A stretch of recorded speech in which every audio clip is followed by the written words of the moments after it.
infrastructure is crumbling this evening as the Nintenbyte Podcast continues its unprecedented rise. In cities across the globe, fans are rioting. The Pentagon has issued a statement describing the Nintenbyte Podcast network as a pixel-based prophecy. Some say the rise was foretold, others say it's just a really good podcast. We're talking twisted nipples, milk, and a sock puppet who doesn't talk. It's dangerous to go alone. Watch this. Welcome to the Nintenbyte Podcast, bitch. That's right, ladies and gentlemen, you're watching the greatest Nintendo podcast ever! Yeah! Is that a Joy-Con in your pants, or are you just happy to see us?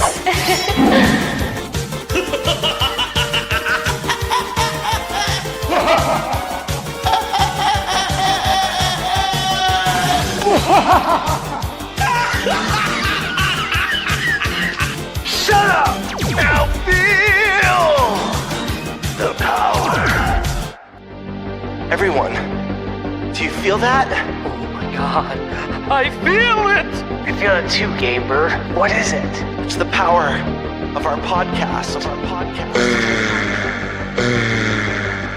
I feel it! This is rad, Nintenbyte. So rad. Power.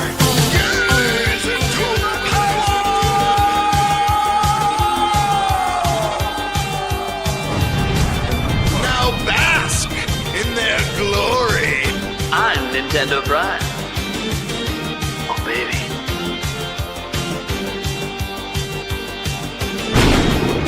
I'm Thunderstash.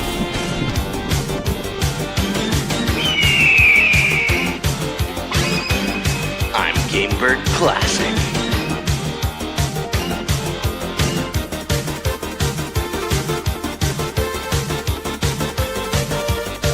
Nintenbyte rules. Let's rock. Hey everyone, welcome to the greatest podcast ever, the Nintenbyte Podcast. Season 3, episode 21. I think if I got that right. Or maybe it's 22. I didn't double check. We got a good show for you guys today. 4 really big topics. Also a couple good guests over here. Let's go around the room and introduce ourselves. Let's start with flipping the switch over there. Zoo, how's it going, man? Hey, what's going on, man? Not too much. I'm Zoo. They go by many names, but most people just call me Zoo for flipping the switch. And just got into the review game. Just started a new channel with a brand new review for, of all things, Captain Toad, because I'm a madman. So, Dude, Captain Toad's great. Also, are you actually playing Princess Peach Showtime right now? I am. Enjoy it. We're in the Mario arc, man. I got to start with the side characters before I build ourselves up for the plumber from Brooklyn. How long have you played it for? About an hour and a half, 2 hours so far. Okay, so you're still in the point where you think the game's good. Yes. All right, let me know what you think 5 hours from now. Okay. All right. Well, I can tell you right now. I love the first time I played it, like the first time, hey, this is really cute and fun. Well, 5 hours later, I'm like, what is going on? So what I can tell you already is I can already tell that this is a game that isn't going to be worth $60. It has literally you can control the whole game with 2 buttons. But that said, it's fun. It's fun so far. Sure.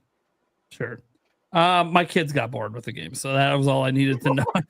I had tried giving them like, well, it's for kids. It feels like a really kid game. We give my kid, and they got bored, and I'm like, okay, well. Well, I'll be doing there are positive reviews for it out there. So I'm not saying it's a bag. I don't know. It's just. So here's the thing, man, and this is kind of what I think about as far as so far. Like I'm sitting there playing it, and I'm like, okay, so Nintendo's stated mission is they make games ages 5 to 95. They definitely erred on the lower side of that number this time, or maybe the extreme low and the extreme high. I don't know. You know what? Yeah, I might come back to Princess Peach when I'm in the retirement home, and then I might think it's so. But so far, so good. It'll be the 3rd game I review because the next one coming up is Luigi's Mansion 3. So, oh, there we go. It's a good one. That's a huge represent, dude. Leap. Like Luigi's Mansion 3 is fantastic. Oh, it's so good. Oh man. All right, and then we have for the first time ever on the Nintenbyte Podcast, Andre from Game Explain. Hey, how's it going? Going pretty good. Happy to have you on, man. Yeah, thanks. Good. It probably would have happened sooner if we checked our DMs more, but it's okay. I'm bad. I'm really bad about it too. There was someone who just DM'd me yesterday that tried to get a hold of me a year ago. I was like, oh, whoops. It doesn't help that Twitter doesn't like to notify that often these days. Like, maybe I'll know about his DMs, or maybe I won't. I don't know. Or it'll tell me like there's a new message, and then I go to it, and there's no new message. Yeah, I'm like, nothing. Yeah, it happens all the time. I don't get it. Then we got Gamebird Classic. How we doing, people? Glad to be here, guys. The vlog is finally done. After many weeks of broken promises and missed deadlines, it's finally done, guys. So please check it out if you haven't yet. Put a lot of love into it, and with something like that, when you're man, because I've never made like a 30-minute video like that before. When you're watching the same stuff, it's so fun in the beginning, but by the time it's done, you've seen it so many times. You're like, dude, this thing sucks. This is so boring. Like, who's gonna sit through this? So, guys, I hope you all enjoy it. I really just wanted to capture the feeling of the Nintenbyte crew hanging out, and I wanted it to feel like you guys were hanging out with us. So my goal is to make sure we kept the momentum the whole time. It just felt like a story and a journey and a hangout that just kept on going. So I hope you guys like it, and super stoked to have Andre here, guys. What feels like a lifetime ago, I subscribed to Game Explain. I couldn't even tell you how many years ago, because of your guys' awesome analysis trailers and stuff like that, and breakdowns whenever we get like those first trailer reveals. So Andre, I'm super excited to meet you, man. I hope you have fun today. Been a fan of your channel for, like I said, many, many, many years, way before I ever jumped onto YouTube. So glad to have you. Well, thank you so much. I really appreciate that. And yes, it feels like it's been many lifetimes for me as well in the YouTube space. I can second that. You're some of the first YouTube I ever watched, man. As an old school Nintendo fan that goes way back. So cool stuff. There weren't many of us in that era, so I felt like I had to represent something, But now everyone's a Nintendo fan, so I don't really stand out as much. Oh, it's a red ocean now. Yeah. And guys, I have his. If you're on my channel watching, guys, I have his vlog linked on my community section if you guys want to check it out after the show.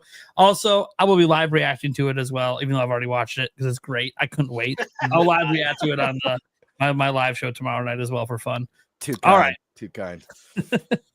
Let's go ahead and get to Mr. Dragon Warrior Thunderstash. I had to wear the shirt today because the 29th will be in costume.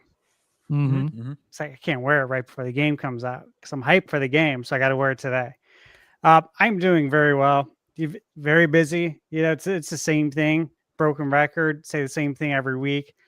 Lots of games. I tried very hard to get 3 games published at 6 a.m. today for embargo because there is one more. I got 2 done, and they're live, but I got one more coming tomorrow. So yeah, dude, it's been heavy duty, but I'm here. I'm excited. Do you sleep anymore? Barely. Barely. Just I'm going the least amount. The 4-ish hours. Been there. Yeah. Trying to do it. Been there. We're doing a good job, man. You've sold me on so many games so far. You just sold me on You Can Replay, at least. So. Hey, Good. Thanks, man. I appreciate it. Yeah, Andre, you reviewed it, of course, as well. And yeah, we streamed it, I think, today too. Oh, I'll have to check that out. Yeah. I mean, I've been a big fan of the game since they fixed a lot the beginning, but yeah, it feels like a brand new game. It's a good game. Does now, it? Yeah. This Very is like, good. Does it really feel that dramatic? Because I haven't had a chance to listen to your guys. I've been working all day. I get like an hour before the podcast to hurry and get ready. I don't want to spoil your reviews, but does it really feel like a fully new game with the changes that were made? It's weird because I mean the DNA of the original is still very much there. Like the level design overall hasn't really changed, but everything else has. So it just feels like it's been immensely polished compared to what was before. To the effect that the end result does feel dramatically different, but if you just look at like some screenshots, it could you Sure. may mistake it for the original, even though it looks much better. But yeah, I think overall, like I couldn't finish the original game. I finished this one more than I needed to. Like I had way more pages than I needed to by the end, which says something. Right. So I did the same thing that's too. awesome. I got way more pages than I needed. And keep in mind, I had another game to play for review, which was That's Little impressive, Nightmares yeah. 3, and then another one that's coming. So I probably shouldn't have overstayed, I guess you could say, my welcome as far as the review's concerned, because that's a game that I'll return to 100%. I think you'll maybe down the road. it. Yeah, I'll replay it once we get probably a patch, because I do think we're gonna get a patch down the road for performance, but that'll give me a good reason to return back to it. But yeah, I definitely played more than I needed to, but it's because it was that much fun. Yeah, the coverage right now and how people talk about how good this is, it's giving me kind of a main character syndrome because it's almost perfect timing. I just rolled out of bed over the last few months and decided I like 3D platformers now. And I already liked the ukulele and the Impossible Lair because I was a 2D Amazing game. That game's and so now underrated. we've got a 3D game to match it, so it'll fit in perfectly on the Nintendo Switch, where we've got great Kirby, Mario, Donkey Kong now, all 2D and 3D platformers that are just wonderful. See, this is why it's so smart. You're starting with Princess Peach Showtime, so you can only go up from there. Only up from here, yeah. You're setting the bar really low over there. Just gotta say. Trying to think, like, what should you jump to next? Like Dragon Drive? Maybe that should be the next game. It's got to be in the Mario. So we're on the Mario arc. So it's got to be in the Mario universe. Right, that's right. It's not the Starting Mario. at arc, Hyrule, my which is Super Mario Brothers. Okay. Oh my gosh, I didn't have my stuff locked over here. Okay. Yeah, guys, I'm Nintendo Prime. You guys know what's up at this point. If you don't, I make all that daily news content and all that. Occasional opinions, occasional stand it up for some other content creators when I think they're getting unnecessary flack. But let's go ahead and dive in. We have wow, you miss a week and then you don't even get introduced. No, you don't, Derek. Wow. Remember, you don't talk enough. I know, that's true. Actually, Yeah, talk too much. yeah, Come on, man. We got one more to introduce. To be fair, you know why I got thrown off? I know, We were in the wrong order. flipped Yeah, we were in the Gamer, wrong yeah, order, so I had to I flip know people off. exactly why you missed me. I know exactly why. I'm just giving you shit. That's all right. I deserve There it. you go. No! Throws me off so much. No! Went one way for too long. Yeah, right. Anyways, Eric. Yeah.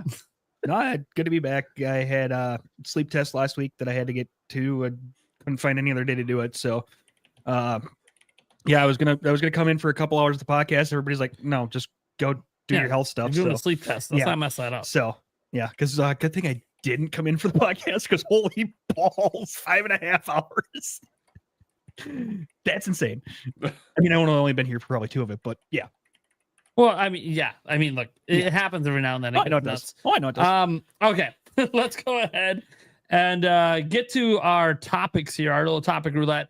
You know what, Eric? Because I just skipped you. I guess you can go first. Whatever. Which topic you want? I'm kind of known as a semi Mario guy. I'll just do the Mario guy.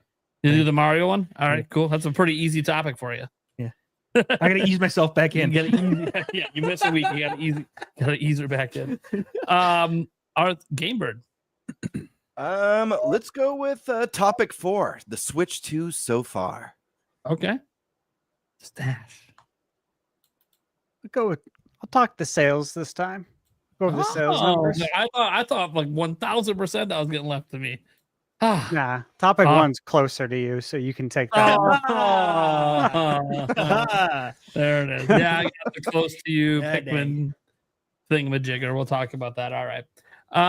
Cool. Well, Eric, what are we talking about then, man? Mario. Done. End of topic. Topic 2. Let's go. No, what are our expectations for the Super Mario Galaxy movie?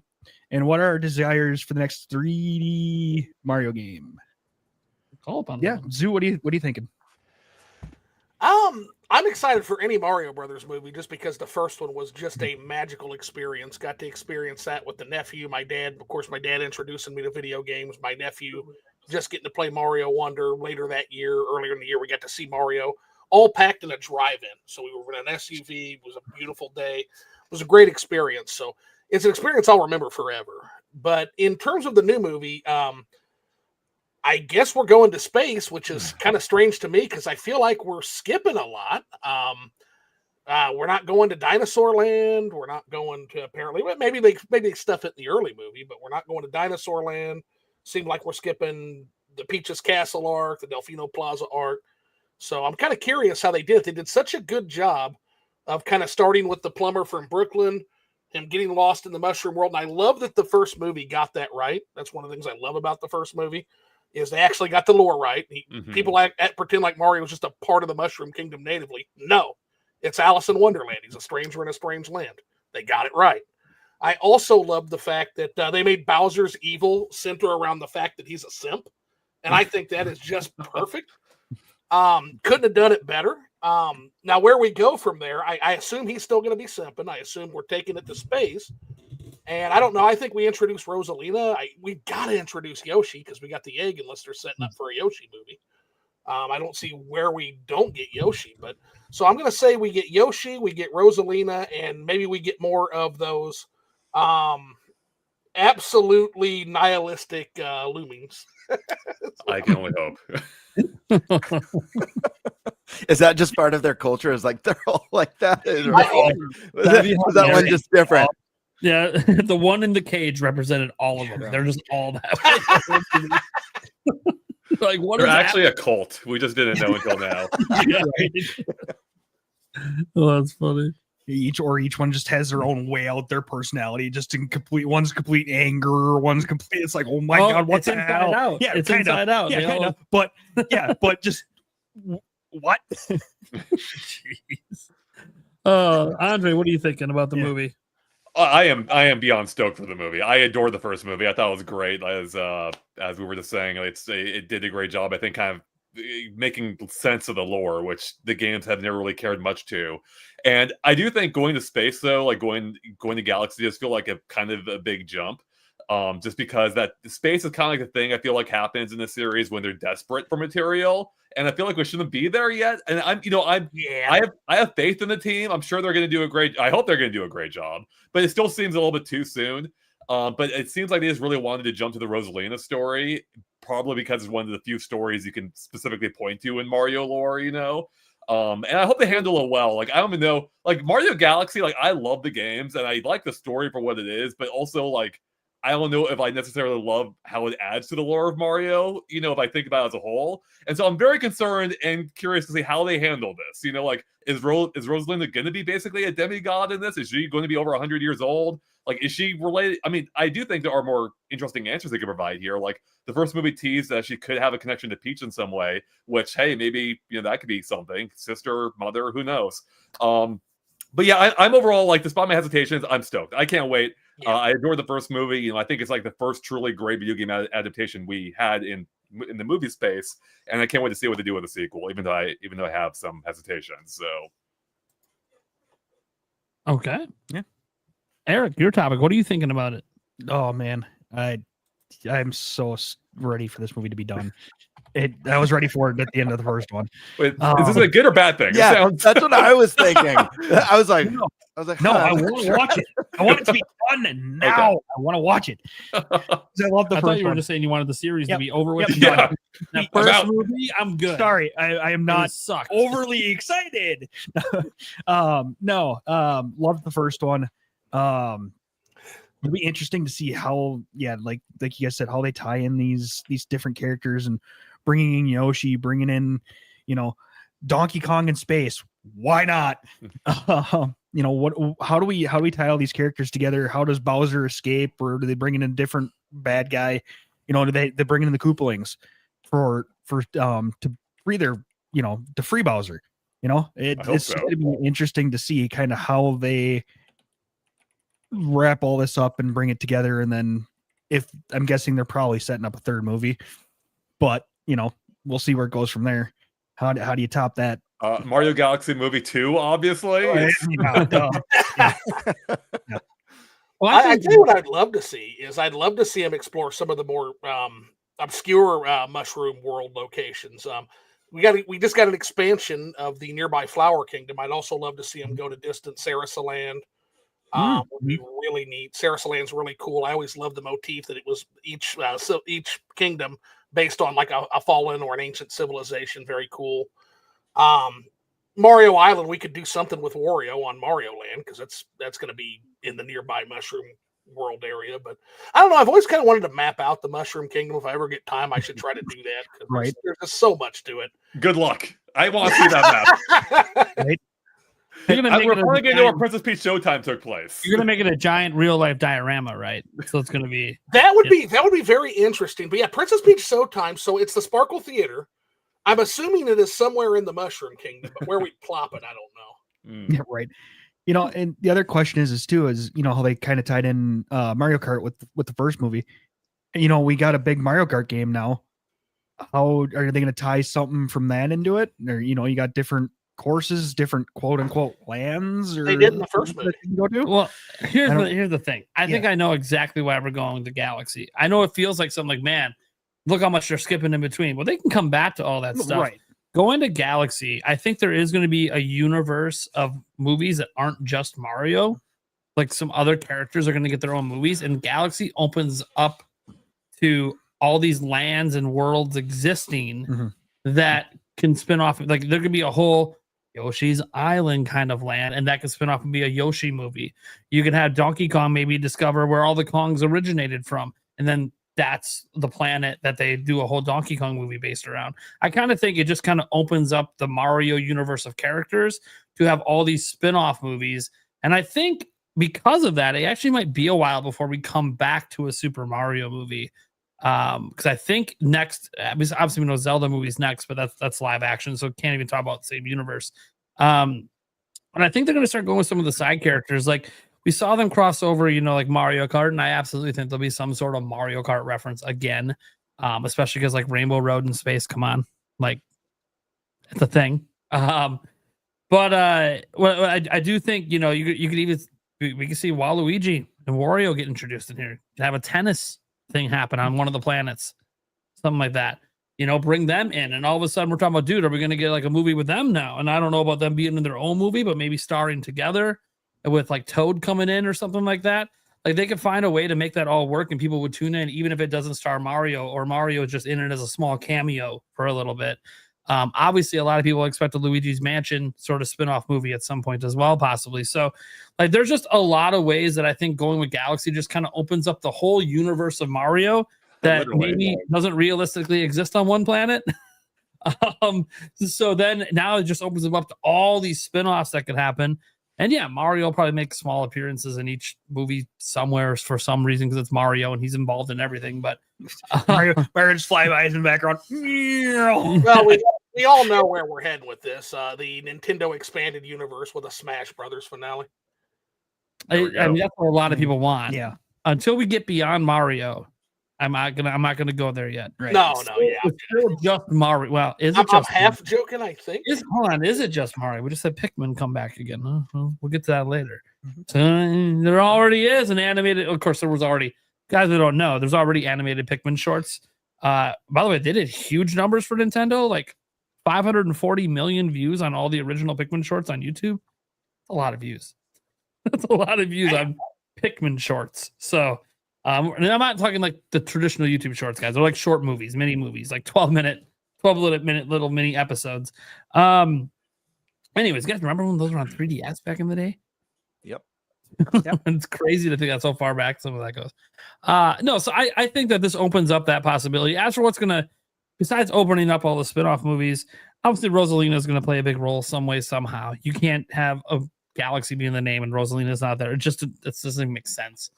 You say that, but I'm just kidding. That would be so, fans would be so confused. That's the twist. She's in a painting on a wall, but she's not actually in the movie. They're setting up, that's what Galaxy 2 is for, right? They're setting it up. We got to save Rosalina. We don't actually get to her because, you know, they set up a cliffhanger for the next movie. Pull off the Force Awakens type thing. Yeah, Force Awakens. Yeah. Don't actually show her yet. But no, yeah, I do think that I think I'm stupidly excited for it. It does again feel weird that this is where we're going next. I thought for sure they could do something, you know, maybe more with the Kongs and Mario's kind of the tag along, and DK is more of the lead. I thought maybe, I know we've all heard about the rumors about potential spin-off DK movie at some point, which makes total sense. But I thought maybe okay, we do something that involves like Sunshine and we're at Delfino Island for some reason for something, but that's not the direction they're going, and that's fine. They're just going balls to the wall. So I just hope they realize that like they're burning through all the best Mario game ideas super quick. So that's where the new Super Mario Brothers movie comes into play. Yeah. Oh no! You know what?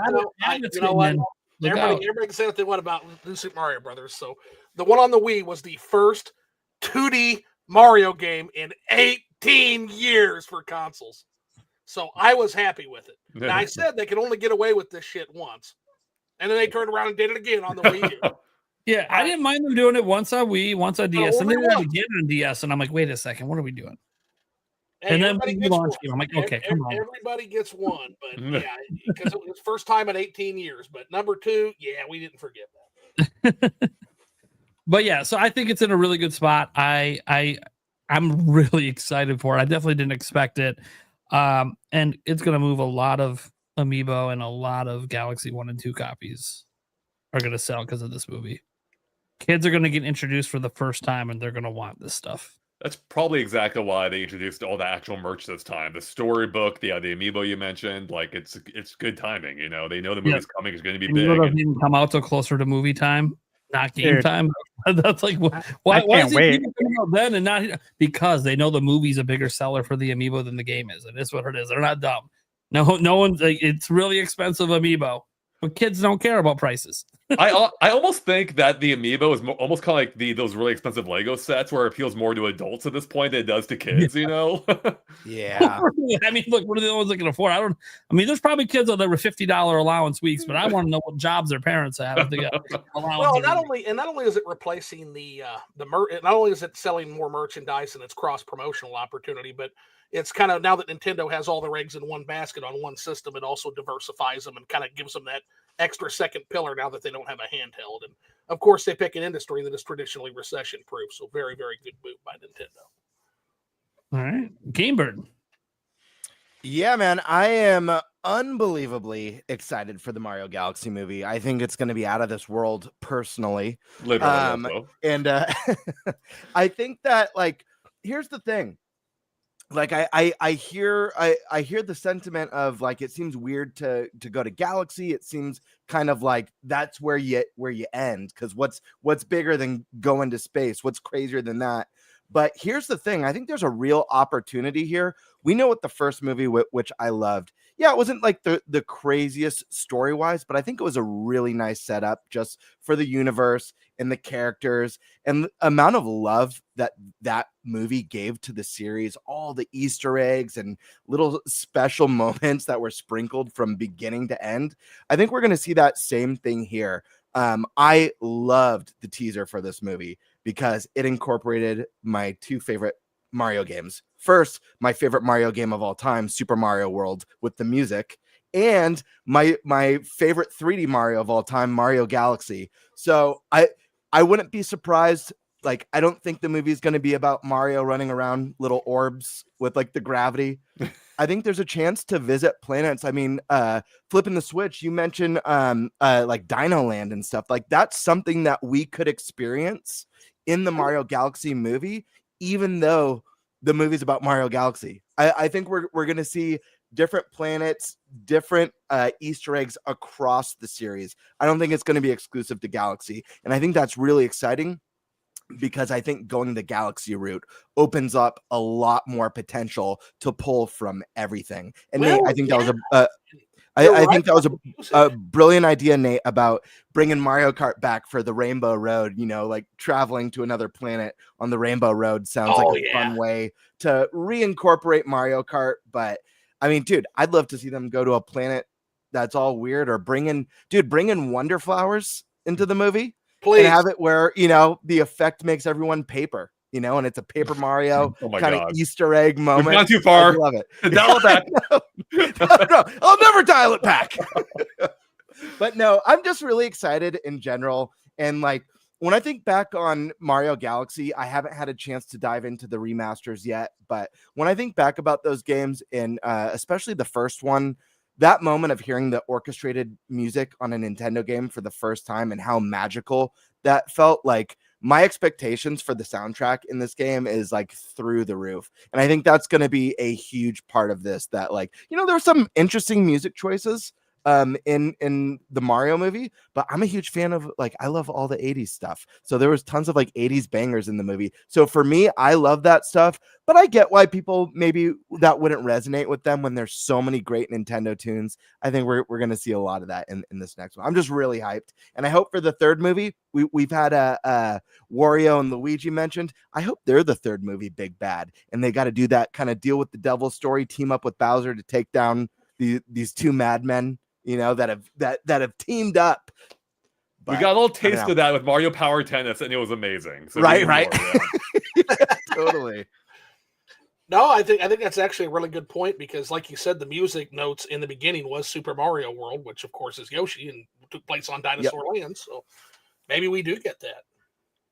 Yep. Also, the colored Yoshis. The planets theme would be a way of, at least for mass audiences, compartmentalizing that absolutely batshit map I talked about earlier. So instead of all being on one planet and trying desperately to do that, now they got the galaxy and they can put places where they want it. Interesting. Stash Man, what are you thinking? Okay, so for the movie, normally space is the final destination. And I agree with that, right? We've seen this in so many movies. I mean, where do you go? Where do you go from there, right? What else is out there? So I get that. However, with this being like the second animated Mario movie, I now, of course, don't think that space is the final destination, which is actually kind of exciting because I don't know where they're going to go next. If they built up to it naturally, we could maybe assume that, hey, maybe they'll go to space now, right? But it's like, no, we're doing this in the second movie. So it's kind of like, okay, where are you going to go after that? They go to hell in the third movie. Yeah. I mean, I hope not. There is crazy. There is one place we could go. Where? Subcon. There you go. Bring back that'd Wart. Be cool. Full Subcon invasion of Mushroom World by Wart and his cronies. I would love to see that. So I think that's all really cool. Some of the speculation, first off, I'll say I don't think about the movie very much. I don't like to think about it. I don't like to look into it. I don't want to see any trailers. Like, I think I've been programmed from a young age. And Andre, we're the same age, right? 85er. So yeah, that's right. Yeah. So you probably know exactly what I'm talking about. And I'll give you an example. Playing A Link to the Past when it came out, right? And then waiting for the next console Zelda, which was, of course, not until November 98. Felt like forever. It was a very long wait, right? And it pays me no good to think about when we're going to get the next Zelda all the time. Imagine if that was a thought in my mind every day for 6 years. That's not effective at all. You know what I mean? Like, so I just try not to even think about this stuff that I am excited for, because I find that the less I think about it, the quicker it happens, the quicker it's here. And I actually stay busy with the present. So you've had us on mute this whole time. And like, I can hear you, but am I listening? But no, just because, you guys know I don't like spoilers. However, I have thought about it initially, like my initial thoughts with the title. There are a couple of things I thought of that I'll share. One is, I do think Rainbow Road plays a larger role. It's going to play a role in this movie. I could see Rainbow Road actually leading to outer space, of course.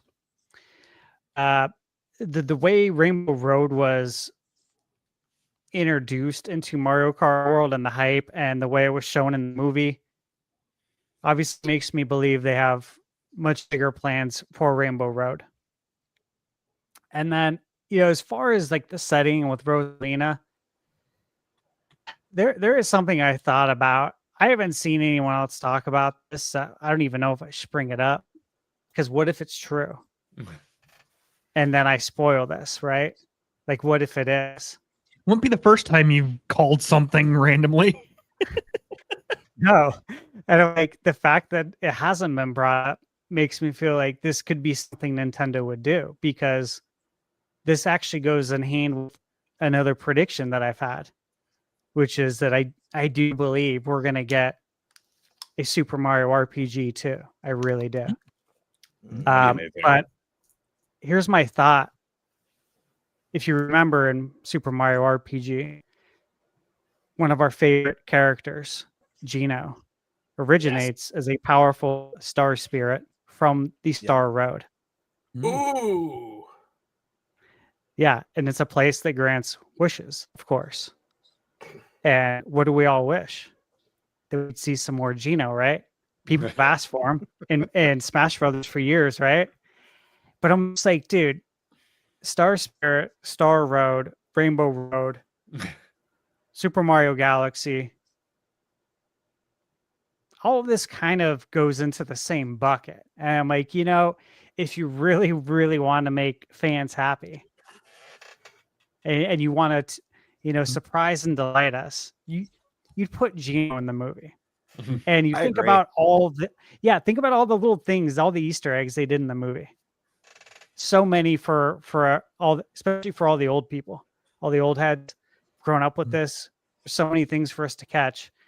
If anything, you have them in there as an Easter egg, as like a Geno doll, like literally like the Geno doll somewhere in the movie. But I could literally see Geno being in the movie. So that is my kind of oddball prediction of what I'd like to see. We'll see. Everybody at Nintendo that's watching this is like, fuck, and flips the table and then crushes up all the goddamn papers, throw it away, and there goes the script. Right. They're like, where is he getting these leaks from? Right. I promise I'm not. Yeah. So do we want to talk about the game? Yeah. What we want from a 3D Mario? Go right to it, buddy. All right. So this is what I really like to see. And this has become popularized, right, in film over the last 5-10 years. And I think this is a great way to also show the younger Nintendo generation where Mario came from, but in one game. And the way you can do that is with a multiverse game, right? And so you think about Mario Universe. Yes, that's logical, right? We've been to Galaxy. Maybe it's the universe now. You think about what's greater, right? Infinity, I don't know. But multiverse allows you to travel to other timelines or other games or other worlds that are from other games, like going to a modern day Super Mario 64 level or world in a new Mario game, going to a world from Mario 3, all that's allowed in the multiverse. You can do whatever you want. I mean, there's time travel involved. There's all sorts of fun things, but we've seen it in movies, and I'm like, it's really cool. Like I think it's the most recent Spider-Man movie, right? Having Toby in the movie, the original Spider-Man, for someone like me who saw it in the theater like 3 times when I was in high school, I'm like, this is so cool to see them all on screen together. Like, this is a really special moment. And imagine seeing multiple Marios on screen that are like their actual pixelated form. Like, you have the Illumination Mario, then you have like Mario 64, you got Mario Sunshine, Mario 3, you have all the different, basically Mario builds. And I think they could get very creative there. That's what I would like to see. I would like to see some form of multiverse or time traveling involved. So Sonic Generations, but for Mario, basically. Yeah, on a much grander scale. I like it. Yeah. I'm sold. Yeah, I'm digging that as a concept, and what I like about it is it actually fits within Mario's literary nonsense and fairy tale roots too. So you could do all kinds of stuff with a multiverse. So yeah, that would fit well. That reminds me of the Super Show that always took like inspiration from random like stories. Like there's a Robin Hood episode, you know. Oh, 100%. Yeah. I mean, I loved it. First Mario is what? Alice in Wonderland. Second one's Arabian Nights. Third one's Gulliver's Travels. Yeah, all kinds of literary nonsense and fairy tale hijinks throughout Mario. It's one of the key inspirations. So, yeah, anytime they go back to that, like given the Flower Kingdom, like it was so nice to go to a place that still is based in those roots, but is different from any other place we've been. It was such an amazing thing. And then, of course, the wonder effects literally drawn from Alice. Like, I think one thing we have to keep in mind too, that I think a lot of us probably forgot, but you guys know I didn't. Mario does have a time machine. That's true. Oh no, he does. Yeah, I mean, I have a Mario's Time Machine t-shirt. So yeah, he's definitely got a time machine, man. So all of this is already possible. He doesn't even have to build one. He's already got one. We were wondering where Mario goes after space for the next movie. It's through time, obviously. Yeah. It's all there, man. It's all there. Yeah, we should visit Jewel Land while we're at it so we can have a safari with Yoshi. Oh, jeez. All the Super Nintendo Mario games are coming back. Okay. All right. They should. They should. I do want to see that. I've said I want to see Yoshi's Safari. Like, well, Jewel Land's legit. That's a legit part. That's a legit part. Yeah, let's make use of it. You know, we got the mouse Joy-Cons. Let's get a shell for the Super Scope 6 and let's get to work on that. We got Virtual Boy. Why not? Hopefully Mario's has a little bit more battery life than ours did. Jeez. Okay. I need someone to talk some sense into this game stuff. All right. Andre, it's your turn, buddy. Yeah. So, I mean, for me, it's not just because we just got the remasters, but I would love to see Mario Galaxy 3. I think there's still so much potential with that concept that they have barely even fully tapped into, especially with having increased power now with a Switch 2, multiple generations since the last Mario Galaxy. I mean, there is, like, I love those games. They're some of my favorite Mario games. I think Galaxy 2 might still be my favorite Mario. But there is one thing about it where, like, once I noticed it, I couldn't unsee it. And that's like if you stand anywhere in these gorgeous worlds, like, nothing's ever moving. There's nothing happening in the background. Everything's static. There's no, like, no orbits or anything. I feel like that's a big area to really explore. Like, do it where there is like momentum to these planets. They are orbiting around each other.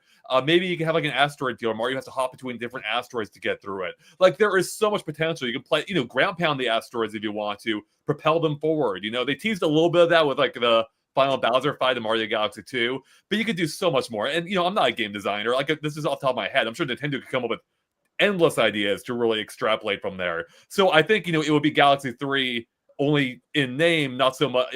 I mean, more in name than anything, but I feel like it could really also act as a launching point for what essentially feels like a whole new Mario at the same time, just because there's so much more you can do with the concept. But if not that, you know, I hope that they do explore just something entirely new otherwise for Mario, because that's what Mario's really at his best. He's either, you know, he's often doing something entirely new that we haven't quite seen before, such as with 64, Sunshine, Galaxy, and even Odyssey. Like, each of those games are doing something different. But I still think there's juice left in the tank for Galaxy that they could really do a lot more with. Now that's been nearly 20 years since the Galaxies. Okay. Yeah. Zoo. As far as the game's concerned, yeah, I think I'd like to build on both of those a little bit. I'd love to see a little bit of an exploration of Mario's roots. I also like the idea of utilizing space to kind of explore that a little bit further. And again, keep this in mind that I'm going to be playing Mario Galaxy 1 and 2 for the first time coming up. For the first time. So lucky. I'm so jealous. I set that one out in the Wii era because I was a curmudgeonly 2D Mario guy. And at post Odyssey, I'm going to give the 3D games a chance again. And so I'm looking forward to that. But I would love to see what you're talking about with more interaction. I actually just got a book. It's a big, beautiful map out of the Sol system, and some of the stuff that's in our galaxy is absolutely incredible. For example, in Venus, there was some physicist that made the point that if you drop below the clouds, you're going to have a really bad day. Like, Things are going to happen to your DNA structure that you wouldn't even believe, painfully before you die. But if you're above the clouds of Venus, you could literally sail the skies of Venus above that certain point in a sleeveless t-shirt. Wow. So, taking part in things like that, or for example, you've got the moon Ios, which is a moon on Jupiter. There's an enormous plasma torus that the planet is sucking out of that atmosphere that is one of the most radioactive things in the galaxy. And Nintendo, I'm not saying do something that would put Mario in that kind of irreparable harm. But for example, what if you had a plasma torus that impacted Mario transformations or power-ups or something like that, where, oh, Mario's a duck now, or oh, Mario's a spring quill now, or it just plays with him that way, right? If he's in the radiation area. I would love to see a duck Mario. I am all for Mario. Duck Mario suggestion. What is happening? I only wish we still had Charles Martinet voicing Mario to hear his version of a quack. So just as an example, utilize the galaxy for inspiration and kind of pair it with those literary nonsense themes. And I think you could have a great Galaxy 3, honestly. There you go. All right. Birdman. Yeah, I mean, this is one that I've actually thought about a lot. And, a lot of people over the years, at least since I feel like Breath of the Wild came out, a lot of people have wanted that big, fully open world, Mushroom Kingdom 3D Mario game. And while I do think that would be really cool, it's not necessarily what I'm hoping for in the next game. And I don't think creating that open world, go anywhere you can see is the answer to everything. What I would like to see from the next big 3D Mario is a slight return to form in what I call, even though it's maybe a little bit of a stretch, but kind of a Mario-vania type game. And I'm comparing this basically to Mario 64, Mario Sunshine, or the world design, one of the games that I think really perfected it, Banjo-Kazooie, Banjo-Tooie, and instead a more open-ended, interconnected world where it has that kind of Metroidvania structure of making progression, returning to places you couldn't access before, and the world expanding. Make it a little bit more modern to where you're not jumping into the levels, but actually it's opening up. Think almost like the interconnectivity of like a Souls game, pre Elden Ring, where the whole world is interconnected, but you're accessing large areas. And I would just love to see Nintendo go all out on that. Every time a new 3D Mario comes out, I'm always hoping and praying, man, I hope we go back to that Mario Castle style or Delfino Plaza style. And it never happens. So I would love to see them revisit that. On top of that, another thing I would really love to see, and I mentioned how Super Mario World is my favorite Mario of all time.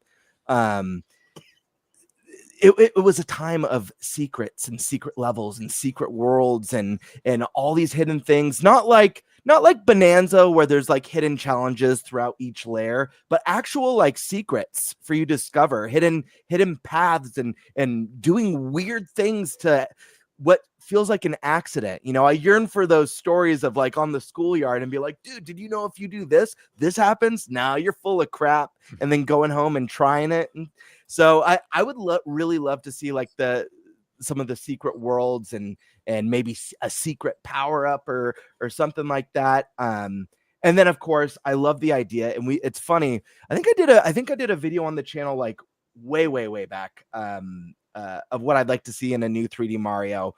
And it was like probably in 2018, but I was talking about, Breath of the Wild, we got the shrines. We kind of got this in Donkey Kong Bonanza, but I love the idea of like little hidden pipes that take you underground, and they kind of throw you in those little kind of gauntlet challenges like you had to do in Mario Sunshine that really test your platforming mettle. I think that would be really fun. But yeah, ultimately, what I really want is that kind of return to form of that Mario-vania interconnected hub world that expands into bigger and more epic locations. I'd love that. It's funny you mentioned that and how Mario World is your favorite game, because it makes so much sense, because that game even had a very light Metroidvania element with these palaces, and unlocking them would allow, would fill in areas of other levels and let you access things you couldn't before. So that's an interesting idea. I'm down for it. Yep. That would be very cool. By the way, I love all your guys' ideas too.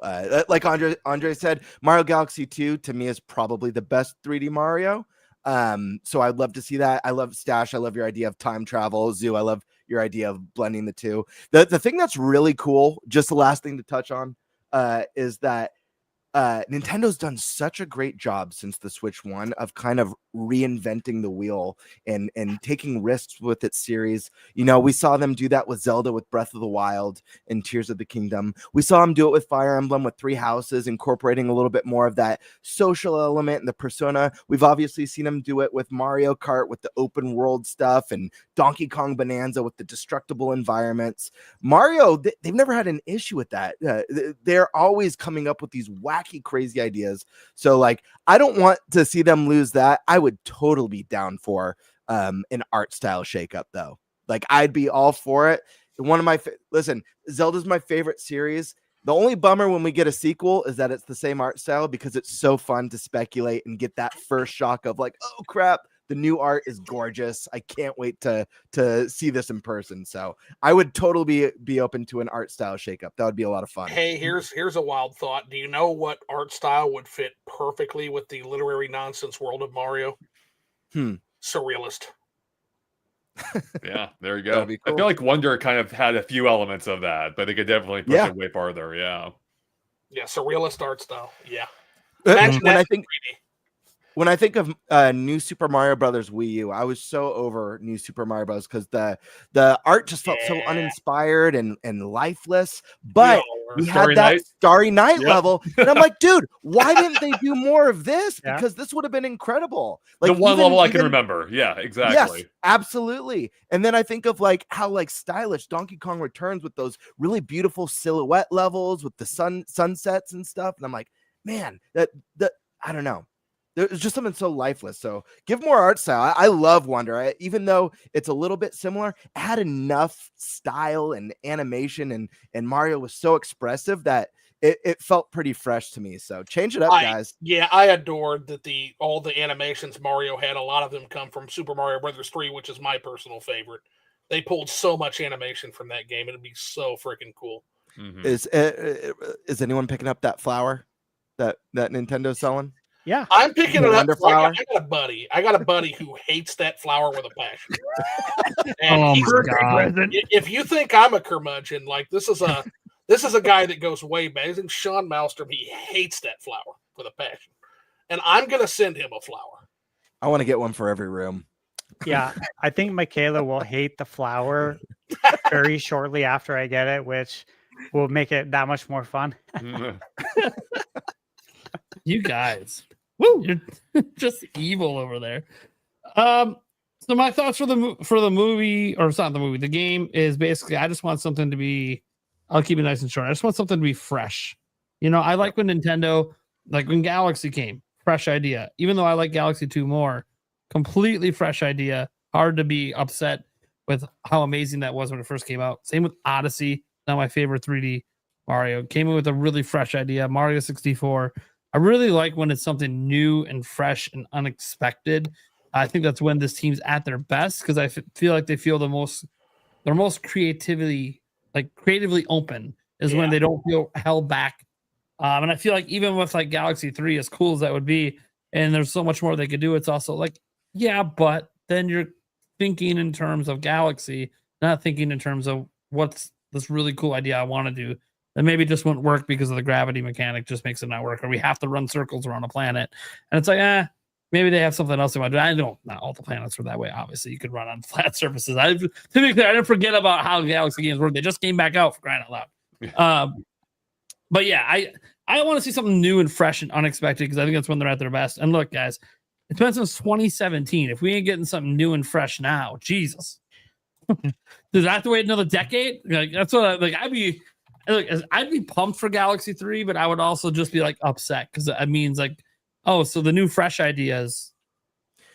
Well, here's 50. Here's the thing: they could revisit Galaxy, but have a completely brand new and innovative gameplay spin on it. Sure, which would change it. I am going to love it, because my second favorite is Galaxy 2, and who knows if Galaxy 3 might overtake Odyssey for me. But I like when they just have something.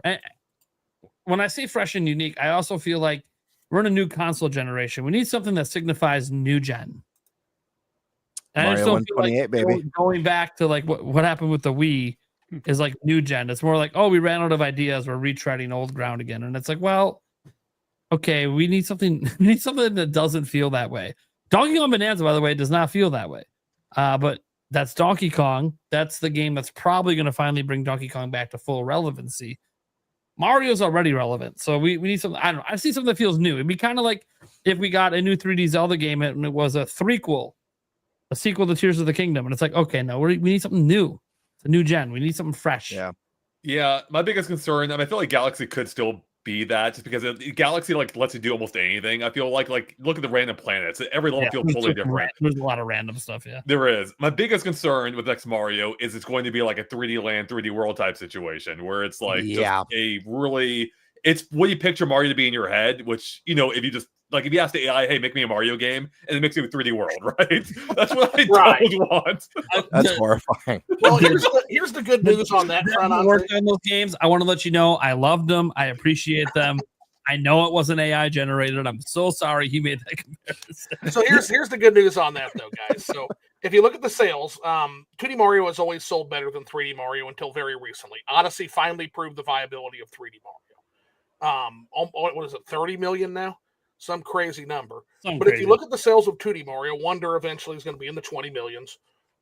If you look at world sales lag both behind 2D Mario and 3D Mario. So I think the consensus around the Mario 3D land and world games is that as interesting as the level's design is, and as cool as those games can be, it doesn't give the 3D Mario fans the sandbox appeal that they like.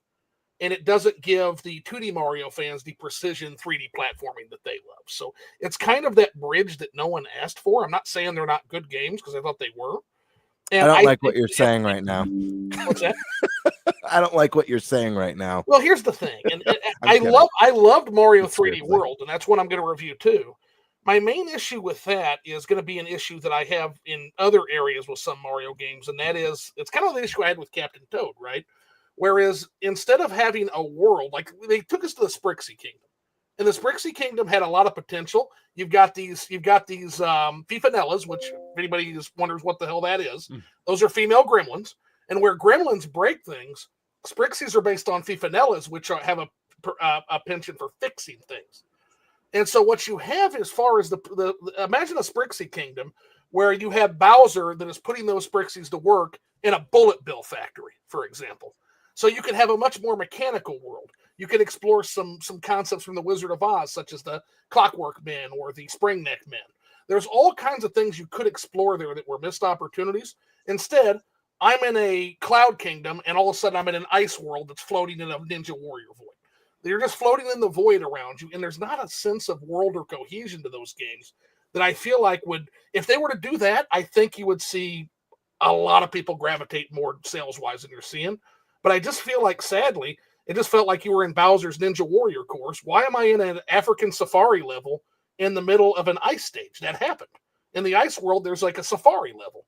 And this is just completely disjointed. There's no world building here. And the Sprixie Kingdom just feels like it was thrown together, aside from the amusement park levels, which were awesome. More of that, please.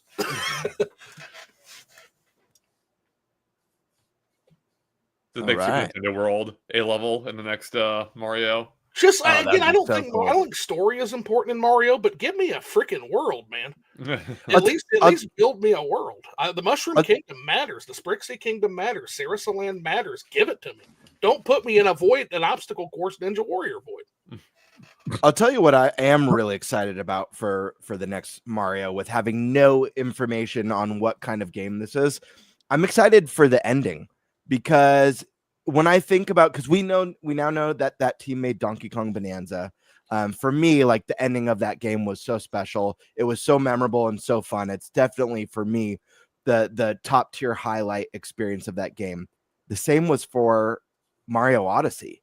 The ending of that game, spoilers for anyone who didn't play Odyssey, like throwing Cappy at Bowser and So becoming Bowser at the end was so epic. They've been with their last 2 3D games, they've been going so big with the way they do their finales. I cannot wait, whether it's Galaxy 3, whether it's Mario 128 Reborn, whether it's Mario's Inferno when he goes to hell. I don't know what it is, but whatever it is, I feel like the ending's gonna be insanity because that's the consistent pattern right now. So I can't wait to see what they do. I'll throw another one at you, Game Bird. Kirby and the Forgotten Land, that finale. Oh yeah. That was really good. Yeah. Another top tier 3D platformer with just one of the most incredible ending sequences I've ever seen in a game. Yep.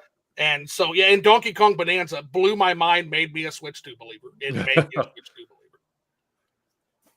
Can't say anything more because people are still playing that one. Yeah, right. Oh my gosh. Okay, Eric apparently has this crazy idea. What's your idea? So I'm going to borrow a little bit from Stash in his Generations. So Mario Generations, right? Yeah. But they do it in the way of I don't know if you guys have heard of the Netflix series Kaleidoscope, where you can have like a bunch of different episodes and you can watch them in a certain order, and it doesn't matter what or any order you want, and it all makes sense. You know, having the generations, you can start at whatever generation you want and just keep going into different generations, but the whole story comes together to make sense no matter what order you play them in. I think that would be That's a good idea. If I remember correctly, doesn't like the show Kaleidoscope randomly generate the order that it plays in for each user? So like no one watches it in the same order essentially. Order. You can watch it in whatever order you want, but it does give you a user suggested order. I haven't actually seen the series, but I did a little bit of I knew about it and I looked it up a little bit, and it says that it gives you a where the personalized viewing. Netflix generates a personalized random episode order for each viewer, but you can also choose to watch them in a specific chronological order, other curated order. It'd be kind of crazy if the order you got, assuming a Mario worked that way, if it like affected the results of like what happened next. Like I don't know, like an element of one level bleeds over into the next or something. Like if enemies appear, that'd be wild. Yeah, right. They start doing like they start throwing in like the Telltale style like major choices, like story moments. Do you save Luigi or do you does Luigi die here or not? Oh my god! Actually, that did remind me of one other 3D point I had real quick. Something they haven't really done much in any of the games besides the multiplayer ones, and not really even then. Actually, it ties back to one of my favorite segments of Luigi's Mansion 3. I don't want to spoil something here. If Zoo, have you played through that game already before? I actually have played through Luigi's Mansion 3, and I'm getting ready to review it. Basically, it's going to be comparing the experience of Luigi's Mansion 3 to a standard haunted house ride. I think they're very similar. Oh, yeah, that's a good analogy. But yeah, so the ending of that game, loved it because it's one of the few times you see Mario and Luigi actually working together briefly. Yes. And I'm like, I want to see a game built around that. Like, I want a narrative story-based, not all full story on, but I want to see a game where there is a story featuring Mario and Luigi working together. Kind of like Mario and Luigi games, but in an actual like 3D platforming setting. So You know what might be instructive here, and I would encourage you guys just go check it out later in terms of the literary nonsense works. The Third Policeman, in terms of a Mario Luigi based story, definitely would have to kitty it down a little bit, but that might be an instructive work for doing a two brother story in kind of a surrealist nonsense world. All right, let's make it happen. Okay. Could probably go on to our next topic. It was Gamer. What are we talking about? Let's see. All right. Topic 4, Switch 2 so far. What are our thoughts on the system so far? You know, it's been out not even 6 months now. A lot of people have a lot of strong feelings. But what are our feelings? What are our thoughts on the holiday games? What are we most excited for? And after that, what are we expecting for Switch 2 in 2026 compared to what we've had in 2025 so far? Let's start with Eric this time. Yeah, buddy. Yeah. As I get back to the notes, Switch so far. Thanks for calling me out. Sorry, dude. Oh no, you're good. You looked really focused at the moment. So yeah, very focused. Yeah, no. Thoughts on Switch 2 so far? I haven't played a whole lot, honestly. Like, just still busy as hell. But the times I do get to play it, I enjoy it quite a bit. Still working on Bonanza right now. I think I'm in the 3rd layer now, something like that. So I don't know where I'm at with that. If it's halfway, not halfway, I'm not quite sure. But you know, I'm slowly working my way through it. It's definitely a fun game. And then as for is that what we're just going for right now? It's just Do you talk about Bonanza? So let's just start with our thoughts so far and our general feelings for the holiday games that are on their way, and then we'll dive into the next part afterwards. Awesome. He's googling. Yeah, I gotta remember what games are coming out. Sorry, I'll come back to you, Eric. I am just with it right now. Oof. Let's head over to flipping the Switch. What are your thoughts so far on Switch 2? And what are your thoughts on what we got coming just this holiday? We'll save 2026 for a little bit later. Well, also before Zoo talks, I want to note, since the last time Zoo was on and today, he now is a Switch 2 owner. Hell yeah. He didn't own one last time. That's true. Just throwing that out there. Welcome to the family. So you're the perfect person to ask now, because you were a little on the fence, last time. Well, then it's been an interesting experience for me. I adored the Nintendo Switch 1 after sitting the Wii U out. Adored this system. It's my favorite system of all time to this day. Switch 2 came out, and I did not react well to it. I would say I was hostile to that system. Prime and OJ from Player Essence can vouch for that. I love hostile. Very hostile to. In fact, there's a 6.5 hour liquored up live on my first channel burying the fucking Switch 2. It drove you to drinking? You hated it? No, I don't need to Switch 2 for that. But, you had never had a drink before that day. So I was hostile to its business direction. I was hostile to what I perceived to be its games direction. I was absolutely hostile to game key cards. I ended up getting the Switch 2 gifted to me by a girlfriend who would hear me talking about the Switch 2 constantly on stream and thought I wanted one. And that actually happened that way.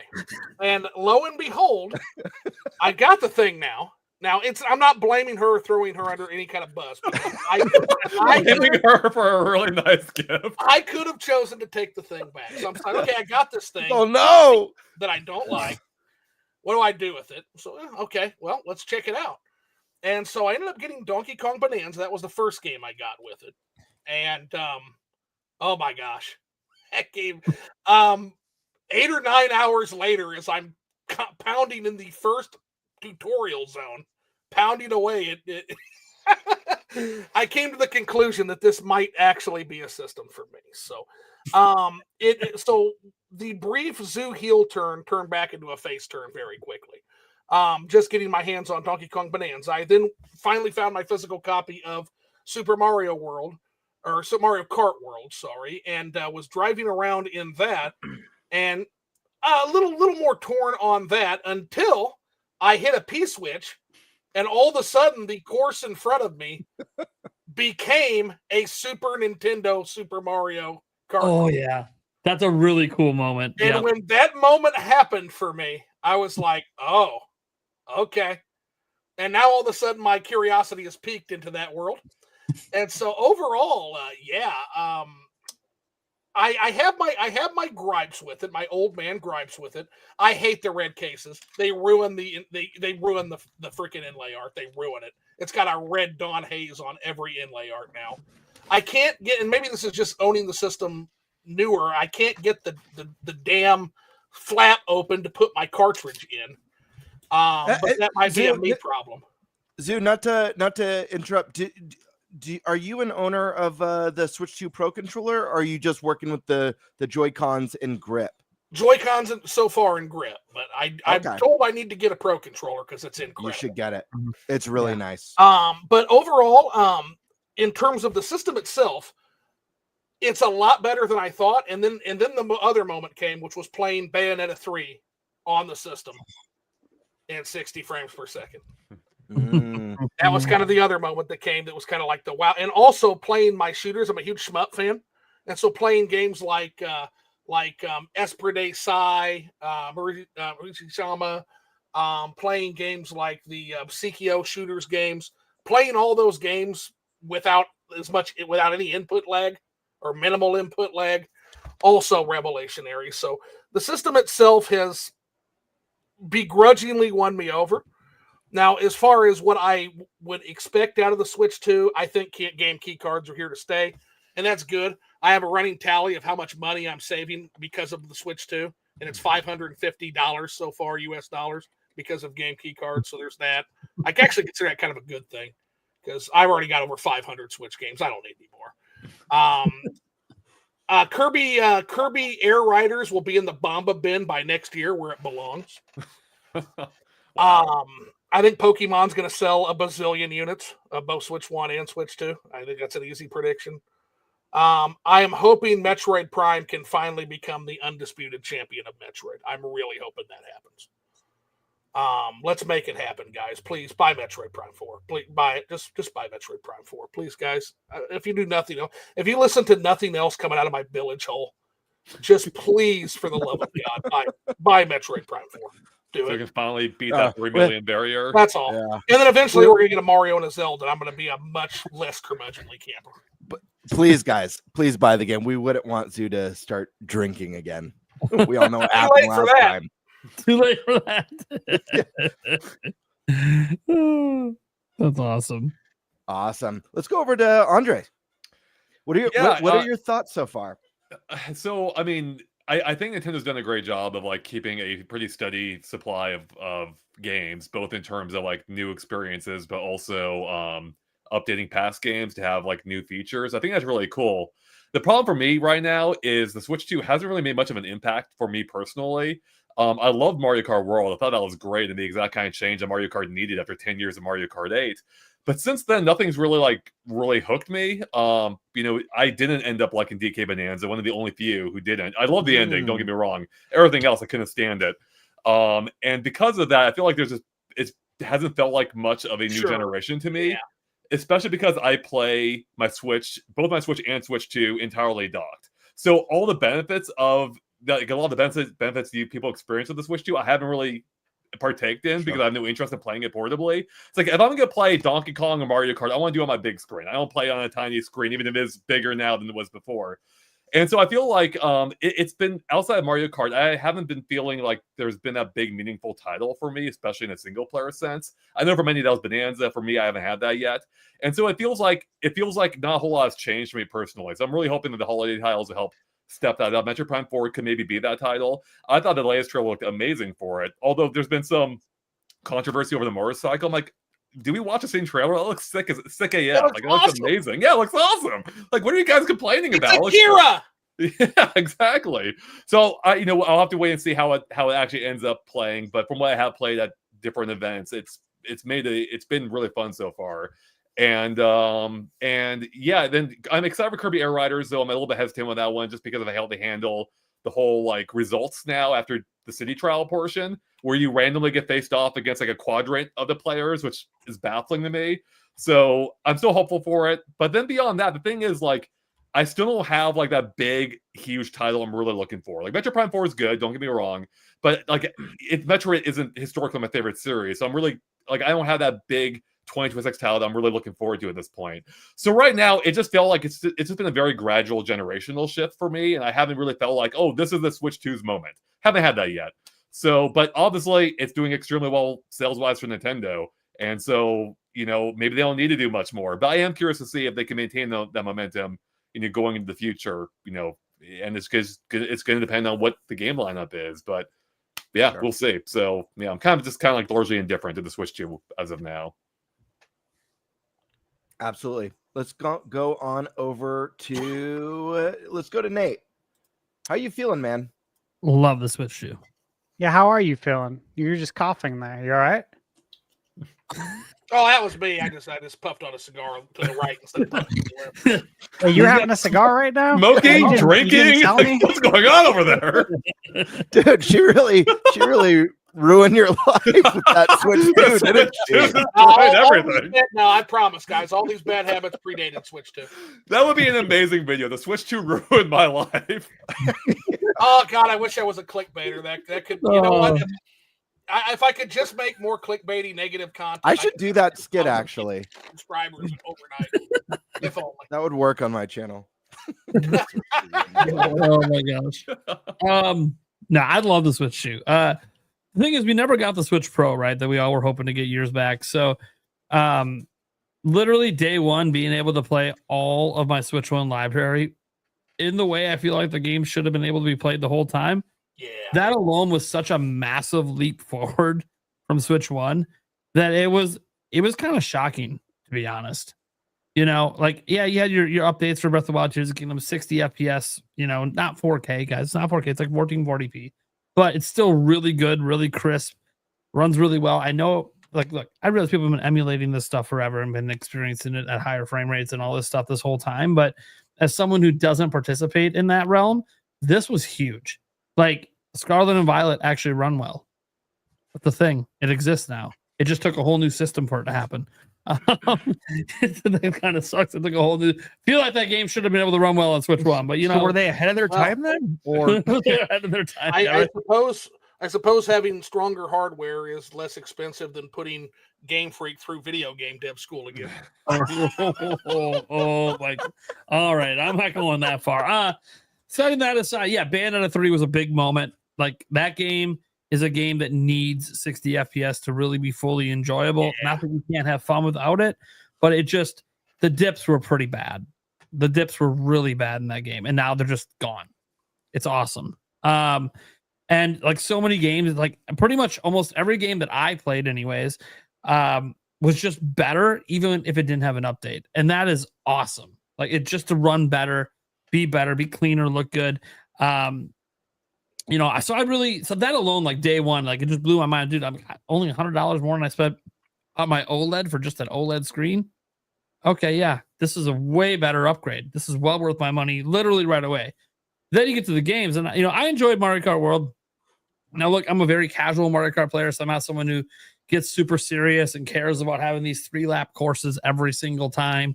Like, I actually don't mind the intermissions, but I also don't play it enough to get annoyed that I'm only racing intermissions all the time. I suppose if I was playing it for 5 hours a day, every day, I'd probably be pretty annoyed if I'm just doing the same courses every time. But I'm not. I'm literally like probably the audience that's like the primary Mario Kart audience, like super casual. I play it, you know, every month. I put a few hours in. I have a good time, and then I move on to other stuff. And it's kind of like a comfort game. Like, you just come to it when you need something to do. And you need something different than what you're currently, especially if you're playing something like, you know, upcoming Elden Ring coming out, you're going to be beating your head against the wall. It's going to be refreshing to take a step away from that and go play some Mario Kart. That's kind of the way I've always been with Mario Kart. I'm usually pretty hardcore with it out the gate just to like get through all the single player stuff. And then, yeah, I did that. So now I just play it here and there, and I find it to be thoroughly enjoying. But again, the way I play for the competitive community, yeah, they're probably still waiting for the changes to be even more drastic than they currently are. But it is what it is. That aside, I will say this. I didn't think it was worth $80, to be honest. I don't see the value at 80. But I didn't pay 80. I got it as a bundle. So most people didn't pay 80. Yeah, that's why part of the outrage. $50. Yeah, it's well worth my $50. So I'm curious. I'll be curious, like, when that bundle ends. You know, it comes back, doesn't come back till next holiday. If they hold it at 80 all year, if it's like literally just not selling, or if they decide to eventually price drop it $10 to match Bonanza, that does seem to continue to be selling. At least in August in the US, it was the #1 seller. That's a month after it came out. So, so 70 looks like a price people are willing to pay and keep buying games at. So, probably thank Microsoft and Sony for that. Thanks, guys. That said, yeah, I think that Donkey Kong Bonanza, I'm not done with it yet, but I'm almost done. I really love it. The home stretch of this game, I'm feeling it. This ending is, I think, it's gonna be one of the best endings I think I've ever had in a Nintendo game. I I can feel how it's building right now. I'm like, I thought I was all set on my favorite endings in Nintendo games. I might be having a serious debate when I'm done with this game. It's pretty wild. The way it's building right now, I'm like, this is insane. I did not expect, like, it's weird because the whole game just like kind of goes at the same even pace the whole time. There's a new world, you do these new things and meet these new characters, and it's all cute and it's fun, and I'm having a good time. And then I do this crazy build towards the end. I don't know what is happening. This is insane. I love it. Had you avoided spoilers somehow, or did you know? Yeah. Wow! Oh, that's amazing. I also avoided spoilers. Like the whole time I'm playing the game, just kind of like Prime was. I'm like, man, I'm really loving this. And also as a reader, I adore Jules Verne, and this is very Journey to the Center of the Earth. Very cool. It is. Yep. And then all of a sudden, you just get slapped with it. And I'll just leave it at that. This is insane. That said, so I really did enjoy that game. I was one of the people that really like it. In fact, depending if the ending goes the way I think it's about to go, it might end up being, I might enjoy it more than Mario Odyssey, but we'll revisit that once I beat it. Obviously, there's some post game. I got to see what that's like as well. Do not have the DLC, so I'm not judging it with the DLC right now. We'll see if I pick up the DLC. We'll see. It might be one of those things without the DLC. Yeah. So disappointing. It feels like one of those things that, like, the only way I'm going to pick this DLC up is if I ever feel so satisfied with the game that, like, I just need more because I did literally everything. I'm like, okay, what is this extra roguelike mode that I'm missing in this DK Island? Like, is it? I don't know. I'm not in a rush to get the DLC, but maybe I'm kind of hoping they sneak it into NSO in like a year. It's kind of my hope. But see, I'm old school. I remember when Nintendo would give us an entirely new game on top of the game. I remember The Legend of Zelda and getting the second quest. Like, sure. And then even with Mario Odyssey, they gave us it at the end of the game. This just seems very sad to me because it's like, from what I gather, there's not a whole lot there. Just give it to it. Just put it on the disc, man. Yeah, people seem kind of split on it. Some people think it's good. Some people don't. I don't know. I haven't played it, so I can't really say that. But those two games aside, I think those are the two that everyone that owns a Switch 2 probably has those two games right now, or most people do. Honestly, I've been really happy with the third parties. I got introduced to Yakuza because of this system. Oh my gosh, is that Yakuza 0? What is going on? The game's wilder, dude. I haven't even finished it yet. I just keep coming back to it like every week for a few hours. I'm like, what is going on? This game is insane. There's so much crazy stuff going on in this game all the time. It's got like one of the longest intros ever that takes like 10 hours. And then once you're past that, it's just, no, we're just going to be crazy all the time. Something new, fresh. You never know what's coming your way. You walk into a store. Oh, next thing you know, I'm playing darts for some reason. Why the hell am I playing darts? What's happening? I knew some crazy stuff happens when, you go in and there's karaoke and it forces you to do that. I'm like, you're forcing me to do karaoke? Okay. What else is in this game? Because a lot of the stuff's not forced. You just kind of figure it out as you go. Oh, yeah, man. and the karaoke, mind you, is like in the beginning of the game, right after you're like beating someone up in an alleyway. Yeah, just beat the shit out. Go and rip into some karaoke bar. And then it's so one of those like moving the stick to like match things. I'm like, look, this is the stupidest form of karaoke. What are we doing? Like, can't make it. Okay, whatever. Anyways, the game's fantastic, and I've been really enjoying like the third parties. I didn't play much of Cyberpunk. I do have it. I played it for a little bit. It plays well enough. Not really my kind of game, but that's okay. And then I've dabbled in the one game I was a little let down with was Madden. One, there's no cross-platform play. That would have been big for me because the only reason I even play Madden anymore is because I have a couple online leagues I do every year. And so like we do multiple seasons and reboots and all this stuff and play with different teams. And my hope was, I could play it in bed on my Switch 2 with No, I cannot because there's no cross-platform play.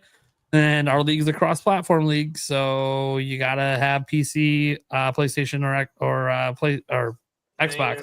So I got it on Xbox as well, so I can continue to do that. But so that sucks. I didn't have cross-platform. And then the performance is all over the place. Although if you played Madden all these years, you kind of know kind of that way on everything, to be honest. But it's a little rougher on Switch 2. I feel like it could have went for some more polish. But I will say, based on the early return sales charts, things are looking pretty good for the sales of the game, which to me means EA might take it a bit more serious with the polish next time. That's what we always hope every year as Madden players, though, and it doesn't happen. So don't want to get my hopes up too much, but hopefully they take it serious enough to give it cross-platform play. To be fair, you can polish a turd; it's still a turd. Yeah.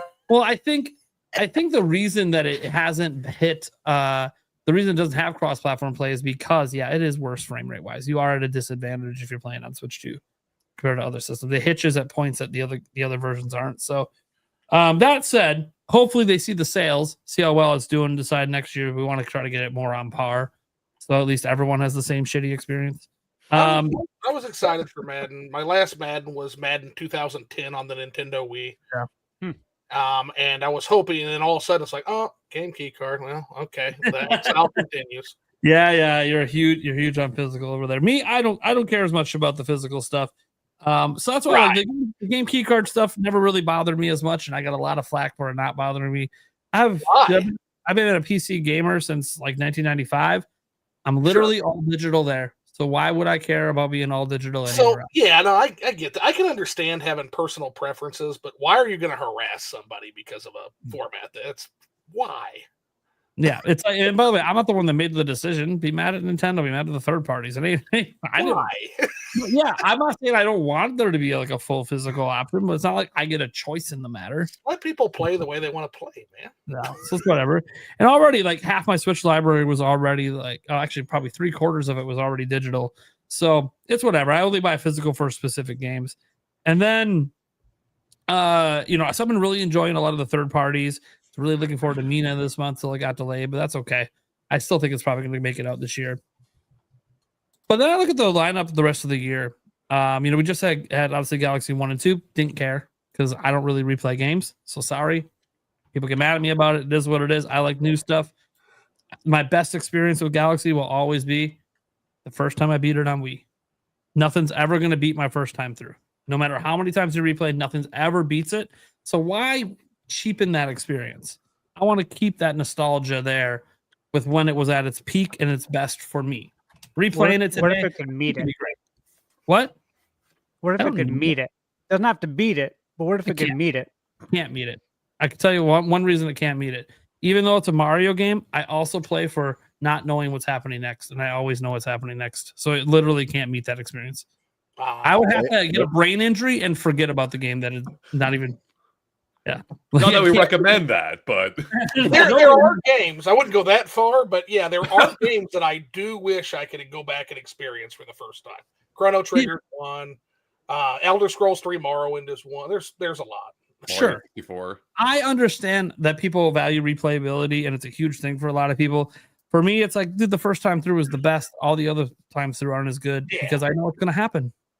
If I know what's going to happen, I don't really care as much. Like even like the rumored Ocarina of Time remake or whatever. Like if that ever comes, I'll probably buy it just out of curiosity, going to some of my favorite places to see what it looks like visually. Now. Right. Don't try and downplay it, bro. Yeah, dude, get out of here with that bull crap. I'll play it. I'll maybe buy it. What? Get out of here. What are you talking about? I didn't buy Skyward Sword HD. Hold on. Wait. There's a huge difference, though. Here's why I got to call BS. Hold on. Sorry, Nate. First off, Zelda's your favorite series of all time. Let me finish. Second, the difference between Skyward Sword and and Ocarina of Time is that Ocarina of Time is from a generation when Nintendo first broke into 3D, meaning a modern from the ground up remake would feel much more like a brand new modern experience than Skyward Sword HD was. If there's no new content, then I already know what's going to happen. So I'm going to buy it and never beat it. You forgot what the ending was. There's no way there's not going to be new content because at the very minimum, the game would play differently. I guarantee you there will be a jump button at the very least. I guarantee you combat will be modernized. Watch it still lock on sliding. I love Z targeting.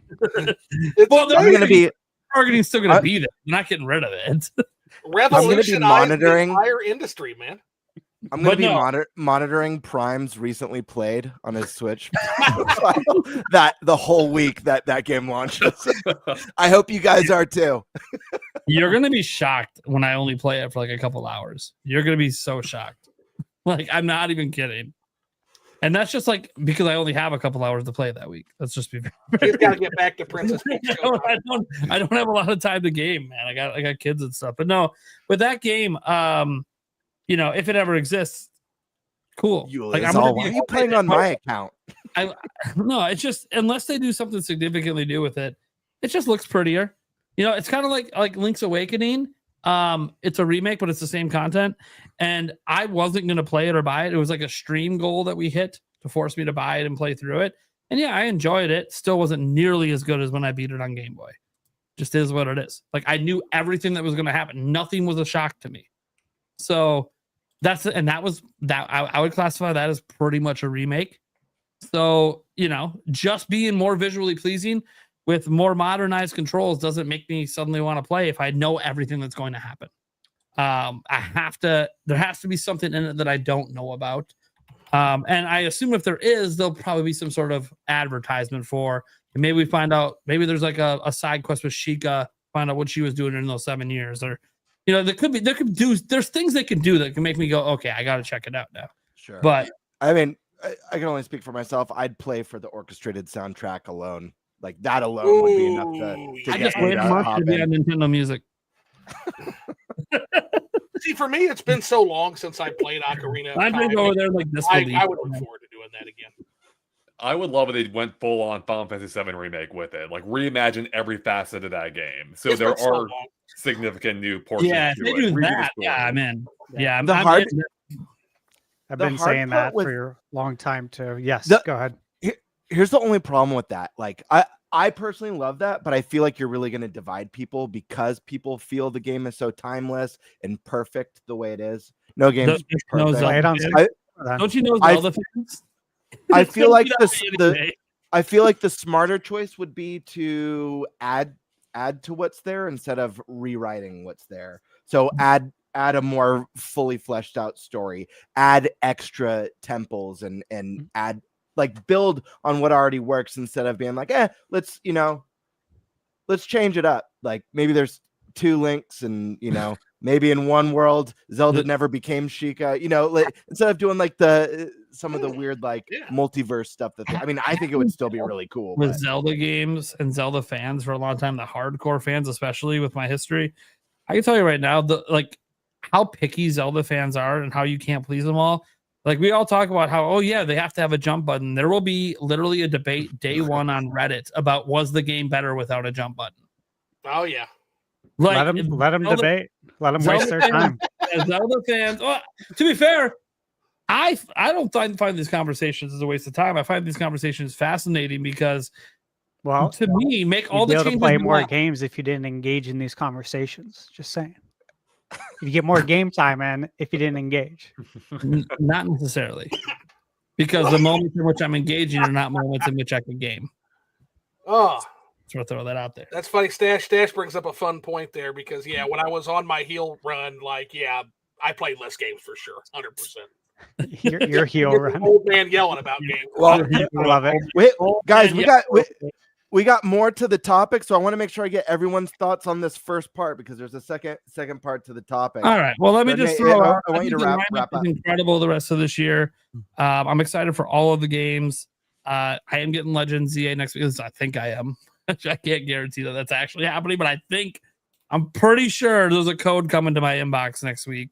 I hope so. And you guys might go, Nate, why don't you buy it yourself? Look, I got some financial stuff that just happened in my house. So my game budget's at 0. Thank God, though, Nintendo sometimes nice and sends me codes. So I still might get to play Legends ZA coming up.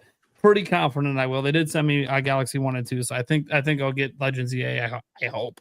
But the one I'm really excited for is Age of Imprisonment. To me, that's a system seller to me. I love Zelda, as it was just explained. It's fresh. It's about a story that took place during Tears of the Kingdom that we don't have fleshed out. So it'll be a lot of new. They've been calling it canon from the very beginning. So they're not even pretending like, oh, yeah, this is part of it, but maybe not. Nope. It's canonical story. So I can't wait to see what happens. And I really enjoyed the previous Hyrule Warrior games. Kirby Air Riders was phenomenal when I played it. Of course, I highly enjoyed the original. That game is one, though, I might not actually start playing until sometime next year because I feel like I'm going to still be playing Age of Imprisonment because those games are really long. There's a lot in the Warrior games. And I think that'll probably carry me to Metroid Prime 4. And I'm not waiting to play Metroid Prime 4. I've already waited since 2017. I'm not waiting. I'm hopping in on that day one. That's a game Gamebird, you can check my hours that week on that game. For sure. Korok Warrior. Find time for that game. Korok Warrior. Yeah, the Korok Warrior looks badass, I gotta say. All right. Let's head on over to Stash Man. Thoughts on Switch 2 so far? How are you feeling about it? 5 months in. I'll give you my thoughts real quick. All right, so 4K, happy about that. 60 FPS and some 120. Happy about that. That was nice. That was nice to see. I don't think people were expecting 120 frames on Switch 2. GameCube NSO. Again, this is just going to blossom over time. It's nice to be able to play these games again. Of course, I have GameCube on the shelf, but it's a lot different, right? When you try and hook up a GameCube to a modern day television, unless you have a retro tink, which I do, but even then, it's still not great. Okay. The Switch 2 editions, right? Again, this is something we talked about last year on the podcast about the idea of getting Switch 2 edition games. Sure enough, it happened. And I feel like we're just going to continue to get more. I'm sure Xenoblade is around the corner. We're going to get the Xenoblade games on Switch 2 edition, which will be really cool. And I think that's just they're going to be able to dip back into that whenever they want, fill up the calendar, and again, give us Switch 1 games playing better on Switch 2. The other thing that was very cool is the game within a game. And that game is putting your Switch 1 game into your Switch 2 or booting it up and seeing if it runs better without a patch. That was so much fun. I mean, you guys saw it. We literally had different threads going with Google Docs, with the Excel version of Google, whatever that's called, but literally keeping track of all the games that perform better. And this was just a lot of fun to like go into your library and be like, oh, you know what? I wonder if this game runs better. For example, Michaela and I are reviewing some third-party Switch 2 Pro controllers, right? And we're playing in handheld mode to get us both, within the frame, playing on two different consoles. So we can kind of test out the games, and decided to boot up Ruffy in the Riverside. It's running at 60 FPS now, Like I reviewed the game before it came out. And I know it's had a couple of patches, but it's 60 FPS now. It's stuff like that has been really cool. Ninja Gaiden Ragebound, that's running better. Shinobi, that's running better. So it's things like that where it's not even Switch 2 editions. It's just the developers going back, patching the game, pulling a No Man's Sky, basically. A lot of good little success stories like that. HD Rumble 2. I think it's considerably better than HD Rumble 1. That's nice. And again, a lot of this stuff's basic. The bigger and better screen, improved performance in handheld mode versus docked mode. For example, Little Nightmares 3, posted my review today. It runs better in handheld mode. That's not something we could have said during the Switch 1 generation. In handheld, it runs at 60 FPS because it's using VRR. In docked mode, it's not. So that's pretty cool, right? It's almost like a reverse course for now because I do still think we're going to get VRR patched in at some point by Nintendo to the dock. But really cool that we're at least on par or handheld's better. So outside of that and all the Switch 1 games running better, again, to me, to simplify, this is Nintendo to Super Nintendo. And this is what we talked about a year or two, all of us, I'm sure, before the system came out, is that's what we'd want. We'd want a Nintendo Switch. Still, don't change everything that's been great about it, and let's make it better in every way possible. Now, of course, there's been some hurdles, right? The battery life. Again, I got a video on it, right? I've had people in chat say that they've literally bought the battery charger for Switch 2 in it, and it's working great. I've used it. Michaela uses it. We used it when we went to PAX. There's no chance the Switch was ever going to die. I could play it for 10 hours, even longer, and it costs $40. So easy fixes to like some of the bigger problems that there's really not much you can do about it, right? If they put a bigger battery in there, it's going to cost more money. Things like that. As far as games, kind of made a list. Games I've played on Switch 2. Fast Fusion. Banger, dude. Total banger. Again, that's not a game that was like highly anticipated. I was excited for it, but it was even better than that. Final Fantasy Tactics. Again, this is one of those games that is just really great to be able to play in handheld because of the amount of hours you can put into this game and to the job classes. For me, Mario Kart World, absolutely love it. I don't have any complaints about it. I've seen the complaints out there, and to each their own, right? But for me personally, I haven't had any complaints. Absolutely love that soundtrack. Every time I boot it up, I'm just like, dude, this is so good. Yeah. Love it. Breath of the Wild, Tears of the Kingdom, Link's Awakening, Echoes of Wisdom, 4 Zelda games, all at launch, performing better on Switch 2, significantly better, especially with Breath of the Wild and Tears. DK Bonanza again. Bro, came out in 1999, the last 3D Donkey Kong. And then we get DK Bonanza. No better way to come back. Again, I mentioned earlier, Shinobi, Ninja Gaiden, Ruffy, Chronicles of the Wolf, played that on Switch 2. For me, that was a really great game because it's like Castlevania 2 Simon's Quest meets Symphony of the Night. Oh. Right? Yeah. Suikoden 1 HD, Yuka, Hogwarts Legacy, Michaela's still playing Fantasy Life. So tons of great games that I've already played. Now, there's games, though, that are still on my docket that are on Switch 2. And I hope everyone understands that all these games I'm listing off, you can play right now. And I know there's always there's no games to play on Switch 2. It's like, bro, I don't know what you're doing. Like, there's an abundance. So these are the games that I have thumbnails done for already, like video thumbnails. I need to get the reviews done now. But Shadow Labyrinth, okay? Mario Party Jamboree. Michaela and I played that. Ton of fun. Kirby Starcrossed, Silk Song, Trails into the Sky First Chapter, Romancing Saga 2, Hades 2, the Taurus Deluxe Edition, Galaxy 1 and 2, because I haven't played them since I beat them. When they came out, I had them launch day. Little Nightmares Enhanced Edition comes out in 2 days. Be playing that. Chronos, Bravely Default, Cyberpunk, Delta Room, but at this point, maybe I just wait for the whole thing because how far behind I am. Yakuza 0, Scarlet Violet, Turbo Kid, Dragon Quest 3 Switch 2 Edition. Those are all games I'm in the process of playing, okay? Then, the games that are coming for the rest of 2026. Pokemon. AVGN 8-bit. For me, that's an exciting game because I grew up on the Nintendo. The Good Old Days. Again, for me, that's exciting because it's basically the Goonies Famicom modern day. Full Metal Schoolgirl. Persona 3 Reload. There's a game coming out called Halloween 1985, and I feel compelled to play it because I was born in 1985 and it's $5. I said, okay. All right, you twisted my arm. I'll check this game out. Simon, how about this one? You guys hear about Simon and the Sorcerer Origins?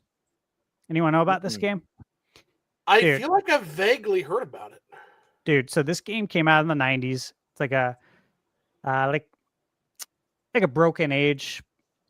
Okay, it's not point and click, but the premise is very similar. And dude, what's his name does the music for it? I have a shirt. I have a funny shirt with him on there. Rick. Never gonna give you up. Never gonna let you down. Oh, yeah. Never gonna run around and desert you. You know, never gonna make you cry. Yeah. Never gonna say goodbye.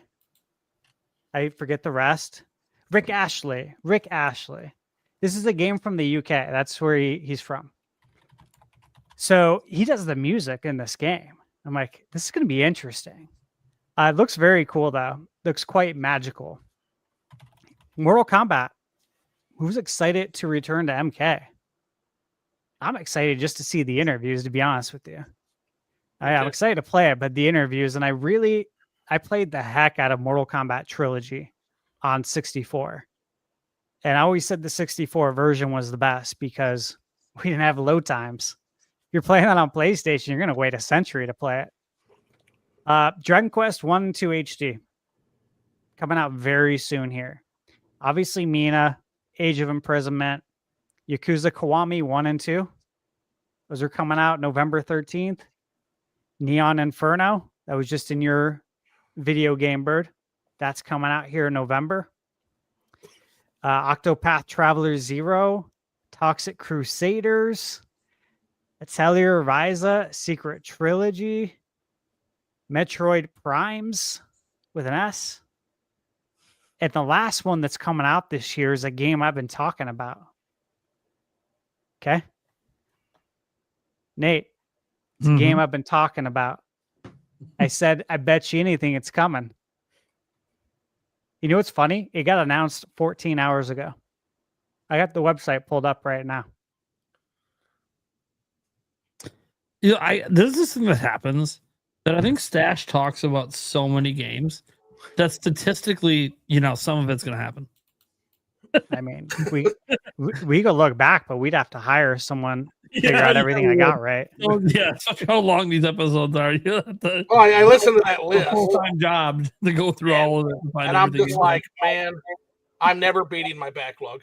Well, this is the thing, though. That's why it's like, what do you mean there's no games to play? There's tons of games, you know, like open your mind, try new things. People play like very specific games. Like I gotta like remind myself, like even me, like I talk about how, I play games casually.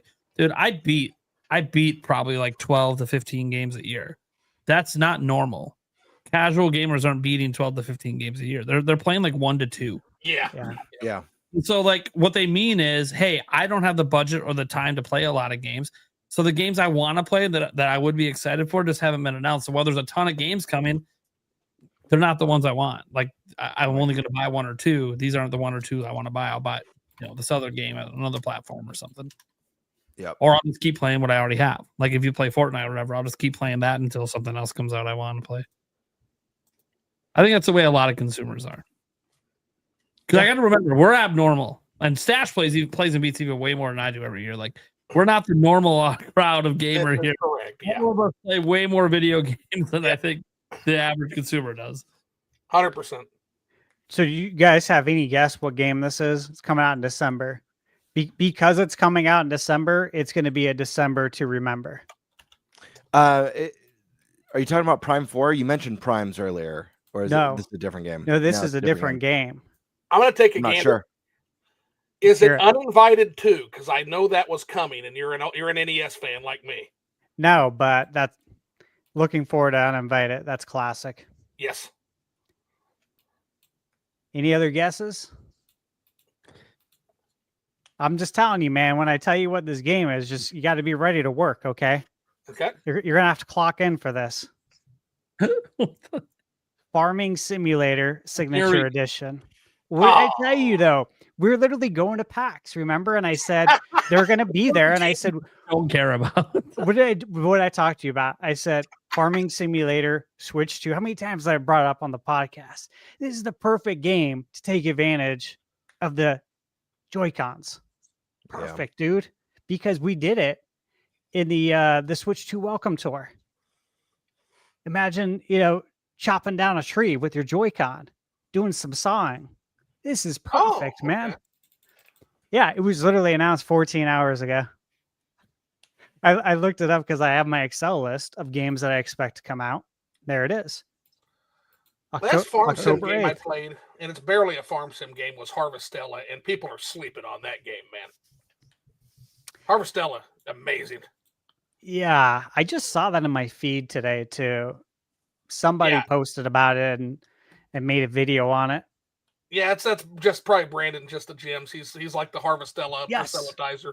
Yes. And I'll tell you, it's like a wacky, crazy. It reminds me so much of Final Fantasy 1.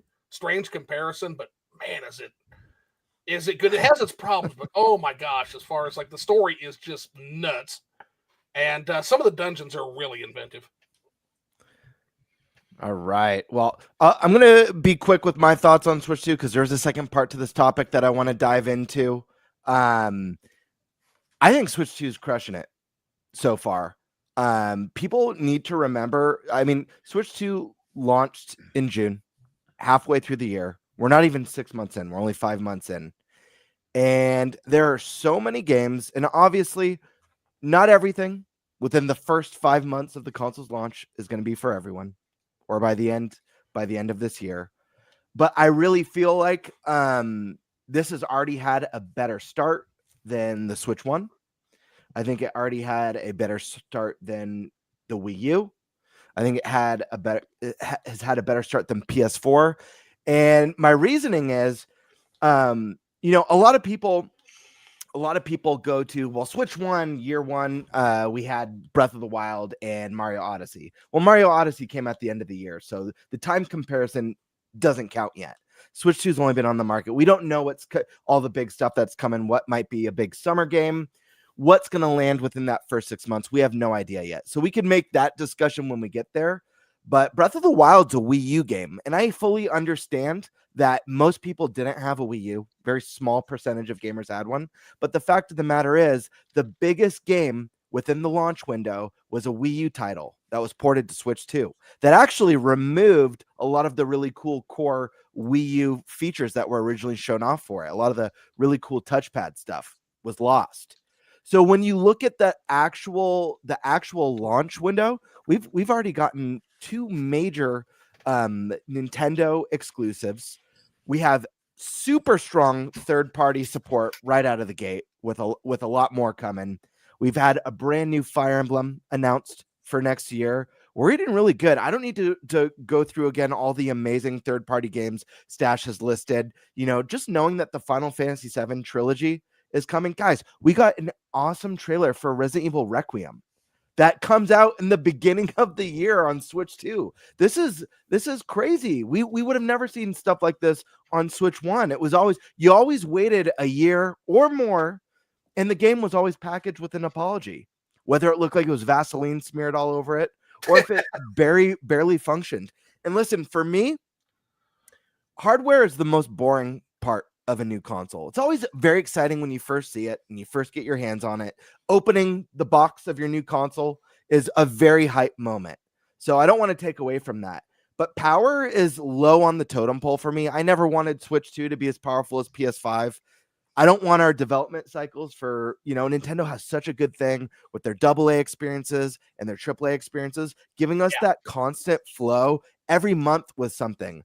I don't want them to do what the other companies are doing where there's just massive droughts and depending on third-party support to get you through the year. I hate it. I love Sony. I love Nintendo. I hate how some years it's like I get one exclusive and hopefully it's one that I like for my PlayStation. Yeah. So I'm really happy with where we're starting. I don't think the Switch 2 is perfect. I do feel like it would have been nice to have that one killer holiday game. I was making videos on my channel all throughout the year. I was hyping myself up because I was like, man, if Mario Kart's the launch title and DK Bonanza's the summer title, what the hell is the holiday game going to be? Because usually that's the ultimate game of the year. That's the one that's bigger and better than everything else. And, we're getting some cool stuff, but obviously we're not getting something that's bigger than Bonanza or Kart. You could argue that Pokemon is that, but Pokemon's null and void because that's a Switch 1 game. That doesn't count. I don't think you can make the argument that Hyrule Warriors is a bigger thing than Bonanza, but I don't know. That's for you guys in the audience to decide. But it would have been nice to have, I don't know what the game, even getting Splatoon Raiders, I think this year would have been a nice treat. But I think we're set up. Switch 2's got a great foundation. we could be seeing games like Eternal Darkness. I mean, dude, we're getting a virtual boy with the peripheral. The sky's the limit at this point. Badass. We've got The fact that that's happening makes me think Eternal Darkness might finally come back someday, and not just on NSO. yeah, and like you know, we're living at a time where in this console gen, like who knows, maybe virtual or virtual consoles is possible. DS stuff, I don't know, but I think we're eating good so far. I think people don't realize the number of exclusives that have landed within such a short period compared to people forget other console launches. I don't know why. Like the big exclusive, Sony had 2 big exclusives when PS5 came out. It was Demon Souls, which was a remake. So again, people want to complain about remakes. You got to toss that one out. Remake. And then Ratchet and Clank. And then the other big games for that holidays were remasters of Spider-Man. Correct me if I'm wrong. I might be forgetting a game, but and that was that was over that first year period. So I think we're off to a really strong start. I say don't make your comparisons till we've hit that 12-year mark, but I think we're starting stronger than at least the last 2 Nintendo generations. I hope the Switch doesn't last for 12 years. I hope not either. Yeah, I hope not either. But last thing I'll say, I'm happy with the hardware. It's not perfect. None of them are. You know, I love my PS5. I hate it's like both my favorite and most hated controller. Like I have so many PlayStation 5 controllers just because I have to keep one on deck because I know I can't even get through a TV show without it dying. It's horrible. Yeah. It's awful. The features are amazing, but the battery life kills me. It kills me. So like everything has a compromise. The Switch 2, I will say, picking it up, I did have that feeling of like, this makes me not want to play on my Switch 1 anymore, which to me is a win automatically. Not just because it's newer, but it genuinely, for me, felt like a more premium piece of hardware. The Joy-Cons, huge improvement. No more wiggle and give. Everything feels better. The screen's nice and big. Yeah, I just love it. I love the Switch 2 Pro controller. I love the fact that we have back paddles. You know, I default my run button to the left back paddle. Makes my life easy. I don't have to hold in a joystick anymore or an analog stick. I love how it's silky smooth, whatever hell type of plastic they're using. You know, sometimes I'm my precious and just rub the controller, you know, in the corner. But yeah, I'm loving it. Gamebird. Yeah. There you go, dude. Well, this packaging is so nondescript, and like I have other boxes that look actually similar. So I'm like, I need to write on this with a Sharpie. But Right. yeah, I'll be opening up my PS5 controller. Got this on Amazon. Bigger battery. So it should be better than what comes in there. And it was like, there's 2 in here. I think it was $15. So might be something you want to do. Yeah, that's definitely something to consider. Like It the sucks that battery we have life to on do the this though. It's so they bad. drive me nuts, dude. You have no idea. I get so annoyed. But for sake of time, let's real quick. Anyone who didn't touch on this, I'll touch on it really quick. Let's go quick so we can jump into the next topic. I don't want us to go too late on this one. Really excited for what's remaining to come. Really looking forward to Metroid Prime 4.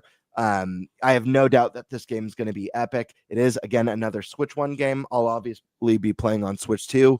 Looking forward to trying out the the mouse controls on this and see how it feels. Hyrule Warriors, Zelda's my favorite series. This one looks like it runs buttery smooth compared to the previous entries. So I can't wait to revisit this game and see a more canonized story being told through here. And a lot of good third party stuff. HD 2D, I'm a huge fan of. So Octopath is going to be one that's definitely on my radar. But what about you guys? Real quick, anyone who didn't speak on the rest of the year, feel free to jump in and give your thoughts on how you feel about what's coming before we talk about our hopes for next year. Yeah, I think it was just me that hadn't talked about the rest of the year because I was just a dumbass and couldn't remember what was coming. But yeah, no, I think looking at the games, I think I'm probably picking up a couple of them. I don't know when I'm going to play them, but I'm going to probably pick them up. Kirby Air Raiders. I Pokemon may have sold me, so it's one of those that I might pick it up when I get a chance to play it, but that one was actually a whole lot of fun. So It was. yeah, that's kind of where I'm at with what we've got coming. Awesome. All right, so let's run through really quick. For sake of time, let's give maybe two big, or I guess they could be small, but what are we expecting for Switch in 2026, guys? Let's start with Andre this time.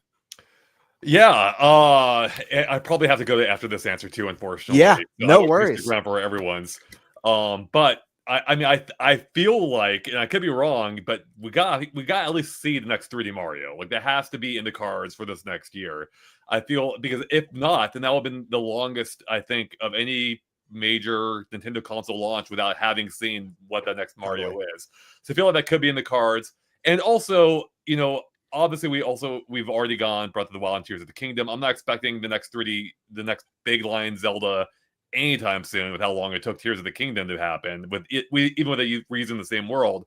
But I also don't think there's no way to go a whole nother year without another Zelda entry. I don't think Warriors is quite that. Right. So I think we'll see either a spin-off or a remake, whether it's like Ocarina of Time type thing or just a different kind of Zelda entirely. Yeah, beyond that, I don't even know, because it's Nintendo and they could dip in any number of IPs. I would love to see Star Fox or F-Zero. Unlikely either of those happen, but I hope I'm wrong. So, yeah, but 3D Mario is kind of the big one for me. So, yep, I feel ya. And Andre, you got to bounce? I do, unfortunately, but it's been so great being here. I know Nate isn't here right now, unfortunately, but yeah, thanks for having me on here. It's been a ton of fun. So yeah, do you want to? Oh, here's Nate. I'm sure everyone in chat is familiar with you and your channel, but just for the sake, in case anyone's seeing Andre for the first time, do you want to just give a little plug about where people can find you and what they can expect from you coming up?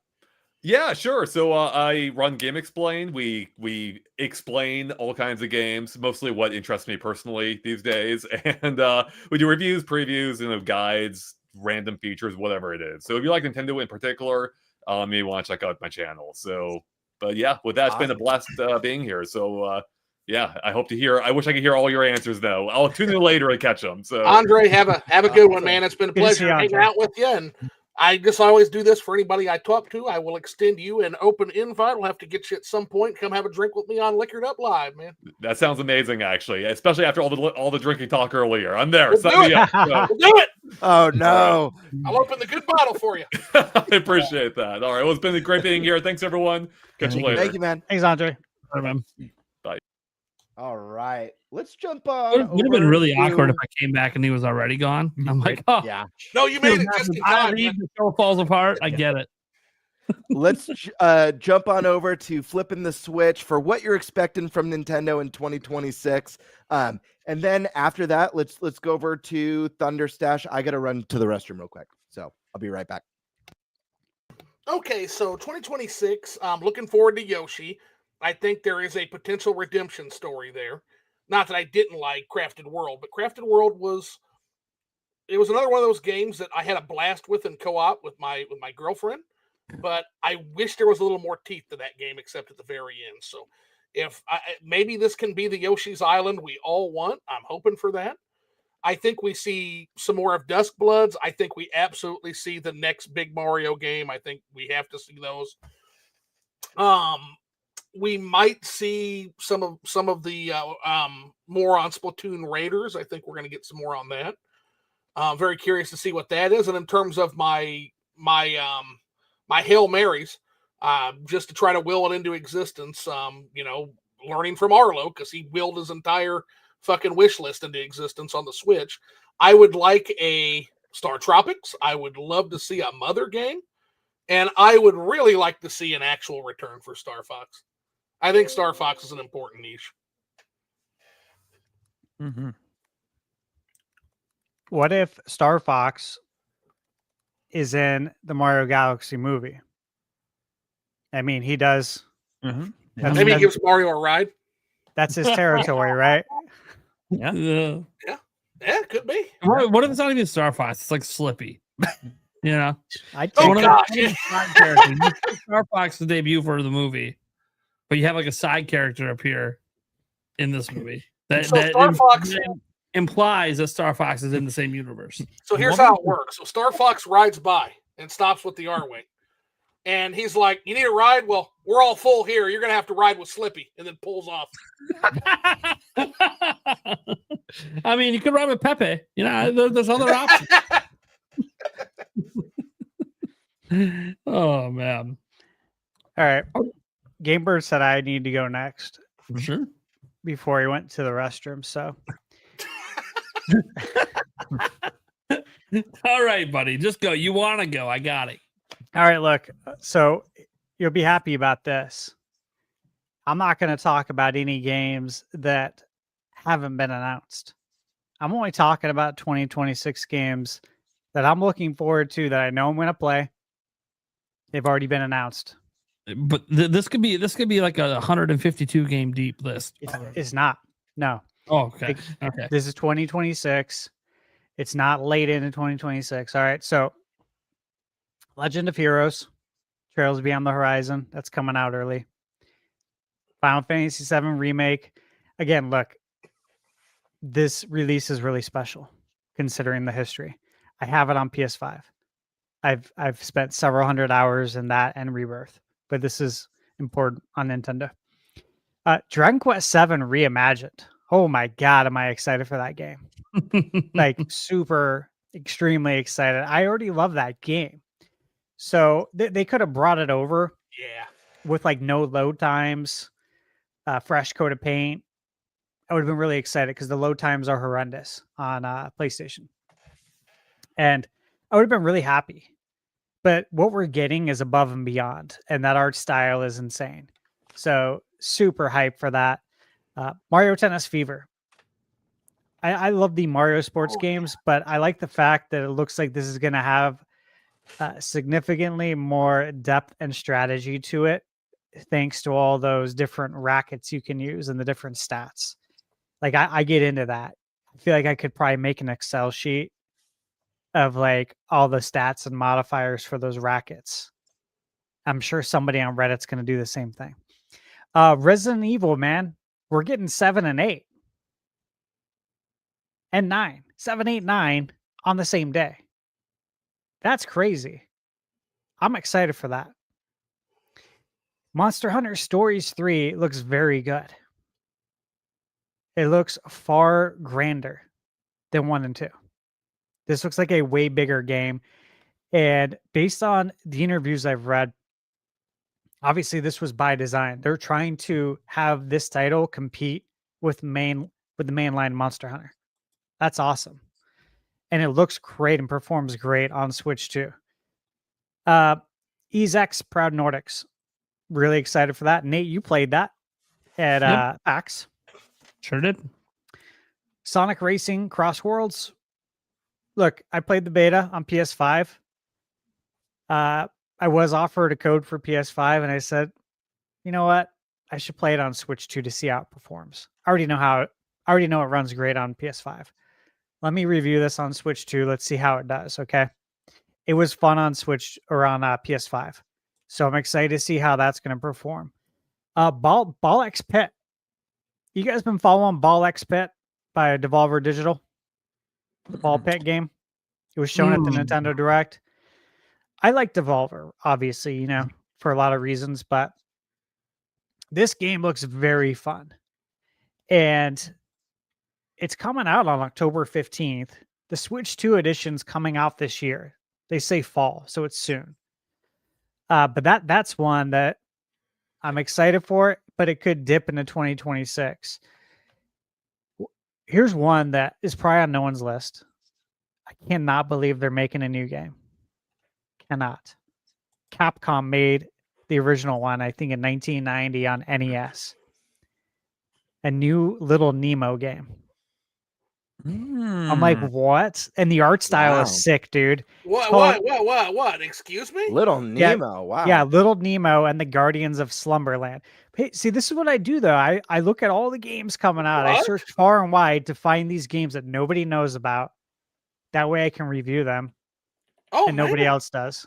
Yeah, I thought I had one with Uninvited too. Little Nemo? Like the Little Nemo, the platformer on NES?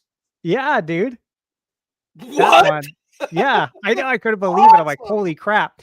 That's almost as crazy as Samurai Pizza Cats. Dude, that game slaps. I can't believe we're getting a new one of that. Did you know we're getting a new one? No. Yeah, dude. Insane, right? So, yeah. God, this is good stuff. It's Man. nuts. Mario Wonder Switch 2 edition. Excited for that. Yeah, we Elden finally Ring. get that battle mode. Yeah. Are we going to get Elden Ring this year, next year? Who knows? I'll tell you what. I'm not holding my breath for anything because we're all busy. There's a lot of games, but that's either coming this year or next. Marvel Cosmic Invasion. The demo just hit last week on Steam. It didn't come to consoles. And again, I do not like playing at the computer desk. Same. Like I'm reviewing a game right now, and I'd probably have it done if I didn't have to fiddle around with getting it on my TV and then getting OBS to record it properly and to record the frame rate properly and do all this horse shit. If it was on console, I'd already have the review done and it would have been posted today at 6 a.m. with the other two. However, that is one that I am excited for to play on console. I'm not going to play the demo, is my point, on Steam. I'll pass. 007 First Light.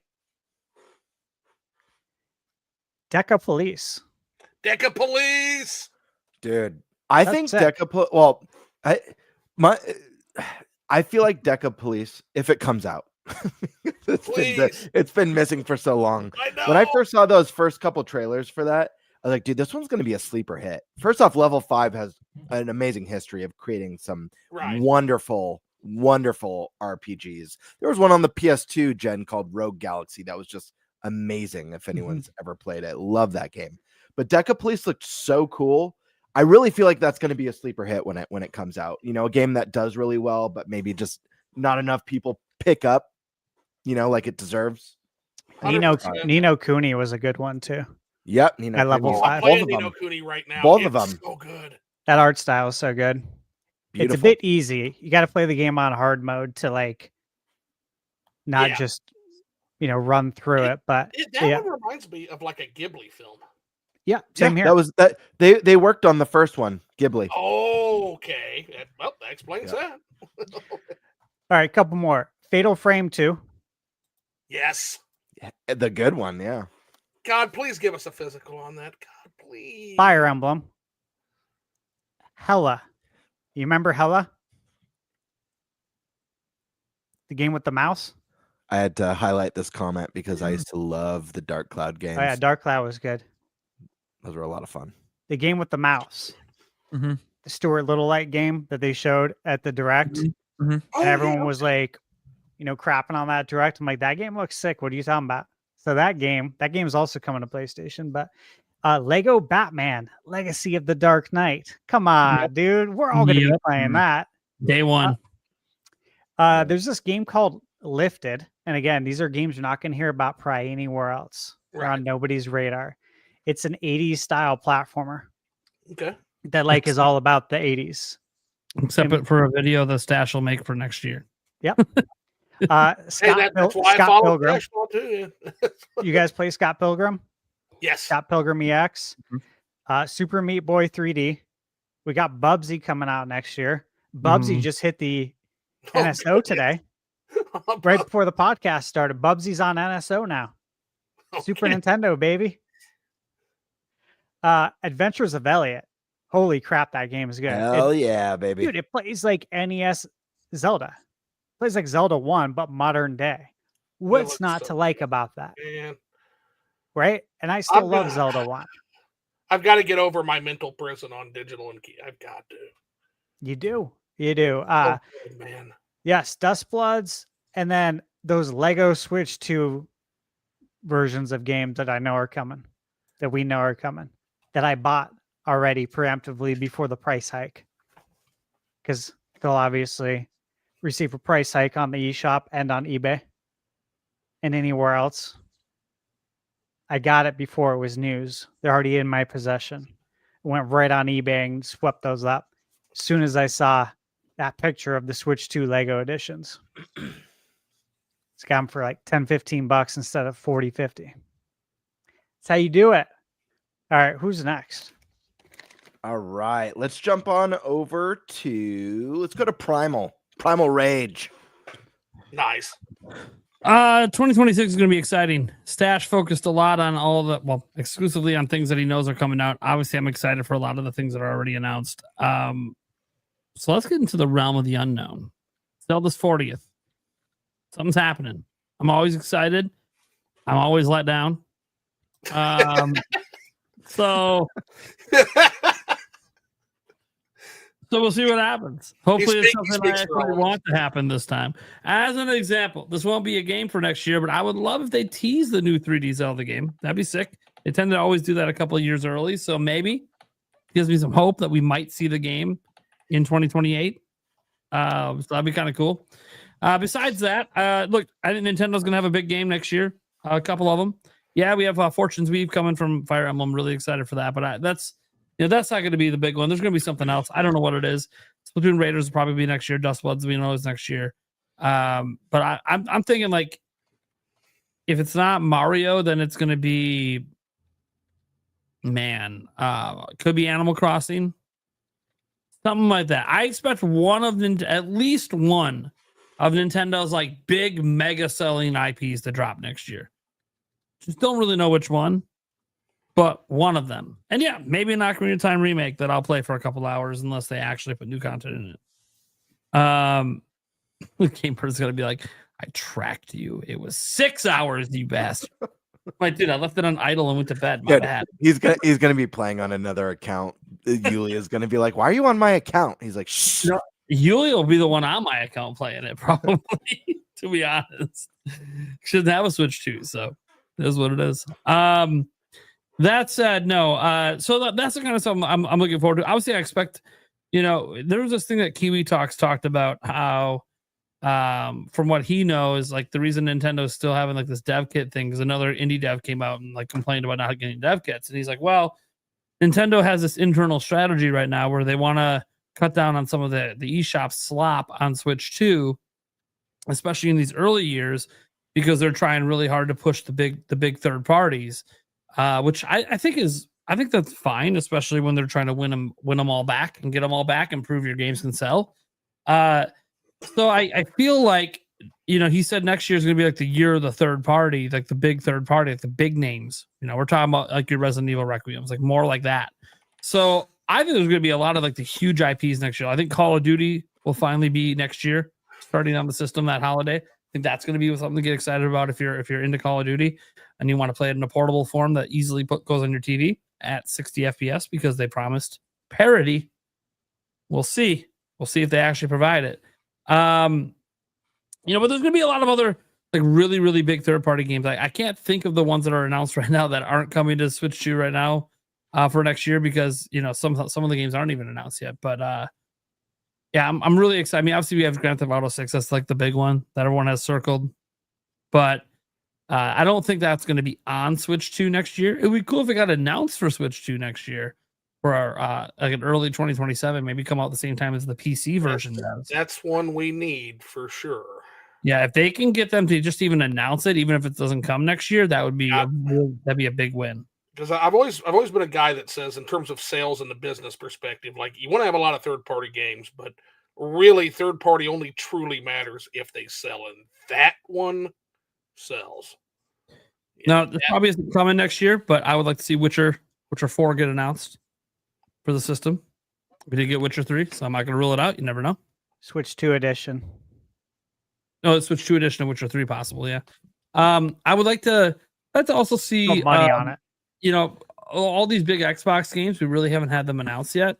So I think it's time, get them announced, bring them over next year. We obviously know Indiana Jones is coming, but let's get more. Let's get everything. Let's get the Master Chief Collection. Let's get the one that everyone's been wanting for decades, I feel like, at this point in the Rare Collection. Let's get that one over. Yes. Let's just get like everything over, and then even like new stuff. Like it'd be really cool if like Fable was announced as coming to Nintendo Switch 2, stuff like that. Like I think it'd be really neat because Microsoft now owns a lot of stuff, which means they actually are kind of semi-consistent at releasing games now. So let's like get these new games brought over to Switch 2. Like let's get Hell, even some of the old ones, obviously, like Hellblade 2, Senua's Saga, or whatever. I'd like to see that, or what is Sacrifice Saga? I don't even remember at this point. I keep getting the one confused. Anyways, the point is, Hellblade 2, I wanted to come over. You know, so there's like a lot of the old stuff I want to come over, but for me, it's about the new stuff I haven't played. You guys know I don't like to replay stuff, so like, I never beat Final Fantasy VII Remake Intergrade, so that's why I'm excited to play it on Switch 2 because, you know, I won't have an excuse anymore. My excuse was always, well, like right now, if I wasn't doing this, could I play on my Xbox? No, I cannot. Yulia is playing it, or if I was playing on the PlayStation, she's playing it. She plays on all of my stuff all the time. The only thing she doesn't touch is my Switch 2. So it'd be really cool to be unencumbered and play it whenever I feel like it. To be fair to Yulia, she will get off the system anytime I want to play it, but I always feel like I'm kind of a douchebag. You're gaming right now. I don't want to take this from you. You're gaming. She's playing Immortal Phoenix Rising right now. You gotta foster that. You think I want to kick her off? She's playing Immortal Phoenix Rising. It's a great game, right? Like Gamebird. How excited were you about your lady playing video games? Oh, it was awesome. I saw it in your videos today, right? Yeah. No, it was really cool. She got to play. I mean, you guys will see. She did some gaming with Nate, you know, at this kind of indie after party that we all went to the first night. She's like, but when we all suck together. Yeah, but the cool thing is that she had fun and like, you know, little spoiler for the vlog. I don't show any footage from our behind closed doors Nintendo meet just because I wasn't going to do vlogging in there. You know, it wasn't really a space for that, but she got to try out the Silk Song and she freaking loved it. And she was talking with the staff there about why she loved the game. And then when I bought it, when it came out on launch, she was like, "Oh my God, did you buy that Hollow Knight game?" And I was like, "Yeah." She's like, "I want to play." Which is a really neat thing for someone who, you know, she plays with me and the kids with Mario Kart and stuff, but that was a cool experience. And that was because of PAX. So really neat. Definitely nurture it. So here's my question. She asked me because she plays Fortnite, but she was like, "Is there another game that's like Zelda?" I'm like, "Well, I have Game Pass Ultimate still. There's this game called Immortals Phoenix Rising that's never getting a sequel. I want you to know. So just enjoy what's here."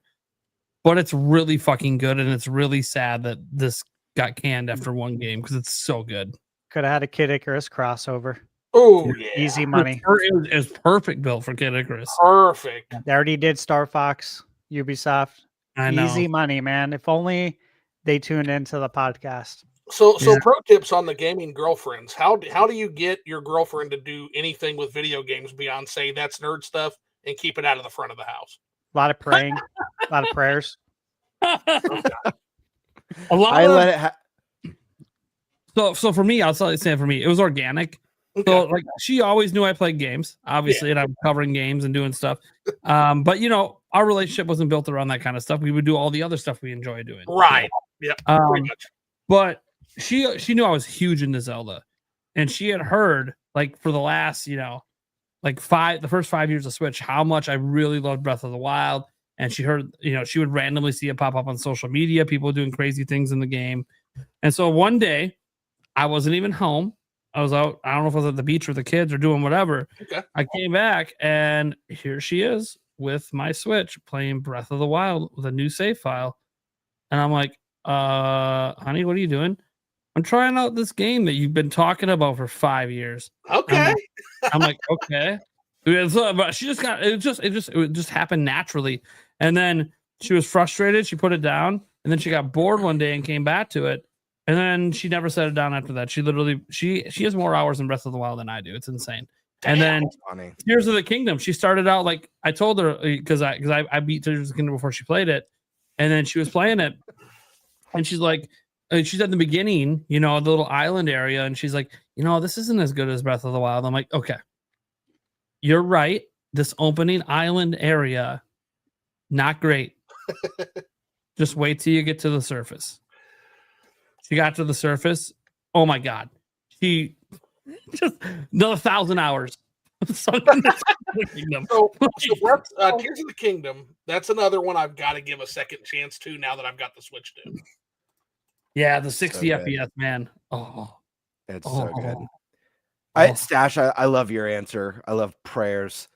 Prayers is prayers. I love that. No That's a idea. great She had answer. always touched like once in a while Mario Kart with me and the kids, or like, and she had played games like Donkey Kong when she was a kid, like the country games, but she hadn't really gamed. Like she really, when I met her, like video games were taboo. We're not, we're gonna drink, we're gonna party, we're gonna watch movies, we're gonna, So, oh, you want to go play some volleyball at the bar? Cool, let's go join a bar league. For yeah, volleyball. right. Yep. Like it was nothing to do with video. It just kind of happened.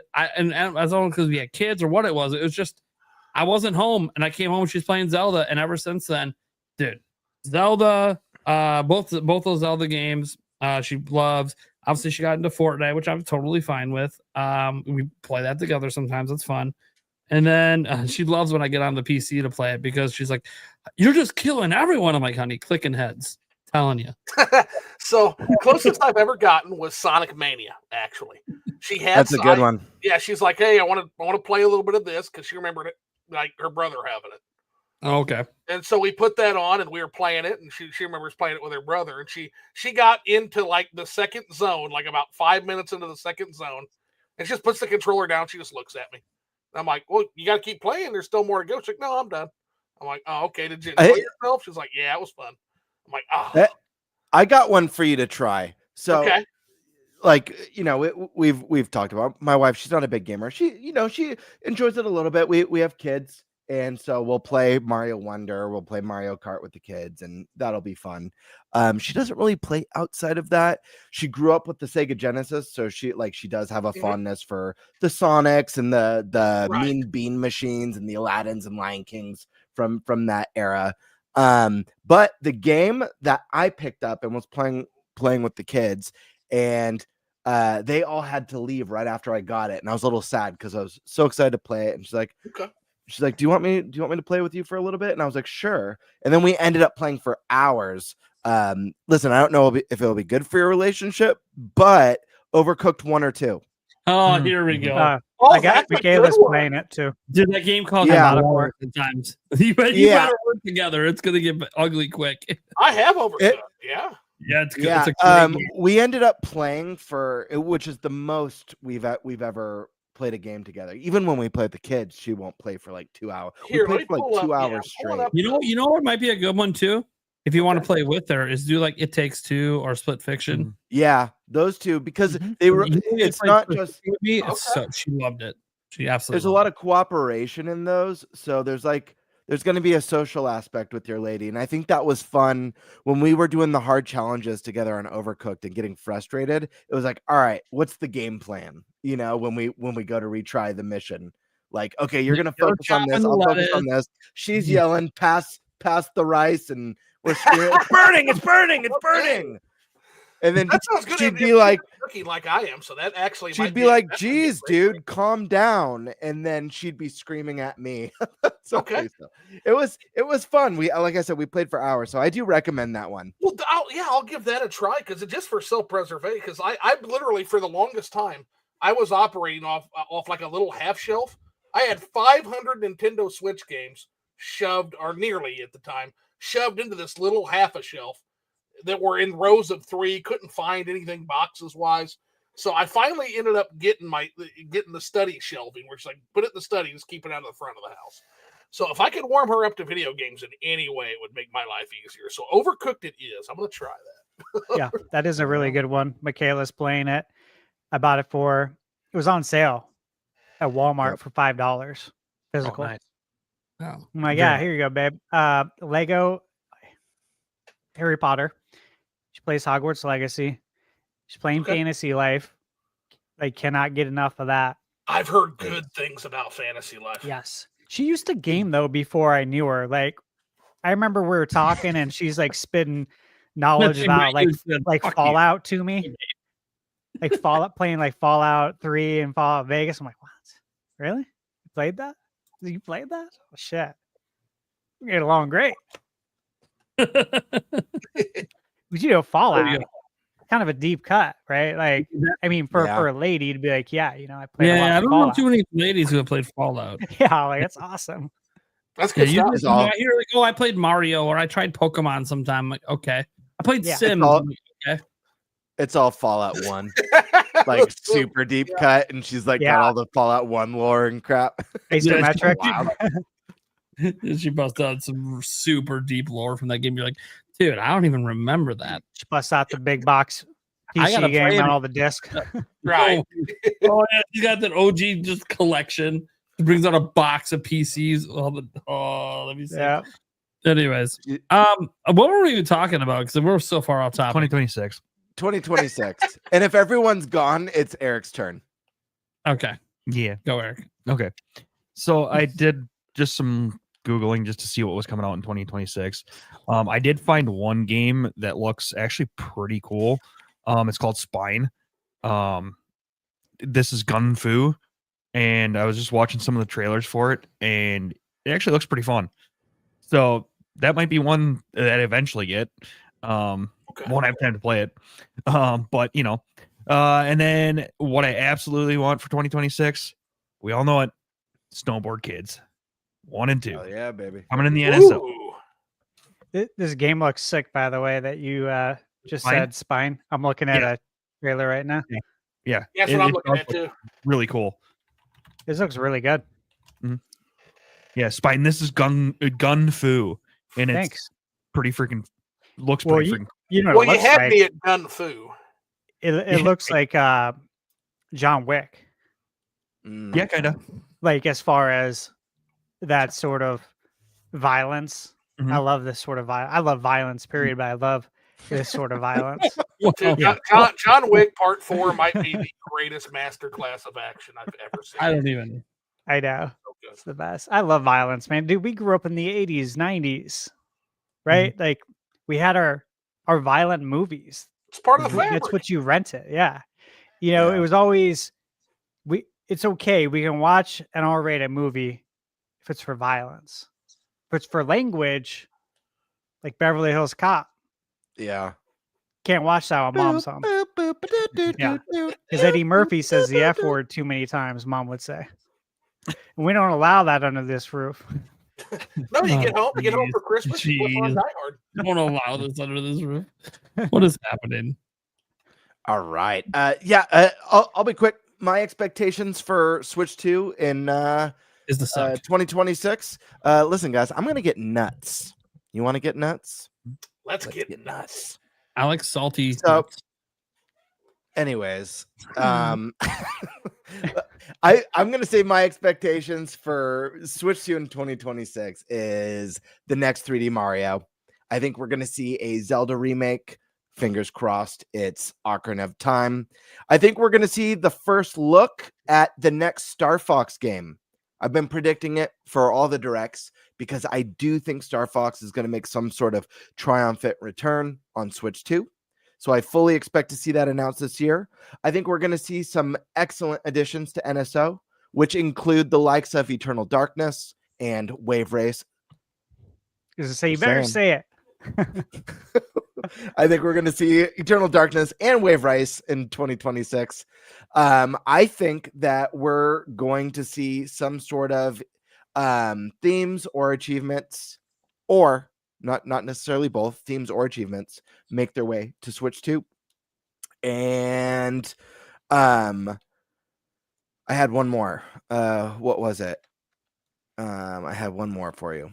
I don't remember what it was. I did have one more. Maybe it'll pop in my mind before the end of the show tonight. I will say I don't think we're going to get Animal Crossing next year. I think we're going to get Animal Crossing in 2027. Oh, this isn't Switch 2 related. That's why I removed it from my thoughts. I think we're going to find out what the next Nintendo movie is and maybe some future theme park plans in So 2027. past Zelda? Past Zelda. Yeah, so Zelda comes out early next year. Mario comes out, or wait, no, sorry, it doesn't.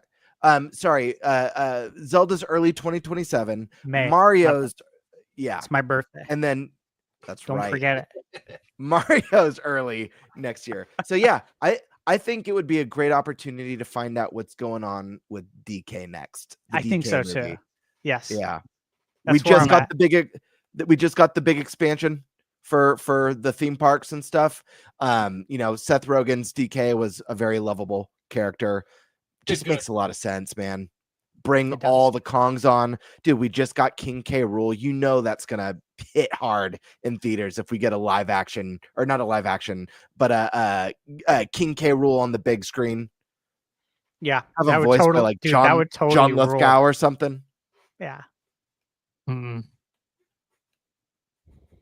Okay. Yeah, with K. Rool. Yeah, totally rule. Nobody said Yick. Nobody said Yick on the Switch too. Oh, dude, just go on YouTube or Twitter. Oh my gosh, that's one of the strangest games I've ever played in my life. Somebody said, "Hey, I know you don't do a lot of digital, but you have to try Yick. You have to try Yickiv on Steam." I'm like, "Yeah, send it to me and I'll do it." They sent it to me. I'm like, "Oh my god, this is wild." I don't know if it's good, but it's something. Somebody in the chat said Yick, so it triggered it. It's like, here we go. A weird game. What's the next topic here, Stash Man? Oh yeah. Let's see here. More topics. Money. Yeah. Money. Oh, you're paying me money? Wait. Sales. Oh. And Where's I'm not Paul? talking about a discount.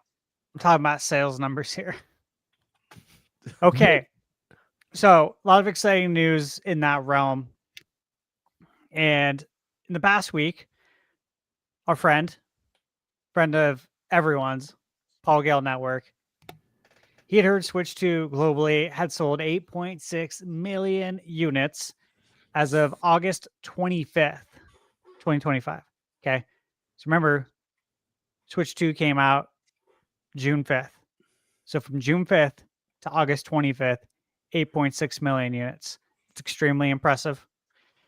However, what about here in the United States? And we just actually did have some data come through from Matt Piscatella, Circana. So Switch 2 has sold 2.4 million units through August in the United States alone. Previously, it was 2 million in July and 1.6 million in June. So that means in July and August, the system essentially sold roughly 400,000 units each month. Madden 26 was the second best-selling game for the system in the month, and Madden claimed the Switch 2 sales offset double-digit declines for PlayStation and Xbox. So beyond this launch line, Switch 2 August sales are 77% ahead of the same sales period for Switch. That's massive. So, broader scale, Switch 2 is also still 5% ahead of PlayStation 4 for fastest selling in the United States history. So PS4 was 2.2 million. And again, remember, we've went over Nintendo's numbers several times here on the podcast. Nate's went over the numbers, I'm sure, on his channel for several years when they come out, the quarterlies and the annuals. Nintendo rakes it in right now. This is their money time, Q4. This is when they go absolutely nuts. Oh, everything sells, yeah. Yeah, so it's going to be interesting to see what the numbers are for that first, I guess, 6 months and roughly 4 weeks, 3.5 weeks. Well, we're already halfway home to what they projected. If they sold the 8 million, which is really good. And I'm not necessarily interested in fastest selling because that means the enthusiasts showed up, which is good, but I'm interested in the evergreen and sustaining sales. So we knew the launch lineup was going to be good. We know the holiday is going to be good because everything sells. Fucking Xbox Series X sells during holidays. Well, dude, not to mention they're doing a Pokemon bundle for Switch and too. Pokemon, and Mario Kart. You know where Xbox won't be selling this holiday? It won't be selling at Costco. That's true. They pull them out. So, hey, that's okay though, Nate. Everything's an Xbox. That's what they tell us. So less competition, though. Think about that. Yeah. Nintendo numbers and Big PlayStation point. should naturally improve because there's one less competitor on the shelf. Fair point. Yeah, less store space. The other question I had is, and just trying to get ahead of some of what we know is coming. When they talk about those numbers, were those, you said those numbers were launch aligned 77%, right? So they did launch align that. Yep. Perfect. Okay. The other question is did they adjust? 77%. I can't imagine it matters, but they're going to pretend it does. Did we adjust for the 3% decline in population in Japan and the 5% population increase in the United States? I don't. You think laugh. You laugh. They- You know it's coming. probably You not. know it's coming. No, these are just raw numbers. Yeah, that's what they never do, and so that's going to be the angle. I'm just telling you. Are you talking about for the people that are going to be negative about it? Yeah, that's going to be the angle. Well, it'll probably be one certain YouTuber, and he already created the angle last night before the numbers dropped. Okay. He probably won't even bring up the birth stuff. He feels like he's got a good enough angle already. Oh, okay. So you're not digging that deep. Okay. No, So, I mean, anyway, the way I always view it here is like it had an impressive launch. I don't know how anybody honestly argues against that. Irregardless of how you feel, it had a good launch, and it's going to have a good holiday. We will know more about where we are. I keep saying it, but we wait till spring fiscals, and that is going to give us the absolute keys to the kingdom on where things are going. We'll also have some post-holiday sales to see if that's sustaining, because that's when nobody has any fucking money. And so that's always what I'm interested in looking at when consoles sell, is when all the money's been blown, all the credit cards are maxed out, Christmas and holidays are over. Now how's it selling? And if it can continue to sell in the spring, now there is no argument. If it slows down drastically in the spring, doesn't necessarily mean it's the end for it, but it can show that there might be some issues in terms of evergreenness and sustainability.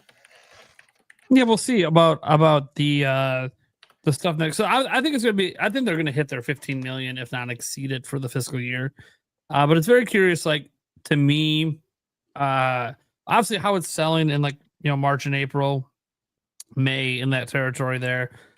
Because it might be okay sometimes because some people get tax returns and stuff and they decide to buy stuff with it.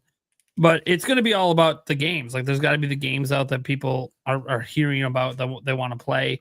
And I would say we have a lot of games. I mean, Stash went over a crap load of them. Right.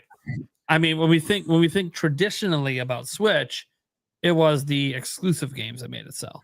And it's like there isn't like huge exclusive games in the spring yet. Spring's going to be slower. Yeah, there's some nice ones like Mario Tennis Fever, nice, cool. But like it's not like a huge move. Yoshi, those aren't like movers. That's not like when they dropped Animal Crossing early, and that's a mover. And that moved. Unless he's a big star in a big movie. Yeah, Gonna move units, baby. Yeah, it will move units. That's in April. Yeah. And then the other thing too is the potential for any Black Swan events, and I think we might have reduced a couple of chances on that. We've had some pretty good news come out in the outside gaming world, but any major Black Swan event with the economy or any geopolitical situation could also impact sales, supply chains, system availability, all things you have to look at. And I'm sure Nintendo is looking at them, and that's why they have that secondary line of credit, which is the movies and the theme parks and all the other stuff.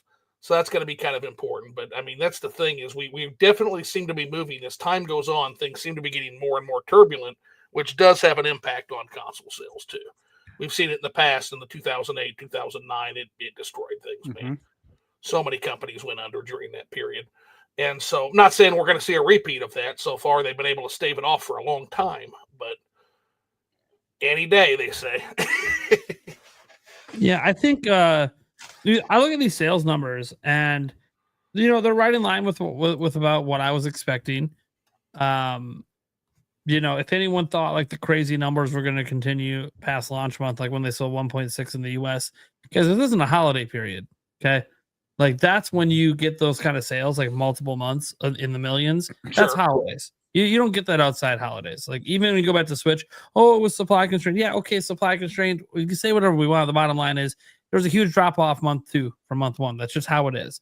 And to me, it was really important that August arguably didn't have anything major from Nintendo. There was Dragon Drive.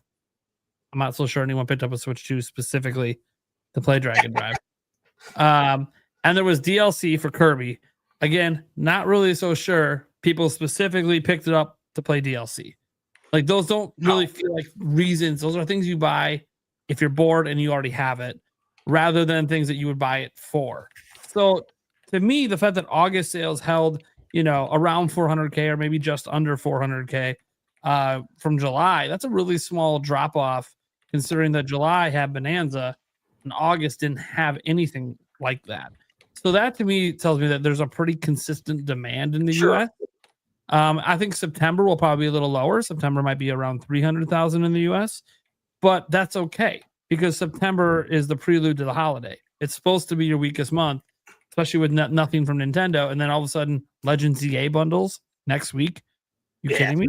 You kidding me? That alone, the numbers are going to be massive this month just from the Legends EA bundles. And I don't know how massive. I don't know if it's going to hit 1 million in the US. But I do think we're going to see it a bump up from July and June. I think it'll be significant. It'll be 500K plus just in the US. I'm sure this month. I think you're right on that in terms of the sustainability. It's kind of why I said I really think that they picked a brilliant time to launch the Switch 2. I thought June was perfect, and the reason for that is you got the holiday. It's going to sell during the holiday. You don't need the launch hype help. But what they did when they launched it in June is they basically gave themselves an extra holiday extension because of the hype excitement around the system launch. So the question I guess I have for you is just trying to steel man that for a second.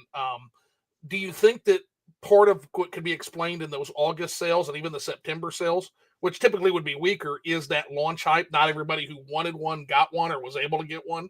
And now that they're finally stabilizing, those enthusiasts are starting to be able to swipe them up. And so that could that be attributed to the launch hype? The thing is, it's been pretty easy to get this thing for a while. Like by the end of June, you could walk into stores and buy one. They were excellently prepared, yeah. I mean, and to be fair, Furukawa said that's exactly what they were going to do. They were going to defeat scalpers by just having so much supply that it doesn't even make sense to buy a scalped unit. Good on them. And they did it. No one's ever done it. Most companies would even if they had the units ready, they would do the whole FOMO strategy and just keep it sold out because it makes headlines.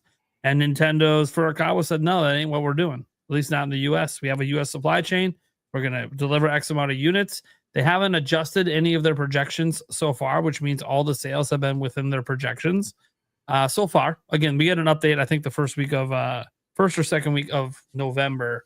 We'll have the next update that ends the fiscal year the fiscal quarter that ended in September. So there could be an update there. They might increase their projections there. We don't know that yet because we don't know what the final numbers are. I think it's safe to say worldwide it's north of 9 million as of the end of September. Yeah, we're more than halfway home. But how much past 9 million? Is it 9.5? I have no idea because this is worldwide numbers and we just don't have data for most of the world. We know in Japan, we have pretty accurate data for Japan, but besides that, we don't have data for most of the world. So I do think that we're looking at we're looking at a situation where the trickle of sales I think comes down to at this point people just becoming aware of it, like just walking into a store, seeing it, knowing the holidays are coming up. And going, you know what? I'm going to get it now before it's hard to get. Just put Bonanza in their hands. They'll probably have one 9 hours later. After I don't know about you guys. Almost every retail store I've gone to around me, and this is unusual, has a demo unit. And I'm not used to seeing that. That's good. That's good strategy. That's good strategy. Like Nintendo paid for demo unit space at these retail. I think that was massive. Like you put all the best games, the best third-party games on there. You get people playing it, realizing, oh, this is pretty cool, and then they pick it up. Yeah, it's good strategy for sure. You've got to do it because I've always said the main competition of the Nintendo Switch is not going to be these other PC handhelds. It's not going to be Sony, not going to be Xbox. It's going to be Nintendo Switch 1. How do you move someone like me from Nintendo Switch 1 that loves his Nintendo Switch 1? How do you move me to a Nintendo Switch 2? The answer to that question is get it in their hands. Let them play Donkey Kong Bonanza. Let them play Mario Kart World and make that discovery that I made. That's the only way you do it. It's a $450 piece of hardware. And that's not to say that it's not cheap compared to its competition, but it's $450. Have the Seattle Mariners go to the World Series with the Switch 2 patch on their jersey. Dude, people didn't even have them in the playoffs at the beginning of the year, and here they are, like about to go to the championship series. I'm like, dude, this is wild right now. There's gonna be Switch 2 logos in the ALCS. This is gonna be sick. Like, this is awesome. Dude, you're gonna watch. I'm gonna watch the games just because you're gonna see like Switch 2 pop up on the scoreboard. I'm like, dude, this is awesome. What is happening right now? Pretty cool. Now they're playing with power, so Yeah, that's what happened. Yeah, the Switch 2 is what inspired them to be good this year. That said, I do think the holiday sales are going to be really good. Obviously, I was kind of looking at the last handful of holidays for Switch. You know, everything was selling anywhere from like 5 to 6.5 million every holiday. They sold 7.2 the first holiday season of Switch back in 2017, 7.2 million. I was talking worldwide, folks, not just in the US. Yeah. You know, are they going to repeat that? There's no Mario Odyssey, but then we do have Pokemon bundles. We have Pokemon bundles that we did not have that holiday, and that could be huge worldwide, those Pokemon bundles, especially because you have yet to see Switch 1 footage of the game, and I'm willing to bet the Switch 1 footage might be a little rough. Probably. Knowing Game Freak, probably. But the question is... Which means people are going to feel like they have to have a Switch 2 to play the good version of the game. That could be a pusher to get Pokemon fans over earlier than they normally would come over. So it's interesting. And you got to remember, I don't know. See, I was really hoping that, and maybe this is a dumb hope. I guess I personally don't care. But I think for Switch 2, it would have been beneficial if Dragon Quest VII Reimagined was not going to be on Switch 1. If that was going to be on Switch 2, you know, and obviously the other modern platforms. I remember how big Dragon Quest is in Japan. Like, do you imagine the units that would move with Switch 2 if you had to buy a Switch 2 to play in Japan? Dude, I mean, that's one way to do it. Yeah, I they didn't do that. They didn't do that. They put it on Switch 1 as well, which is fine. They're looking out for maximum sales of the game, so I get it. You know, eventually third parties got to move on, but I get it. You want to maximize sales because there's a huge Switch 1 audience. But I honestly, as you said, Zoo, like that's like the biggest competitor of Switch 1. Like, hey, these games are going to be on Switch 1. Do I really need to buy a Switch 2? Like, the only games this holiday you need to buy a Switch 2 for specifically are Age of Imprisonment and Kirby. Like, is that think about it? Like, is that a good, you know what I mean? Like, oh, but on Switch 1, I have Metroid Prime 4 and Pokemon. Why do I need? Yeah, it's well, you need it because you haven't seen Pokemon Run on Switch 1 yet, and you're going to find out in the reviews that it's really bad, I'm sure. So I could be wrong. I could be eating a lot of crow on Kirby Air Riders. It's possible. It's okay to be wrong, and I'll be the first to admit it if I am. But sales-wise, man, that thing was in Bomba bins, guys. That thing was in Bomba bins in the GameCube era. They threw that thing in Walmart. Dude, the GameCube was in the Bomba bins during its own era. Let's be honest here. Fair. Like, no one was buying GameCube. I'm sorry, I love GameCube. It was not selling well. No, it was not. It was not. So we'll see with Air Riders. Sakurai's a lot more popular today as well. So like I think that adds some sales. People just trusting Sakurai. He's such a good showman. Yeah, even I have to admit that. Yeah, he's a very good showman. He is a way of making things look more exciting than they are. So we'll see what's up with it.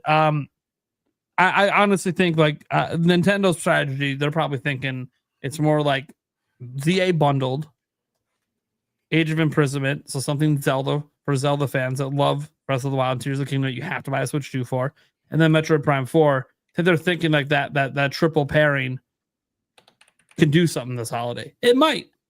It actually might. We'll see. Because what they don't have is the big, huge system seller you have to buy Switch 2 for. But what they do have is a bunch of really good games that are best on Switch 2. Including Pokemon. And Pokemon's a system seller, but like it's on both systems. So, you know, like I think one way that Pokemon Legends EA could push, and I'm curious if this is what Nintendo does. What if Nintendo doesn't provide stock of Switch 1 for the holiday? What if you go in on Black Friday and there isn't Switch 1s on the shelf? Interesting. Like, you can still maybe buy them online, but like in store, it's only Switch 2s on the shelf. From a business standpoint, and from like needing to do some explaining to shareholders at the end of the fiscal, I kind of like it from Furukawa's perspective. But at the other hand, just as a fan of the Switch 1 and it being my favorite system of all time, God, I really want to see it beat the 155 million. I want to see that happen. I want to see it beat the real DVD player numbers. I want to see that happen. So hopefully we can beat the real DVD numbers. I'm not talking about what Lion Cry and Jim Ryan cried about and boosted it up to 160 million. That's bullshit. I want to see it beat the 155 billion DVD player numbers. Well, I will say, don't we know? So setting aside, the Lion Cry and Jim Ryan, and then Sony coming out and confirming it.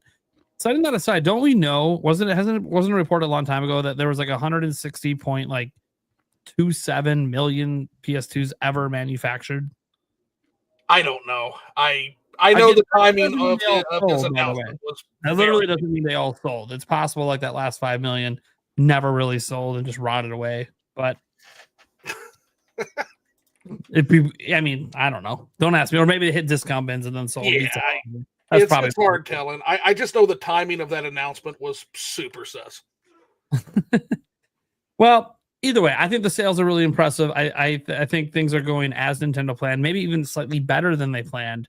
And what I'm actually more curious about, like, I know the numbers are going to be big in the US. I suspect they're going to sell another 2, maybe 3 million this holiday just in the US.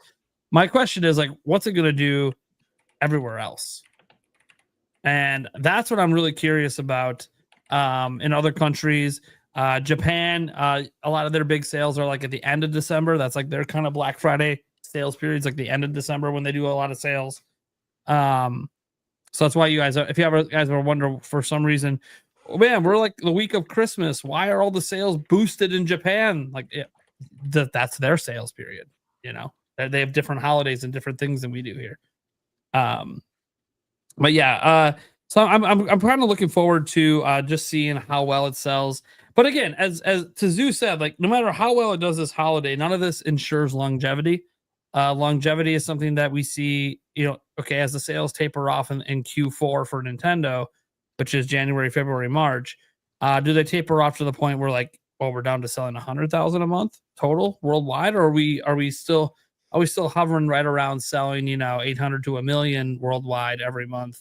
Because the US numbers are what they are. We know what Japan's numbers are. You can already factor in the other countries. They only got to make up like 50,000 sales and you're at 1 million right now based on the numbers we know. So it's like if they can maintain something like say September's numbers where it's selling like 300,000, probably that's just a guess. I don't know. We'll know soon. In the US, if they're doing that in January, February, March, I think that's very good news because those are slow months. And then, the February Direct happens, line up that summer lineup. Maybe there's some big game coming up people are hyped for. Zelda 40th anniversary announcements come. That gets some people hyped up. And before you know it, the Mario movie's out. They do something Mario related. I hope something Mario related on Switch 2 that's going to make people want to get a Switch 2. So I think that there's a lot of reasons that, right now, I will say this. I do think Nintendo has one thing working against them, and that's the rock in a hard place. So they're still supporting Switch 1. And until they're done supporting Switch 1, everything isn't full go on Switch 2 yet. Like Tamagotchi Life's next year. That could be a big deal, especially for the more casual audience. I don't want to say casual audience, maybe the more cozy audience. For the cozy audience, that could be a really huge hit. But it's a Switch 1 game. That's not going to push Switch 2. Like what's the worry about Legends EA? If it wasn't bundled, would it really move Switch 2s if it wasn't a bundle? Because there's a bundle, we think there's a high chance of it moving it. Are people really going to pick up Switch 2 in December for Metroid Prime 4 when they can play it on Switch 1? So it's one of those, like, I think Nintendo's going to cut off support quicker than everyone else. I think last year's the last year we're going to get Switch 1 games from Nintendo. But I think that, my prediction is that, well, obviously, I think we all agree that the Pokemon bundle is going to move a lot of units. But even if there wasn't a bundle, I do think that Pokemon would push a lot just because, just look at how the games have performed, like not performed sales wise, but performed performance wise on the previous console. I think there's such a diehard audience that's going to want to play that game the best way possible. What's funny as we're talking about the Pokemon bundle? What's been the catalyst to Nintendo's consistent holiday success? The Mario Kart bundle. If they don't do a Mario Kart 8 bundle this holiday because they have the World bundle, dude, I think the Mario Kart bundle itself could just do loads. It has such an appeal to consumers when they go out buying that during the holiday season. It does. You know, it's a very smart move to have that bundled. Like even bundling that launch, like I don't know if it would have really boosted a bunch of sales at launch. I think sales would have been what they are, but like setting that up that we're gonna run that through the holiday, and you're gonna have like the Legends EA. I mean, dude, we have Legends EA and Mario Kart bundles this holiday. I mean, if that doesn't do numbers, then Nintendo's cooked. I think numbers. I think Nintendo has set up Switch 2 for really good success throughout next year. I think they've hit the ground running. They produced tons of units to make sure everyone could get their hands on one. So there's a lot of word of mouth. They launched with Mario Kart World. They've been consistent, launching games consistently throughout these first 5 months. We got some great titles rounding out the holiday with the new Pokemon bundle. Listen, at the end of the day, games are what's going to move units. Games are what's going to define a generation. And we already have a handful of games that are coming out next year that are reasons to be excited for Switch 2. New Fire Emblem, Dust Bloods. You know, there's the Splatoon game. Splatoon does really well in Japan too. Even though this is a spinoff, I think that's going to appeal to that market. This could appeal to a lot of people who don't like competitive shooters, since it's a new take and could bring in a lot of new players who maybe were hesitant to jump onto Splatoon, as well as like the Splatoon devoted already. But the really interesting part is what's possible. Looking at development cycles, what we could possibly be in line for. Guys, we've talked about this on the podcast before. We could potentially be seeing a year where we get a huge Zelda remake, a brand new 3D Mario, and maybe even the next mainline Pokemon game. Those are 3 juggernauts that are possible for 2026, not to mention all the things we already have announced and the things yet to come, yet to be announced. New third-party exclusives, new third-party day and date releases coming to Switch 2. So all Nintendo has to do is just deliver now. They're off to a great start. I mean, Stash spent like 20 minutes listing out games that are coming in 2026. And we're not even like, we haven't even had a February Direct yet talking about the 2026 games. So they just have to deliver, you know, that's barring delays. You know, there's obviously games that get delayed that technically aren't delayed because they weren't announced yet, but maybe Nintendo was planning to release sooner. There could have been stuff planned for this holiday that just aren't making the cut. Nintendo didn't announce. We don't know yet, but I think as long as they can keep up the momentum that they've already created, Switch 2 is going to be in a really good place. You know, we have people talking about in their YouTube videos or on Twitter, or even Andre earlier saying that, like, while he really loves his Switch 2, there hasn't been that one game yet. And look how well this console's. Yeah, a lot of people are saying that. Where's that one big game? Where's that 3D Mario? Where's that Smash Brothers? Where's that big Zelda title? That Animal Crossing? There's a lot of huge stuff that's going to move. The next mainline Pokemon that's going to move units that hasn't even been announced yet. So, I mean, again, the ball's in their court. They're kicking butt right now. Let's see if they keep it up. But I have a good feeling, you know. And man, if they could find a way to innovate and bring back some of those series that kind of feel like they've been, you know, hiding under the wing for a while, the Star Foxes, and bring them back in a new, innovative way. You know, bring back the F-Zeros and all that stuff. Kid Icarus. You know, a completely new spin on Kid Icarus. I think we're going to be eating good. So I'm feeling good personally. You know, we might be seeing a different story by the end of next year. If we have a similar holiday as we do now, where maybe Mario doesn't make it, Ocarina of Time or some big Zelda remake doesn't make it, and we're kind of looking at more of these smaller AA exclusives, maybe then it's time to revisit, you know, what's going on with their release schedule. But I think as far as what we know right now, they're looking pretty damn good, in my opinion. The release schedule's cooked. No, I have no idea. Eric, do you talk? No. Have we had any theme switches? There's Switch 2 yet? No. Nope. Okay. I mean, that might be some way to, get some boost in sales and stuff too. Zelda anniversary, baby. Give me Right. those golden Joy-Cons. Right. I mean, And I like could see something around the holiday as well. Coming out with a couple of, maybe they haven't even released or announced their biggest holiday game yet. You never know. What if there's a Fire Emblem? Could be. Which Guys, and I forgot to mention, like, dude, we're due for whatever Monolith's next project is. And those games are getting more popular with every release.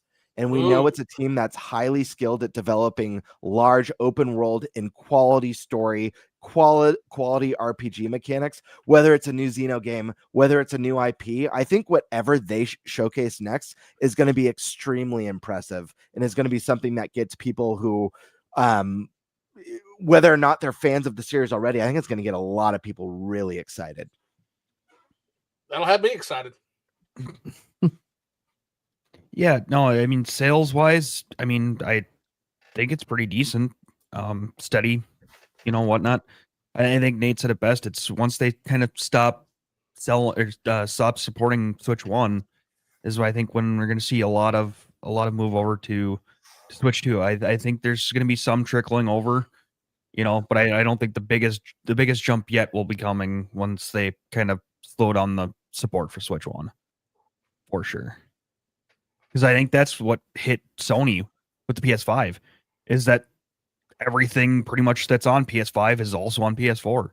So what's the point of getting a PS5 if you have a PS4 besides, a little bit better graphics? Yeah. And just to clarify too, just to, like, I want to set realistic expectations. There's no guarantee that Switch 2 is going to be a runaway success in 2026. Mm-hmm. They could have droughts happen next year that could hurt the sales.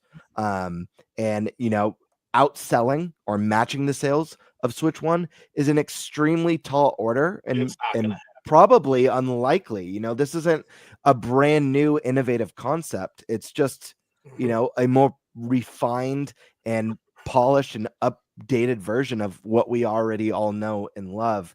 So, it's not like Switch 2's at this point completely unstoppable and is just going to be the greatest thing ever. I'm just saying they're in a really good position right now, and as long as they keep up this momentum, I think Switch 2 will kick ass. Yeah, and it doesn't have to outsell the Switch 1. People need to understand that. It doesn't have to do that at all. Most sustaining innovations do not outperform the disruptive innovation that they're based on. They just don't.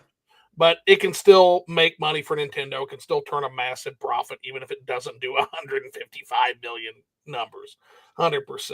The other thing to keep in mind is that, you mentioned there could be game droughts. I don't foresee that. But again, it could be completely outside of Nintendo's control. Black Swan events do happen, and we are long overdue. And if it happens, but that just won't affect Nintendo. That will affect the entire industry.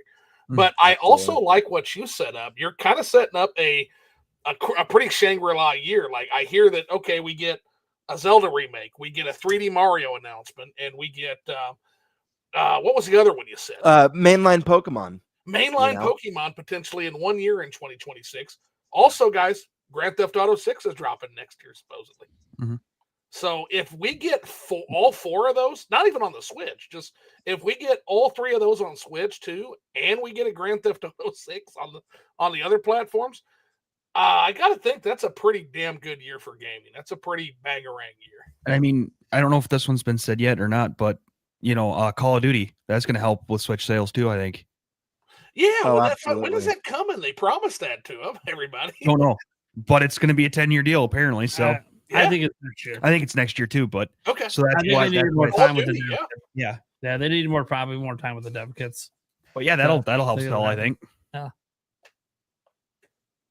Dude, cool. I just picture September of next year, we get the tease for Super Smash Brothers Switch 2.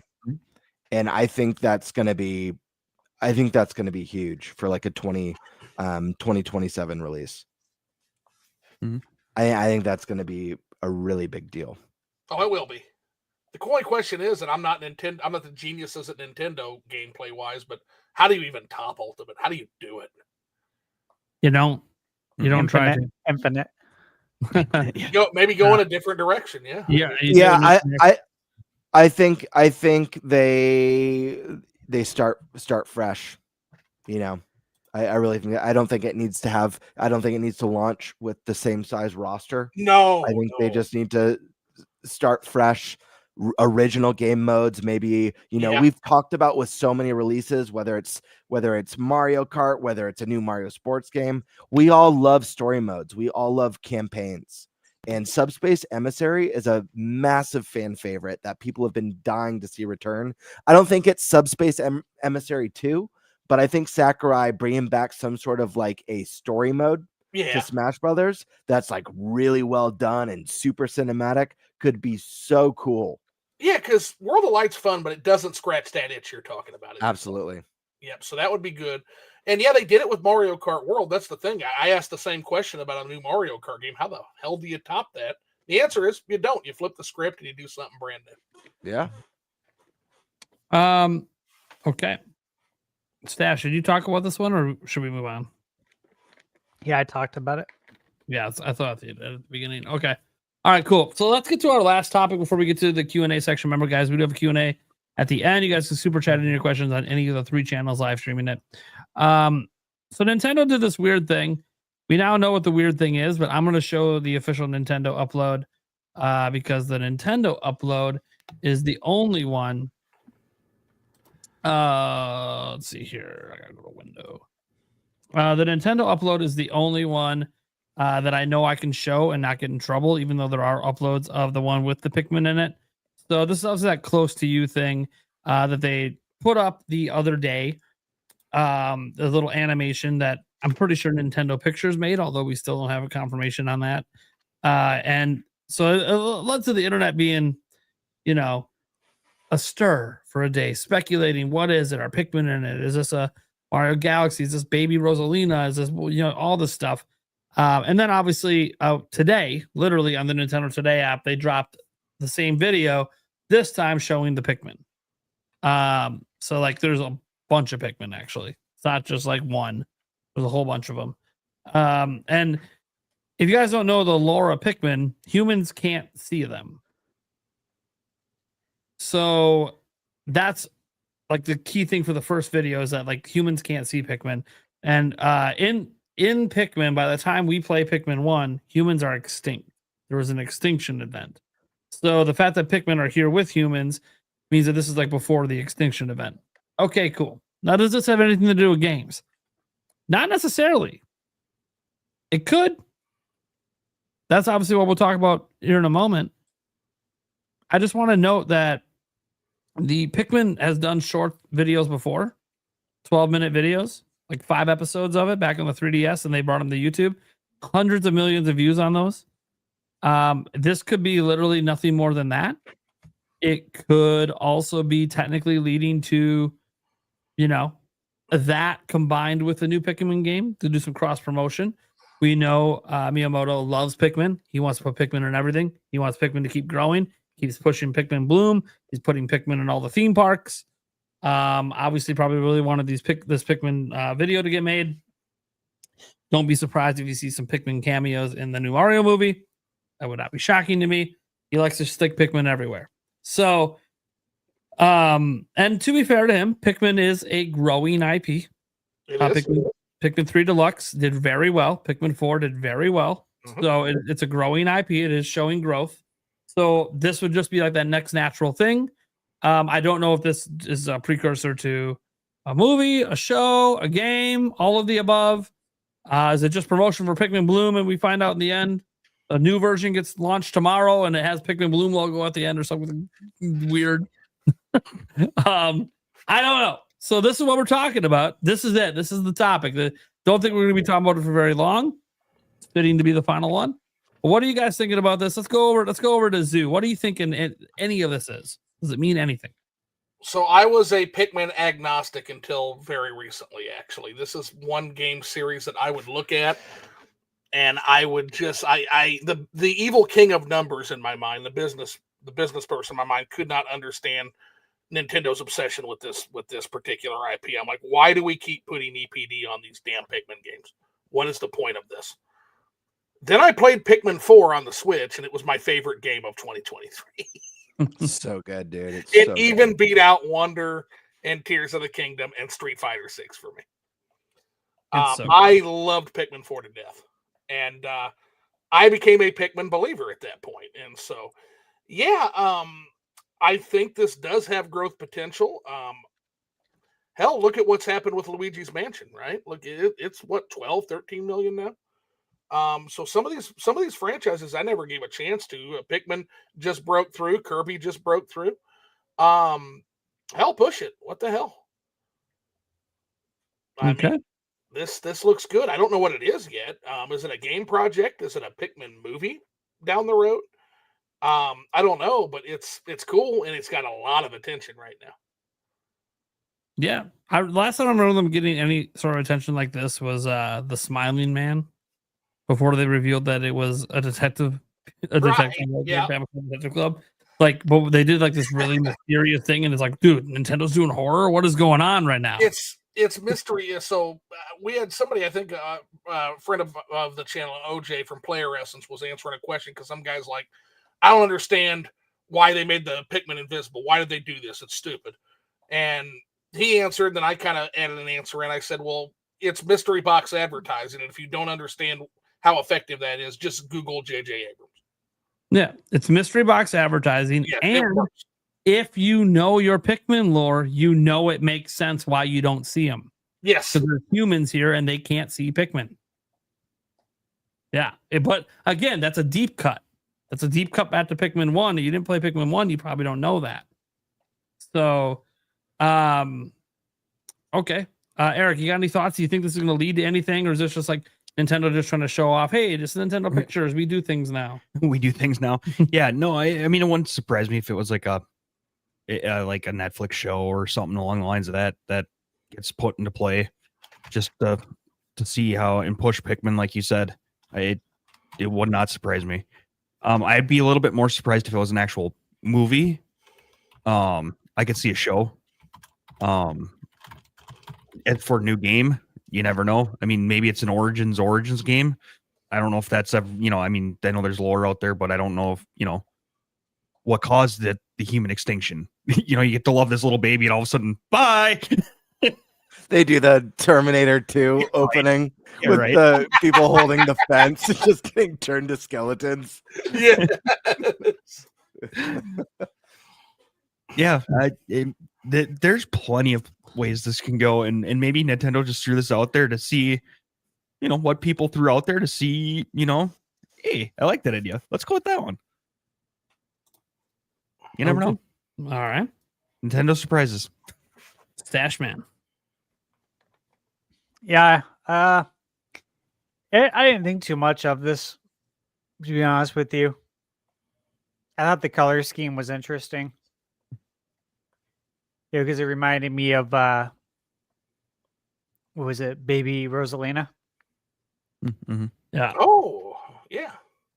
Yeah, it was the only thing I really picked up from that. Yeah, obviously I saw the Pikmin stuff being floated around there, and I thought that made sense.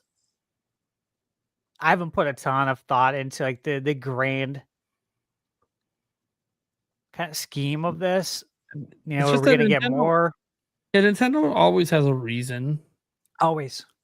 So it means something. It's just, what does it mean what they're doing? This is not just a one-off. This is not just a one-off. Oh, Pikmin, go get Pikmin Bloom. No, this is leading to some. I just don't know what it's leading to. Yeah, and the less I think about it, the more I'll be surprised and delighted. Well, you're on the wrong show for that. Yeah. Yeah, I try my best to avoid the spoilers. All right, Birdman. Yeah, I mean, I think my opinion is the two safest bets is it's a triumphant return to the Pikmin shorts like we used to get on the 3DS. And they're kind of using their Nintendo Pictures to just put out these cute little shorts every once in a bloom moon. But I also think that kind of along the lines of what Eric said, that maybe there could be some sort of show planned. You know, like we had on Netflix Pokemon Concierge, which I think just got a second season that launched not that long ago. The type of show that I could see them doing with this is I don't know what you call it, but when like one episode is made up of like 3 shorts, like 3 random shorts every episode. Mm-hmm. You know what I'm talking about? Yeah, there's a lot of kid shows like that. Yeah, there's a lot of kid shows that do that, where it's not an episode isn't just one story; it's like 3 random shorts together, a collection of shorts every episode. I could see them doing something like that with this. Yeah, I tell you. Oh, go ahead. Oh, sorry. There's a one on Netflix. I know. I forget what it's called, but it's like with these worms that do it. It's really weird. Yes, my son watches that show. It's hilarious. Yeah, it's hilarious. Super weird. Super, dude. There's some things They're like doing really gassy. Yeah, but I'm They're really like, sure my kid should be watching it. So to this day, that's why like my middle child, like he loves fart jokes now. I'm like, yeah, I don't blame him. yeah. Like when I let you watch, you know. Yeah, those worms, they like trip on mushrooms and rip farts. It's so weird. Dude, it's hilarious. It's so funny. It's too weird. But I could see them doing something like that with Pikmin. Yeah, What I did notice about this show that was, or that not the show, this little short that they dropped, that I really loved because it was pretty nostalgic for me. At least the feeling that it gave me is. Do you guys remember old cartoons that, you know, you'd see like the old, not like the Looney Tunes, but like, you know, the old cartoons where there was like it would be rare if there was talking, if any at all, but it was like all music, piano, and all the character movements and action. Steamboat Willie, Jim. Yeah, absolutely. This was kind of doing that with the piano in the trailer. I'm like, oh, how cool. This reminds me of like being a kid and watching those really old and sometimes off-putting cartoons, to be honest. Some of those cartoons are wild. Yeah. But it reminded me of this. I don't think this ties into any game. This doesn't look like Pikmin Bloom marketing to me. This doesn't look like Pikmin 5 sequence. You know, as dark and weird as Nintendo can get with some of their lore stuff, like obviously Splatoon has dark lore behind it, I don't see in a million years a Pikmin game dropping where it's showing the extinction of humanity, you know, playing out in it. It just doesn't fit the Pikmin vibe, you know? So I think the safest bet is that I mean, actually 3 options. 1, a show. 2, Pikmin short stories are back. Or 3, they made a cute little short story and it has a scratch our heads and is going to get millions of views because people are like, what the hell is this? And Nintendo's doing that weird Nintendo thing where like, oh, this wouldn't mean anything, but maybe it really doesn't. I don't know. But yeah, I don't think it's game related personally. Okay. Doesn't mean we're not getting a new Pikmin game because I fully believe that. I don't think there's going to be a connection. They're not going to ruin. They're not going to ruin the momentum. We're getting another Pikmin. Like it was too successful not to. Yeah, we're building 1 million plus on every game now. I mean, let's just put it this way: Pikmin 4 has sold more than any Metroid game has ever sold. Oh, it hurts. Let that sink in. We're getting more Pikmin. We're not done. Pikmin's coming back. And I want to touch on one more thing that you mentioned, Prime, about how Miyamoto just wants Pikmin everywhere and how it's like at the theme park. And I want to say I absolutely love that. And I hope that eventually Pikmin are everywhere. And no pun intended, I would love to see Pikmin be that link between worlds. Because Pikmin feel like a creature that you should be able to see in Mario games and Zelda games. Like they work in these universes, like just in the background as Easter eggs. In Zelda, them and the Minish are going to have a war. Oh yeah. I'm just saying, like, imagine like riding on your horse through a forest in the game, and you see Koroks and you see Pikmin scurrying off. Like, it just works in these worlds. So I actually hope Pikmin end up everywhere. I think it just works really well. So Pikmin and Mario and Zelda, please and thank you. Yeah, have Pikmin climb out of the sand. It'll make people more excited about that blank desert. Also, Prime, Metroid Prime 4. Yes. Also, real quick, Prime, the Metroid fan in me won't let me let this go. So, OG Metroid sold 2.73 million in 1986. Okay, 1986. Yep. So that is a depressed number for the following reasons. So we had double the global population growth. We had a large chunk of the world behind an iron curtain at the time. There was zero IP recognition for Metroid at the time. Pikmin had IP recognition. A cold market to video game consoles in the United States. And there was a cartridge shortage that meant you couldn't get a copy of Metroid post 1988 until 89 or even 90 sometimes. Metroid sales were depressed. If you do all of the macroeconomic calculations and adjustments, Metroid probably sells anywhere from 5.5 to 6.5 billion copies if it was today. So Metroid still outperforms the highest rating Pikmin if you look at how depressed the Metroid sales were from that era. So then why weren't the rest of the game sales depressed that sold better? Say that again now. There were other games that came out literally the same year that sold better. Talk about that sold better than Metroid?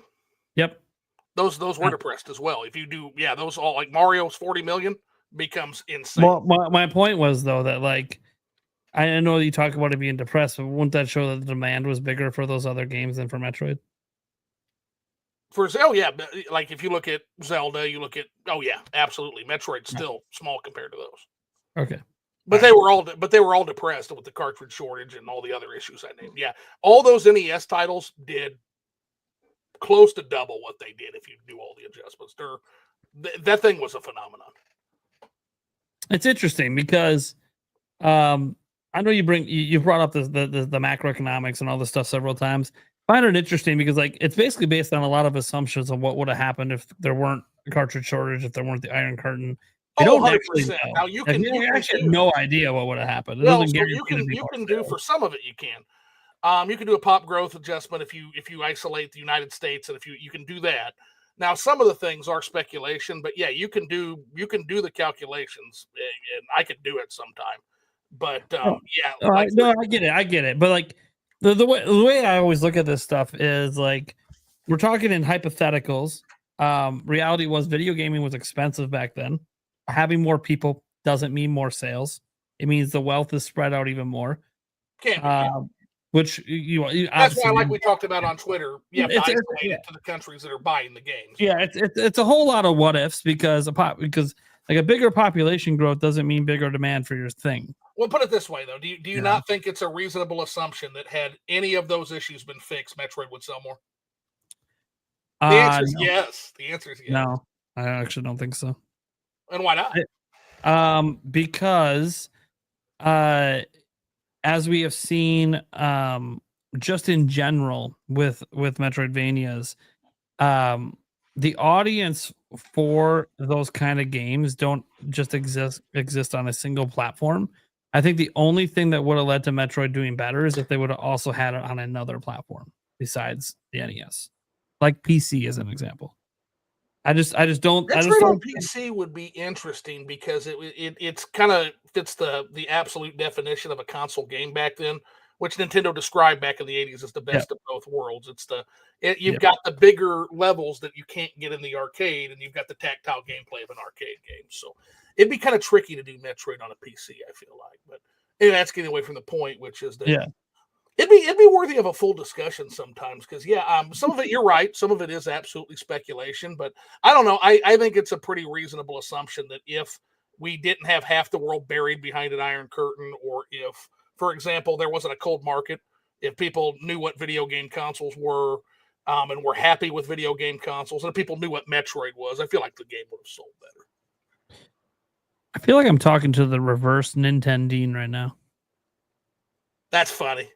It's not for a lack of trying. There's a reason I've been trying to get that. Statistical hypotheticals that can mean anything you want because data can be twisted anyway. So you're correct. No, you're right. You're right. But that's what I'm saying. I could sit down. I'll do it for you sometime where you do the calculations. You can do the calculations. I'm just going to live in the world I live in now. It did not sell over 3 million back then. I'll just leave it at that. Oh, it didn't. No, it sold 3.73 million. I'm just saying if you adjust for all the macroeconomics, those sales were depressed compared to 2025. Basically, look at it this way. This is an easier way to wrap around it, right? It is more impressive for Metroid to sell 2.73 million copies in 1986 than it is for Metroid Dread to sell 3 million in 2025. it's a more impressive feat because of all the things that were stacked against the NES versus all the things that were stacked against the Switch. It's interesting because I think if Metroid Dread was on PC, it would have been a 10 million plus seller. Well, Silk Song kind of points to that, doesn't it? Yeah, like the audience. I don't disagree with that, actually. I'm glad they don't, because console exclusives matter, but I don't disagree. Anyways, all right, we'll stop because again, guys, data can be moved in many ways. If you guys ever grew up having a statistics class, you will have learned how easy data is to manipulate to make any point you want. And it sounds very convincing because you're using numbers, right? Numbers don't lie. Well, they can, depending on how you twist it, but the raw data is the raw data, All right, let's go ahead and get to our Q&A section here, guys. You guys are super chatting stuff if you want for your Q&A. If not, cool. Let's go ahead and get to the few we have.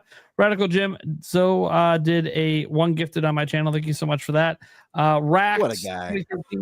Did a member chat saying, I want to hear Prime sing Backstreet Boys Gamebird Classic. No. You want to hear that? Come to my live stream tomorrow. Drop a $50 super chat. I'll sing karaoke for you. Moving on. The original Radical Jim, though. Anyone excited for Fire Emblem Fortune's Weave? Fuck yeah. Hell yeah. Dude. Hell yes, dude. When people say they have not shown a game that, what can patch you be on Switch 1, go watch that trailer. That is not a Switch 1 game, man. Holy shit. Oh my God, it looks so good.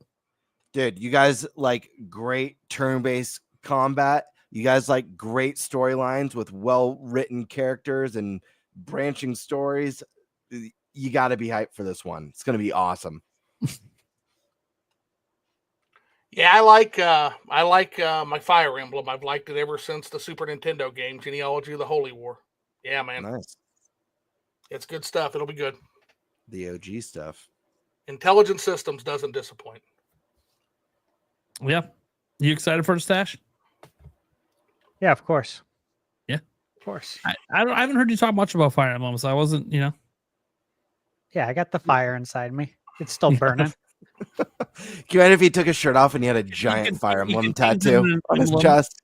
Here and there. It's back there. I'm sure it is. Right behind the packs. I was going to say, what isn't back there? Yeah. Every game we mentioned. Yeah, I feel like the series is emblematic of what Stash has become. Here we go. I think you're right.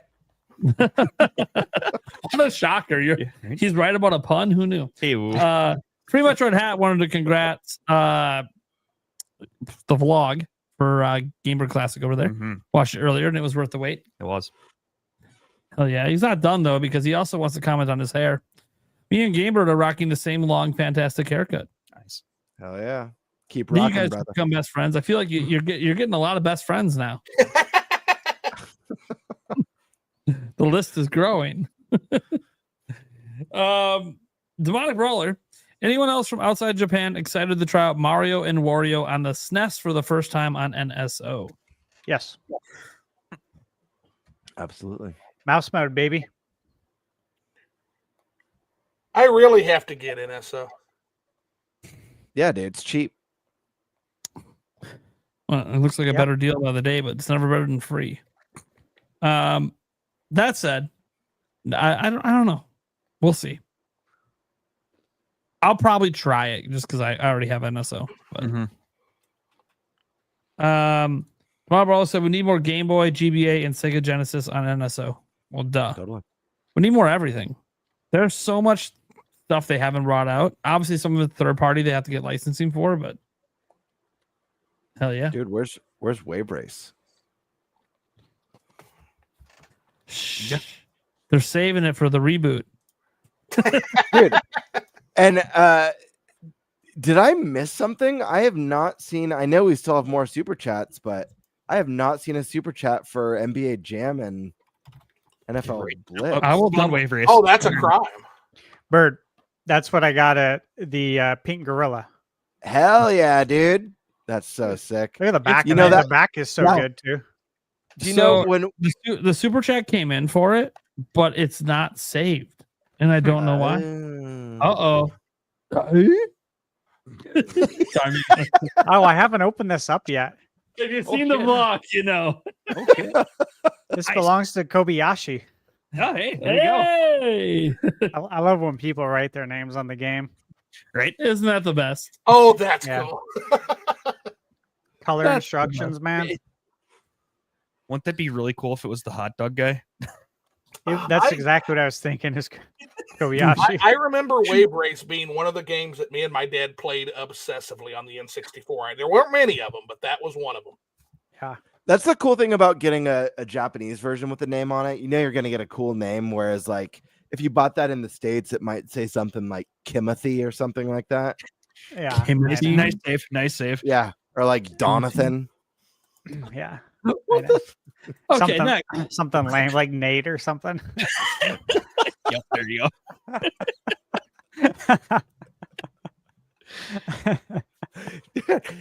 You know, I love that.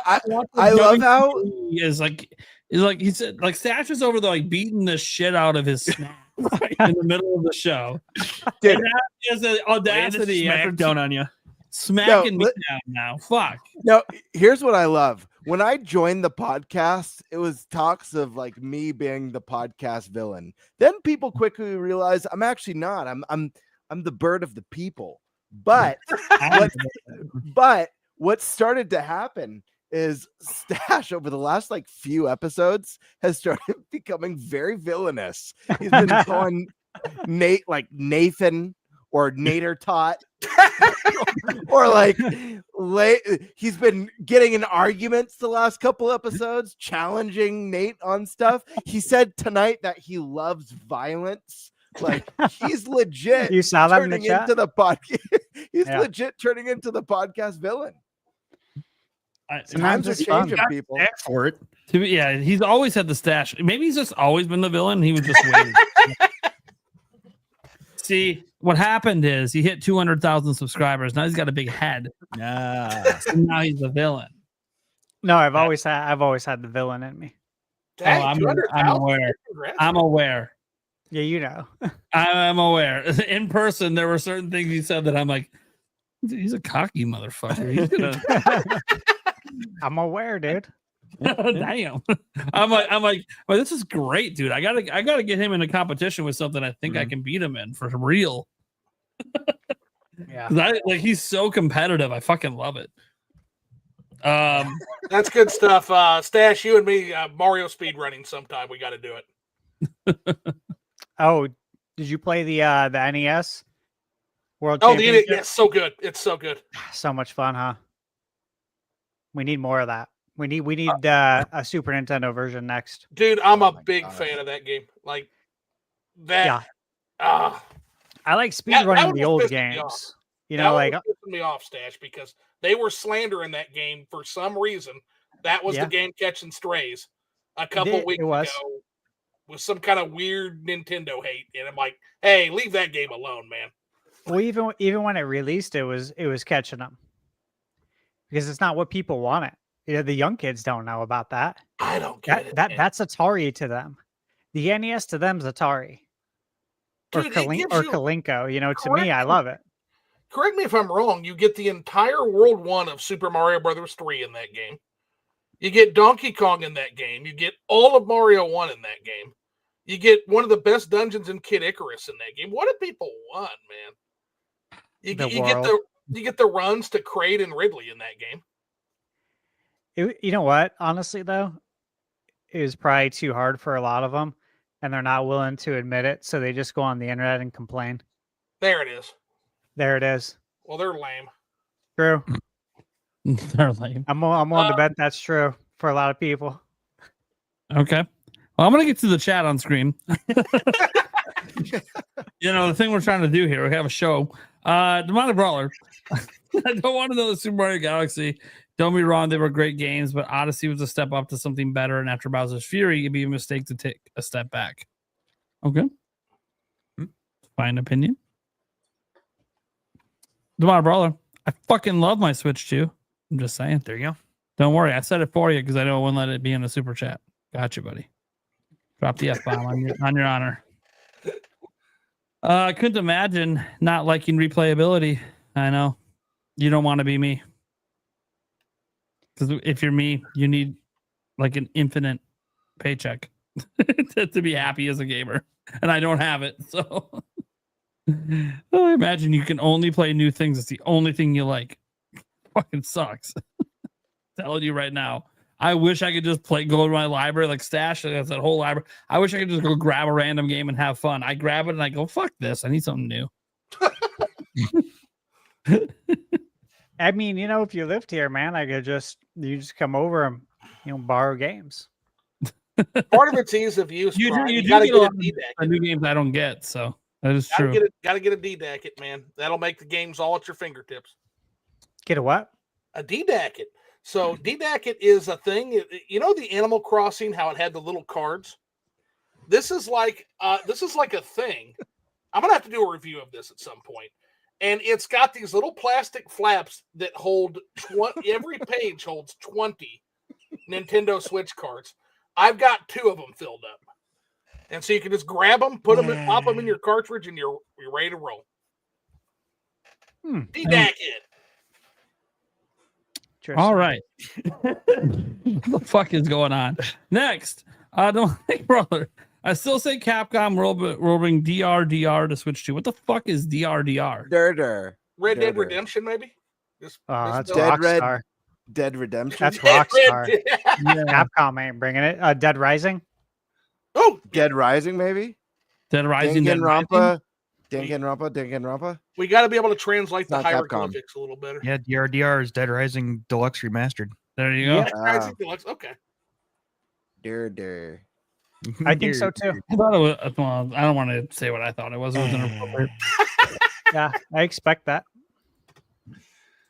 Okay, moving on. We'll leave Dance Revolution at first. No, dude. I thought it was something totally inappropriate that I'm not going to say. Yeah. Don't get the show canceled. The show won't get canceled for what I was going to say. I've said worse things and not been canceled. Okay. But well, there's I'm not. This is only the Nintendo Prime show, so I got to rein it in a little bit, just a hair. Although, do I need to? After the insults that are being dropped my way, no, you don't need to. Be like, fuck you guys! I'll put your channel in risk. No, I'm just kidding. I'm just screw you guys. Screw you guys! I'm putting you at risk. We're all getting strikes tomorrow. With the Man 07, 3D Mario reveal at Game Awards or a February Direct. February Direct way more likely. Yeah. Did you say the February Dick way more likely? No, Direct, dude. What it sounded like. You cut out. It just got the duh and the. I'm like, wait a second. Selective hearing. I didn't realize that was a thing. Yeah, I'm selectively not hearing vowels. February erect? What? That's a selective thing. I can't hear vowels anymore. It is what it is. I don't think it's been revealed that either, to be honest. But have you seen has anyone seen Peacemaker season 2 at all? Yeah, dude, I love it. The character is bird blind. that's what it made me think of. He doesn't know if it's an eagle or a duck. Yeah. I can't see birds, man. Yeah, see birds. I don't know. That show is so great. You guys haven't seen Peacemaker. It's so good. I need to watch Peacemaker. It's one that's on. Oh, I've been watching that and the new season of Gen 5. Oh man. Be sad when The Boys comes to an end, but for now I'm gonna keep enjoying this. The Boys, yeah. Player has got me watching The Boys. That show is great. Dude, it's so good. And then Gen V is part of it. It's a spinoff of the universe. Okay. But it's part of the main universe because it's like the college. You just gotta. I don't want to spoil. I'll check it out. No, for sure. I'll check it out. So is it on Prime too? Yes. Yep. Okay. Yep. They just dropped the new season of it. They're still dropping it every Wednesday. Sweet. And then obviously, the final season of The Boys is coming up. I don't know if Gen V is going to continue after. There's supposed to be spinoffs. I have no idea what's going on. Stuff. All right. How do I even move on from this? Cartgun. They do another character is invisible. Look invisible the last 10 minutes of this show.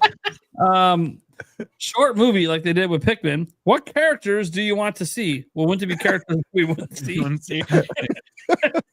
I'm gonna go. I love the idea. Ice Dude, climbers.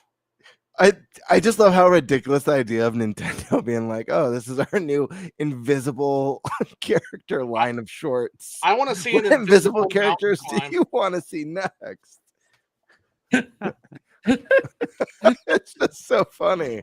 I mean, for me, like, just to take it on a serious note, I'm going to go with the Minish. They're not really that visible to normal Hyruleans, but I don't. Hey, Imagine a whole series of Nintendo characters you literally can't see.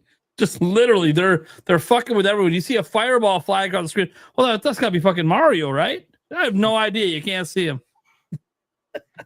new Alarmo update just dropped. What is it? Yeah, Kirby. yeah, Kirby. Mhm. Yeah, I tweeted that out earlier. Kirby in the Isn't it? Forgotten Land. Dude, by Kirby's Nintendo got and some Japan. banging music. Yeah, I don't have a character, but I'll say that I'd love to see a Zelda one, and then like how they did with Pikmin, where they drop a second version with the Pikmin. They drop a second version where it's the lens of truth goes over Ooh, the yeah. screen and reveals everything that you couldn't see in the first one. I think that would be fun. I'm just thinking to myself, I'm never going to get my Ice Climbers platformer, so they might as well give me my Invisible Ice Climbers movie. There you go.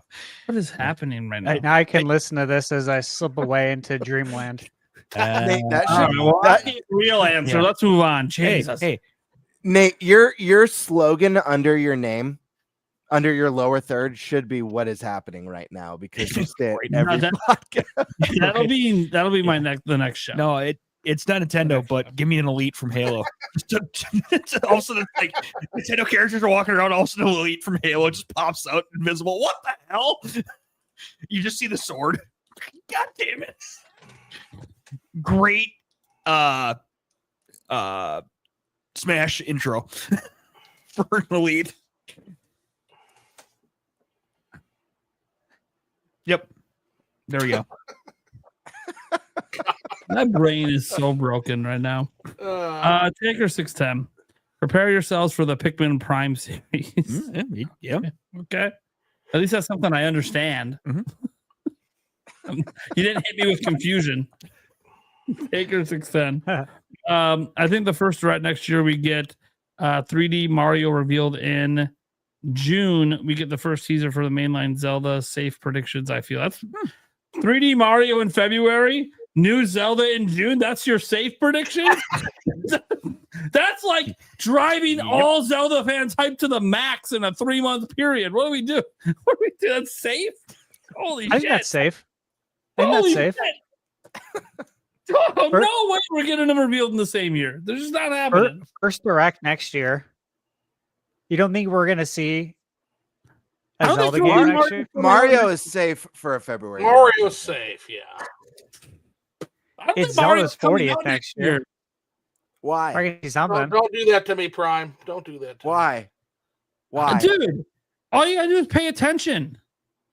Look, I'm paying attention team right that now. made Odyssey, then went and made Bowser's Fury, then went and made DK Bonanza that you're just right. came out. Yeah. Mario's not ready next year. So what? Mario's years away, When guys. was Bonanza finished? Earlier this year. They're Oh, not churning out a 3D Mario in 2 years. What? But was the whole team working on it earlier this year? Look at the credits. Yes, the whole team that worked on Odyssey worked on Bonanza. That's Well, a I still don't believe you. Hope alive, right? By the way, the Damn whole right, team, gamer. like one of the directors that was on Odyssey didn't do it. Yeah, they were probably directing some other game. You know, they move them around. Nah. All right. Well, we're gonna make a bet right now. Team Thunderbird is for Mario. Tease, dude. They don't tease Mario years early. Yeah. If it's a tease, I didn't it's say coming years out. earlier. I'm Then just saying it's our coming first next look year. is gonna be. So then I Put think it it's- down. Put it down Yeah. that Mario's coming out next year. Make the bet. I already did. We said, what do you expect next year? I said the next 3D Mario. Okay, what are we betting? Okay, so I'm going to I try to don't know. manifest. I don't think I'm right. I don't think I'm right, but I'm going to try to manifest this into existence, Prime. I will bet you a pizza delivered from your favorite pizza place Damn and it. vice versa. If you repeat the things are nowhere near me, I'll never get here. Right. That before the end of 2026, we will see the next Mario project as far as a video game. Now, I know I'm probably going to be incorrect because of what you just said, so I'll probably... No, I don't think Prime disagrees that we won't see it. I think Prime thinks we will see it next year. I just think Prime doesn't think it's launching next year. Right? Or am I misunderstanding? I don't think Mario's coming out until like 2028. That's 2028. Oh, dude, you're on drugs. That's terrifying. Dude, you that's bonkers, man. That's Nintendo bonkers. has shareholders they need. Dude. Okay. Hear me Smoking out. crack over here. 3D Mario team has never made more than one game at a time. We just got a 3D Mario team game this year, guys. But They don't what if the smell like crack? It takes But years. what if Monolith has been building the new kingdom? He's not Just because wrong. there's no precedent for it. So Bird, he's not wrong, but I'm drunk and I want it. Hey, dude, think about this. Prime's trying to say He's right. that 2028, dude. That is insanity. that we're gonna have to wait 11 years for a new 3D Mario. What? Hey, welcome to my That's fucking world. crazy. There's a 2D That's a Mario crazy thing. take. Because they made 3D Donkey Kong. Welcome to my world, 3D Mario fans. That's what you want. When it happens, 2028. yeah, 20, Dude, that's late wild. 2027 at the earliest, but I don't expect to actually play the game till 2028. Hey, I had to wait 18 years for a 2028. 2D Mario on consoles. I mean, No, it'll be 18 years. Yeah. That's crazy. Because I think they Taker, feel you've Donkey caused a Kong lot of in the problems universe. tonight with your silly little question. No, guys, I legitimately think that they feel Donkey Kong is part of the Mario universe. 3D Donkey Kong to them counts. I'm just saying right now. Hey, even asked Pauline in it. Pauline was in Odyssey. I'm just saying that, like, to them, it's all the same universe. So to them, it wasn't 11 years. They just dropped one. It just starred DK instead of Mario. The next one that stars Mario is going to be 2028. That's hogwash. Man. Listen, Prime, if Hogwash. you said 2027, I'd give you some slack, but 2028 to me, that's insanity. Yeah, know we're gonna what? hold. Like- We're gonna hold him to that 2028. I you know what? We're gonna I chain you see to the that. reality I want, and I am manifesting it. Fuck it, it's just a pizza. Let's bet. Eric, speak now or forever hold your peace. Or speak friend and 2028. enter. I don't know. 2026. Woo! Give a guess. At least give a guess. You don't have to choose a side. Give a guess. Give a year. Eric, listen to me. 2040. No. Hey, now I know he's just fucking around. Now I know he's fucking around. You never said the next one, did we? That might be the third one for now, but I don't know. Look, everything I talk about is logic based. I looked at the credits of DK Bonanza. I looked at the credits of Odyssey. It's essentially the same team. There's no way in fuck that the team was making that good, that high quality of a 3D Donkey Kong game while making a really super big 3D Mario at the same time. They've never done it before. Mario has always been at its best when the full team's working on it. And guess what? DK's at the level of Mario quality wise because the full team worked on it. All right. Let me ask you if you checked out this logic yet. What's the longest we've waited? That doesn't matter. Historicals don't matter anymore. No, the historicals don't matter because you have to ignore the history. History that repeats itself constantly. Okay, you're right. History repeats itself. They've never made two games at the same time. This team's never done it. Ever. It's never happened. So a different team can't make it. A 3D. You want a different team at Nintendo to make 3D Mario? It's not about yes. what we want. Yes, but they're fully EPD capable.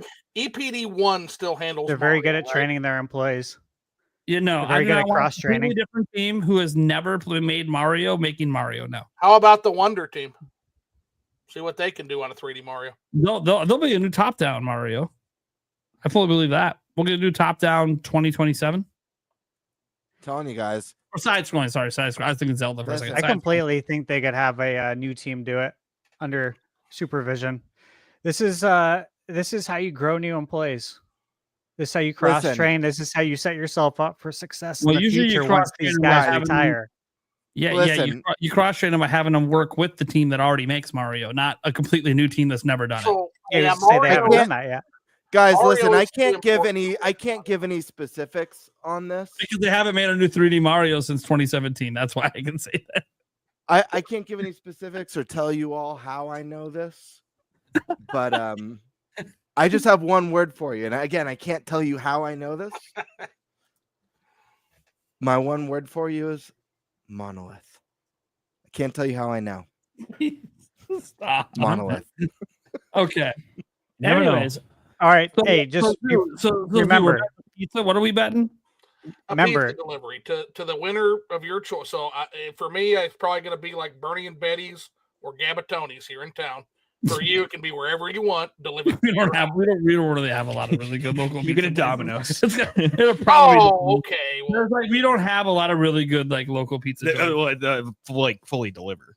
No, okay, even what kind of good even food? that What they kind of can good deliver, food? I don't. Yeah. I'm not a big fan of like any of the pizza places around here. Yeah. They're all Bummer. kind of mid. Okay. We'll figure something out for you. So literally, it'll be like Domino's. No, I'm not going to do that to you. Yeah, you better put the garlic cup in there at least. Right. God damn, I better get that included. We'll figure something out for you. My reward would be a takes it a couple notches up, that garlic butter. And again, I fully expect to be giving you whatever it is, but I'm manifesting my reality. That's what I'm doing tonight. Okay, so your bet specifically, because I got to get this written down somewhere. Yeah, you would I would order a large Stash pizza already has it in an Excel sheet, I'm sure. from Gabatoni's. Yeah, so it's easy to remember. Nate for 2028. Easy.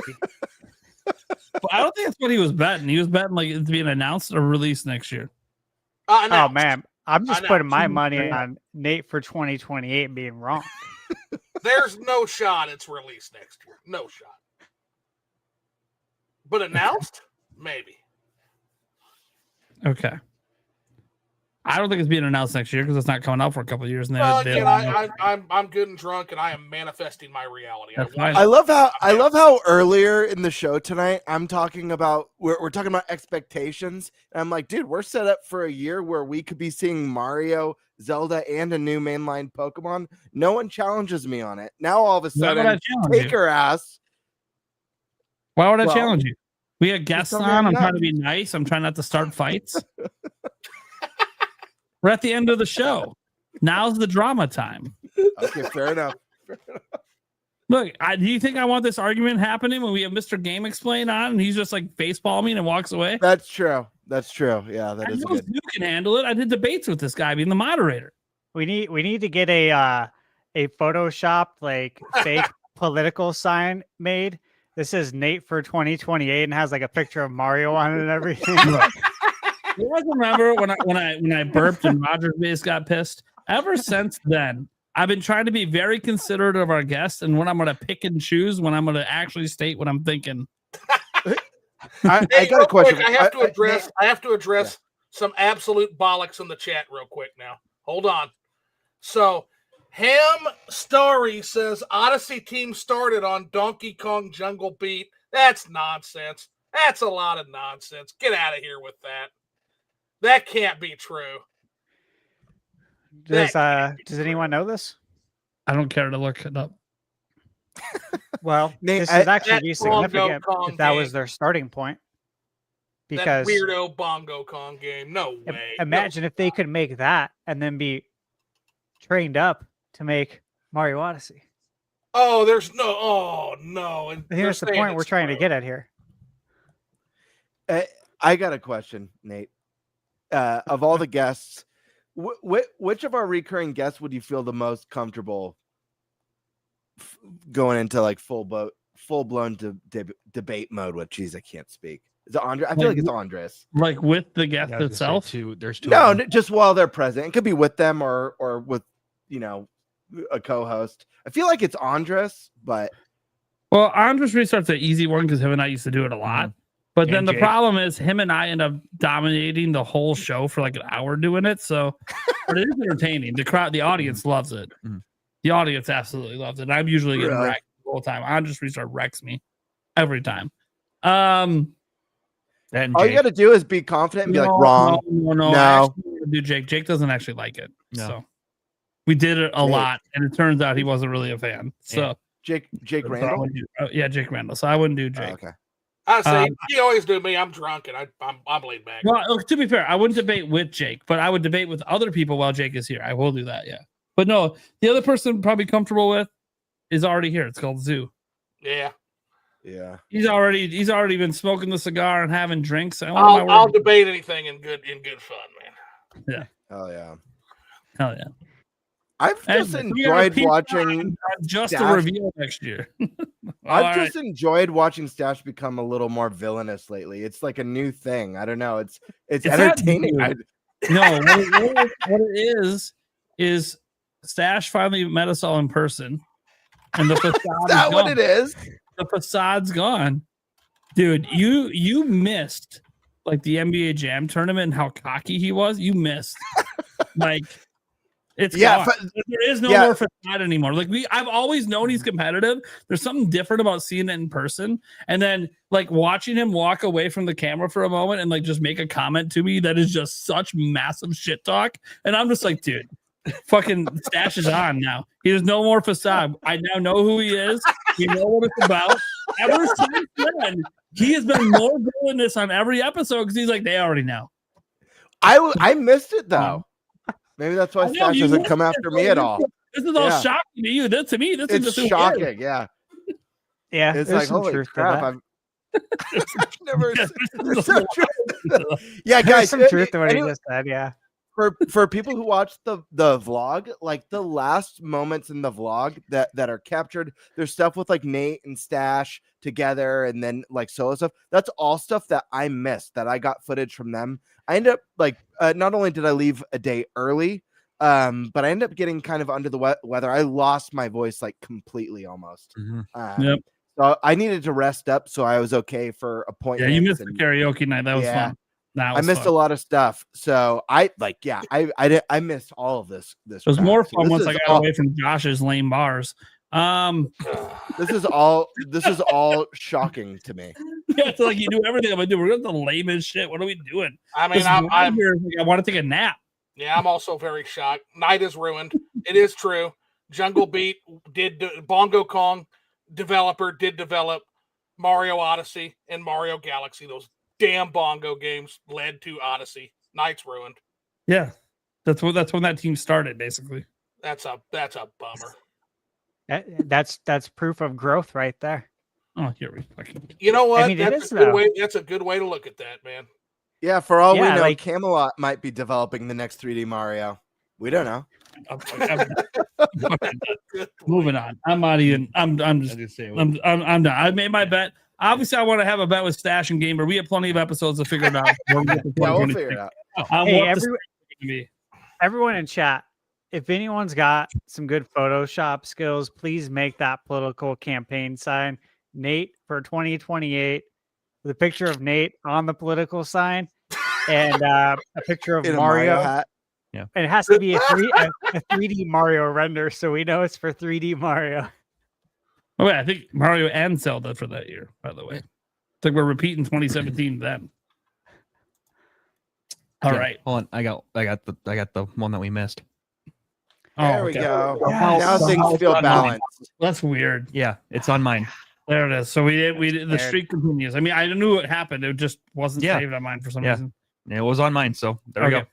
TARDIS, do you think wait, we already did this one. Wait, didn't we? No. Wait, no. Do you think Mario Galaxy 3 is coming out because of the Galaxy movie? I'm really loving Galaxy 2, very whimsical and beautiful. No. I mean, not that we won't get Mario Galaxy 3, just that I don't think that would be coming out because of the movie. I think if you rewind the show when we had Andre on for like our first topic or whatever, he brought up Galaxy 3. He's thinking that might happen. Galaxy 3, I'm not against it. I'll know more once I play them, but usually the Nintendo 3D Mario team, or the Mario in general, they like to do different things with every game. Yep. Yeah. I feel like the chat is at a point right now that they want at a podcast episode that's strictly Q&A. Because of the wild shit that happens during the section. I like that. That would actually be a really fun episode if we like we collect questions just for like a week. Yeah. You know? Yeah. Yeah. That would be a lot of fun. Yeah, do you like the Nintenbyte Blood Sports podcast? Oh my god, dude. Van Damme. It'd be the biggest shit talking podcast we've ever had. The kind of questions that would come in. They'd be trying to pit us against each other the whole fucking time. That would be fun. I'm sitting there doing my shots like normal, just getting fucking wasted while we're just shooting the fucking shit. Next thing you know, the next day, you guys remind me that I made 17 bets the night before, and like one of them was that there wouldn't be a February direct or some shit. I'm like, oh, fuck. The whole episode talking Hey, like that said, shameless plug. We already kind of have that show. It's called Liquored Up Live, depending on the night. Yeah, right. That is true. Yeah, you have some nights where it's like a lot of just questions. A lot of questions. But again, that's not a scheduled show, so I don't know when I freaking do them. So Rax 32. Guys, I want to see a Mario game starring Gino. Me too. My thought is fuck no. You don't like Gino? No, I don't like that guy. You don't like Gino? Oh, why don't you like him? That's a weird thing to say. That's a hot take. You man. could feel indifferent, but you don't like him? No, I legit don't like him. Okay, Like, I gotta hear the reason. I'm not saying you're wrong. Punch him. He's got You a wanna very punch him? God, guys. Yes, he's got a very. I can't believe I just said that. That's been in my mind since I first played the game. I've never said it out loud. Really? The first time I've ever said it out loud. Whoa, that's weird. So Nate plays Mario RPG and chooses violence. Got it. I've never. You know how many times I was hoping I'd get to fight him in the game and punch him in the face? Fair enough. I gotta be honest. I almost want him to be added to Smash just so I can punch him in the face. Oh my goodness! If he's added to Smash, I'll make sure I control him. That way you can't punch him in the face.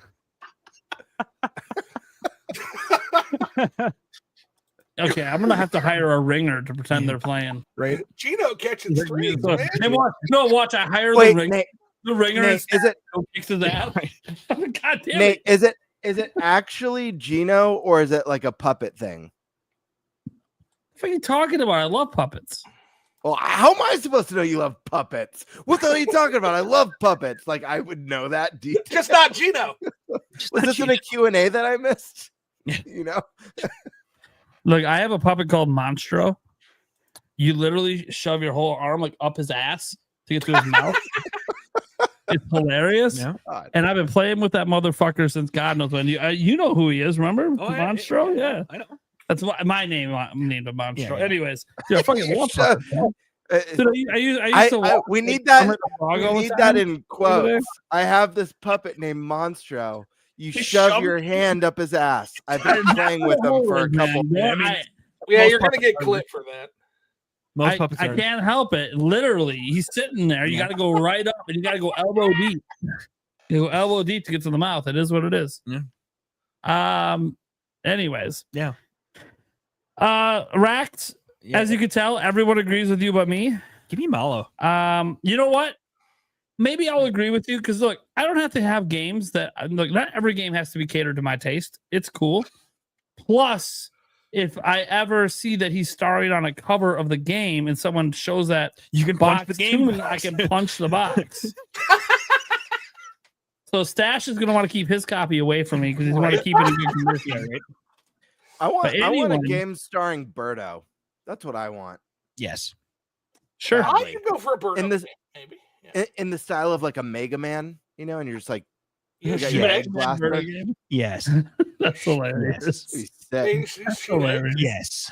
And when you beat other birdos, you get other powers, maybe. Chat, you didn't think you were gonna find out how much I really don't like Gino, huh? I didn't. I realized as I said it that I've never actually told anyone this. I'm shocked, dude. He used to write it in his notebook at school, in high school. I hate Gino, like all over. No, dude. I did a drawing once in school of Gino's head, and then I just like took a red pen and I was like What, dude? That is I fucking hate Gino, man. what the hell? One of the worst characters ever. This is a first. I'm the man that loves Tingle. But give me more of that guy. No, I love Tingle too. He's one of my favorite game characters. But Stash more is than over Gino? Tingle over Gino. Yeah, all day, dude. Tingle's my icon. I want to grow up to be him. Which one's Tingle? Is that the fairy Yeah, man I child already in got Majora's Mask? yeah, he's the guy who thinks he's a fairy. Oh gosh. Okay. It's like Danny He's back- DeVito, but in The spandex. map salesman. Okay. Yep, the map salesman with the I confetti remember him. and the hot air balloon. Yeah, I remember him. Didn't he get a game like Tinkle's Rupee Land or something? He's got 3 of them. Yeah. A trilogy, and they're fantastic. Yeah, the Tingle arc. It's one of the darkest Zelda stories of all time. That game is dark. It's really cool. Honestly, Akana Valley, I would love it if Akana Valley could be its own fucking game, man. It's so cool. As Eric knows, I've been feeling the tingle since I was a little kid, and it works every time. Taker 610. Stash is the only one with a twirlable mustache. Of course, he's the villain. Yeah. You know, Gamer's been working on it. He's working on it. Gamer's been working on it. He's gonna. I'm getting a little more length. I'm Yeah. getting there. I think by the middle of next year, you might be able to slowly match the stash. Just imagine if I I- actually twirled mine though. I don't. Yeah, right. Yeah, you don't. Yeah. Now, That made me feel so much Actually, worse. You know, it's funny. The next I show, mean, he's I gonna could- come on. He's gonna get his stuff, and he's Yeah, gonna have him handlebar. fucking fully twirled. That'd be hilarious. now, to be fair, chat. Now, to be fair to chat, and to be fair to Taker, you don't know what I look like. I have no idea what There's you that. look like. But Yeah, no, but- I yeah, don't. I don't have nearly the mustache of either of these gentlemen. No, I don't. What I need to do is grow like 5 more months, and then I need to get some of the special product that you guys will see if you watch the vlog that Yeah, Stash yeah. carries with him. Yeah. Yeah, Don't leave home without it. yeah. And then I swear, if Stash shows up next week, just all twirled up, I'm gonna be like, what the fuck? He's got to do the one. You see those people with like the 2 twirls? Yeah, You know what I'm talking about? Two twirls. Yes, have you seen that? It's wild, dude. Stash, like how the you doing corkscrews? today? Well, I tried the paste. The paste wasn't working. So then I said, they make these mini curling irons. Let me try these quick. Ah, perfect. I've heard of that actually. Yeah, there Michaela are brought it people, up to me. there are literally people that have done it. It's hilarious. It's like it works. Well, of course it does. It works with your normal head hair. Why wouldn't it work with a mustache hair? Same shit. I will not use a curling iron though. Now you'll crimp it, make it wavy.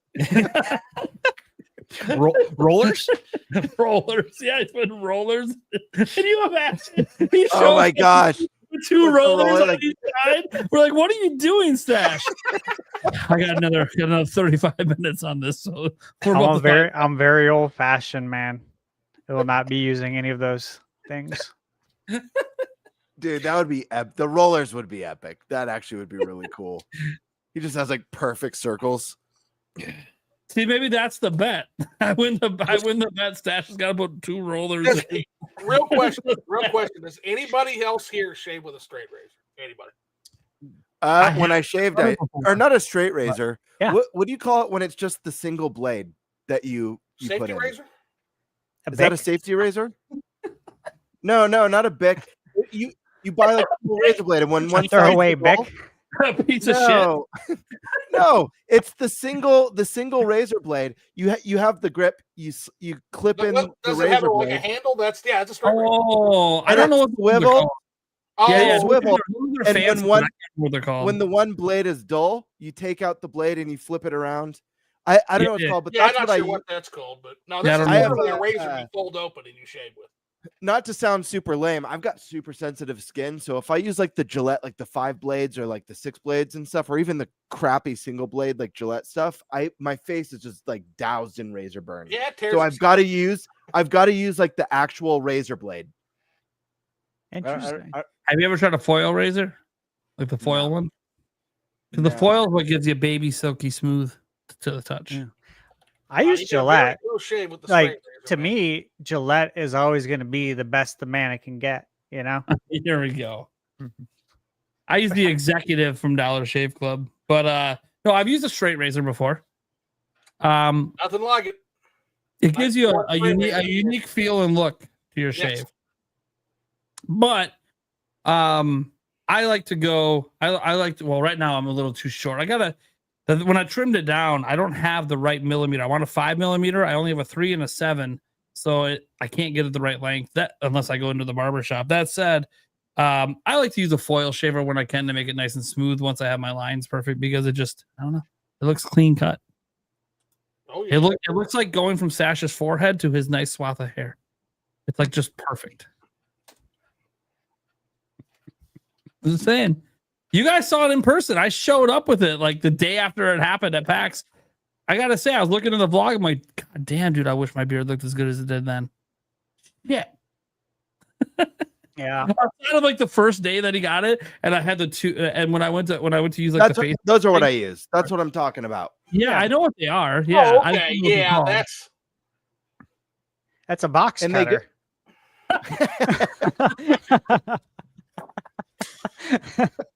That's what I use them for.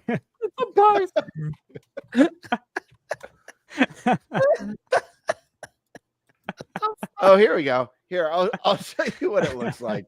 I know what it looks. I know what you're talking. I just don't know what it is. What the name for it It's. is. I found the name. That's why your skin's sensitive. You're using a box cutter on your face. Dude, that'd be hilarious. I wonder, you know what? I kind of want to try to shave with a fresh box cutter to see if it's possible. Oh, God, What man. the hell, dude? Just do it before your Halloween costume. Maybe it'll blend in.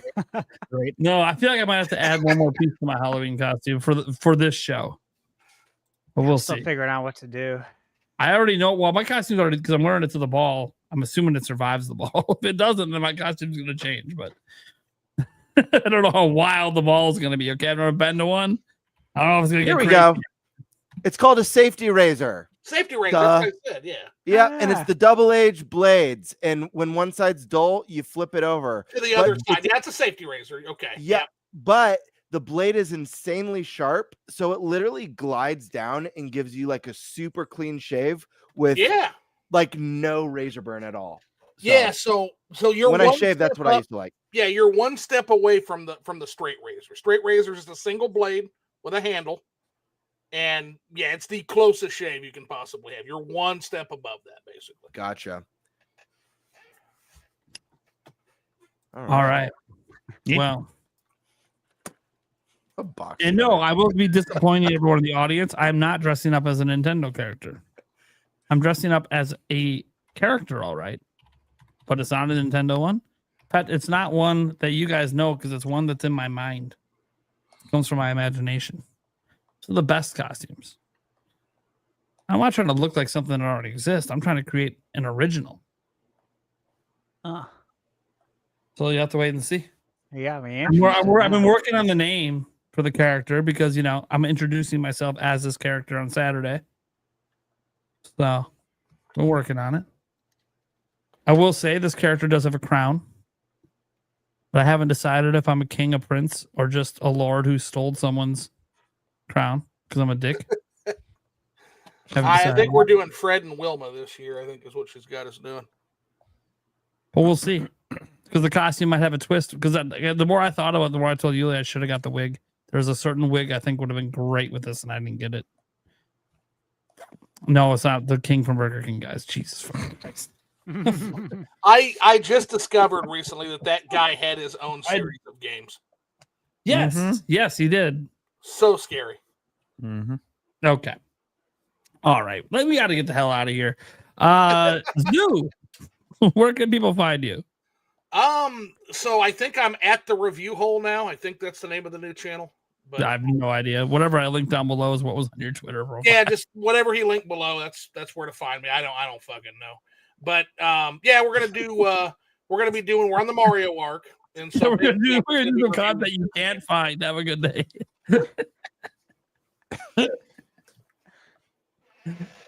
Sorry, man. I don't know where the fuck I am. Oh my gosh. Okay. Dude, I might just need to take an edible tonight just for fun at this point. What the fuck is going on? Who is showing all this shit from the chat? That's what I'm laughing at. I'm like, what the fuck is happening right now? What are we doing? What even is this show anymore? Game Bird, sign out. Yes, sir. Sign out. What the hell? What did I do? I mean, like, do your Outro. closing outro thing. Oh, You work on the outro, damn it. I thought that was your way of saying get out of here, dude. You guys know where to find me here on YouTube at Gamebird That'd be Classic. Stash. I'd be saying that too, not you. I'm talking, please. As I was saying, you guys can find me here on YouTube at Gamebird Classic or on Twitter at _Birdmaster. Guys, I did it. I finished the vlog. I think Nate's going to be doing a live react to it tomorrow on his live stream. So definitely tune into him tomorrow for that. And, show the channel some love. The video's done much better than I thought it would, being like not specifically video game news or review related.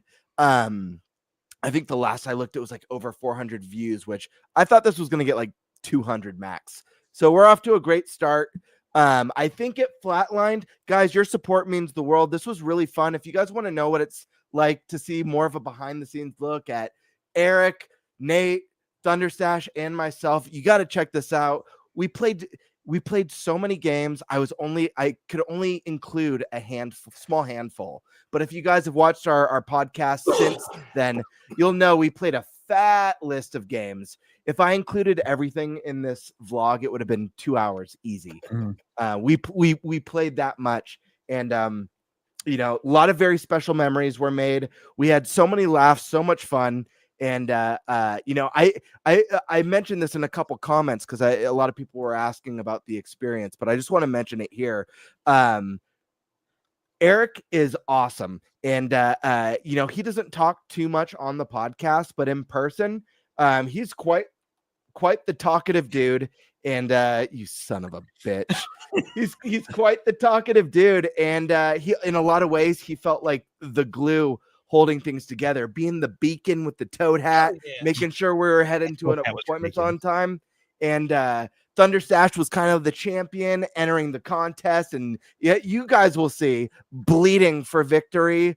Nate was the man making shit happen with appointments and getting us free audio gear and stuff like that. There was just so much good stuff happening. And I don't know. I just really wanted to share the experience with all of you. So this has been super long-winded, but I hope you guys check it out. I did put a lot of love in it, and my goal was to make something that keeps its momentum and doesn't lose its I don't know, just doesn't get boring. Despite being 30 minutes. So I hope told that you comes through. I was enthralled the whole way, and I lived the damn thing. So yeah. Yeah, totally. But yeah, now I could get back to making regular Nintendo content.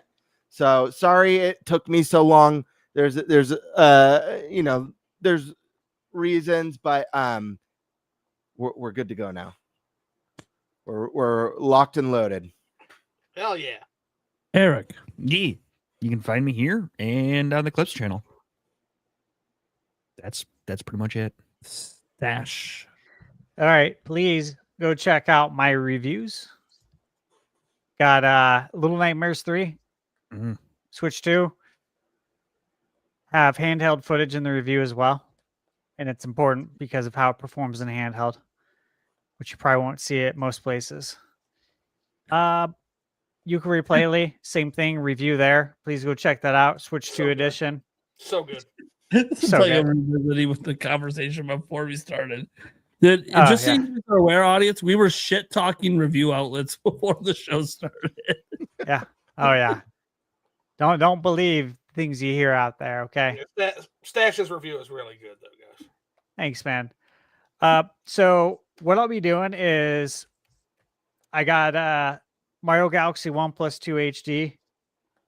Be reviewing that. The Big N sent me that. Gotta deliver the goods. I am wrapping up a game that is insane. Like insane. It's coming out soon. I don't even want to say what it is. But really, like, I'm not trying to hype it, but I want to tell you, but I don't, because I want you to see it when you see it in my review.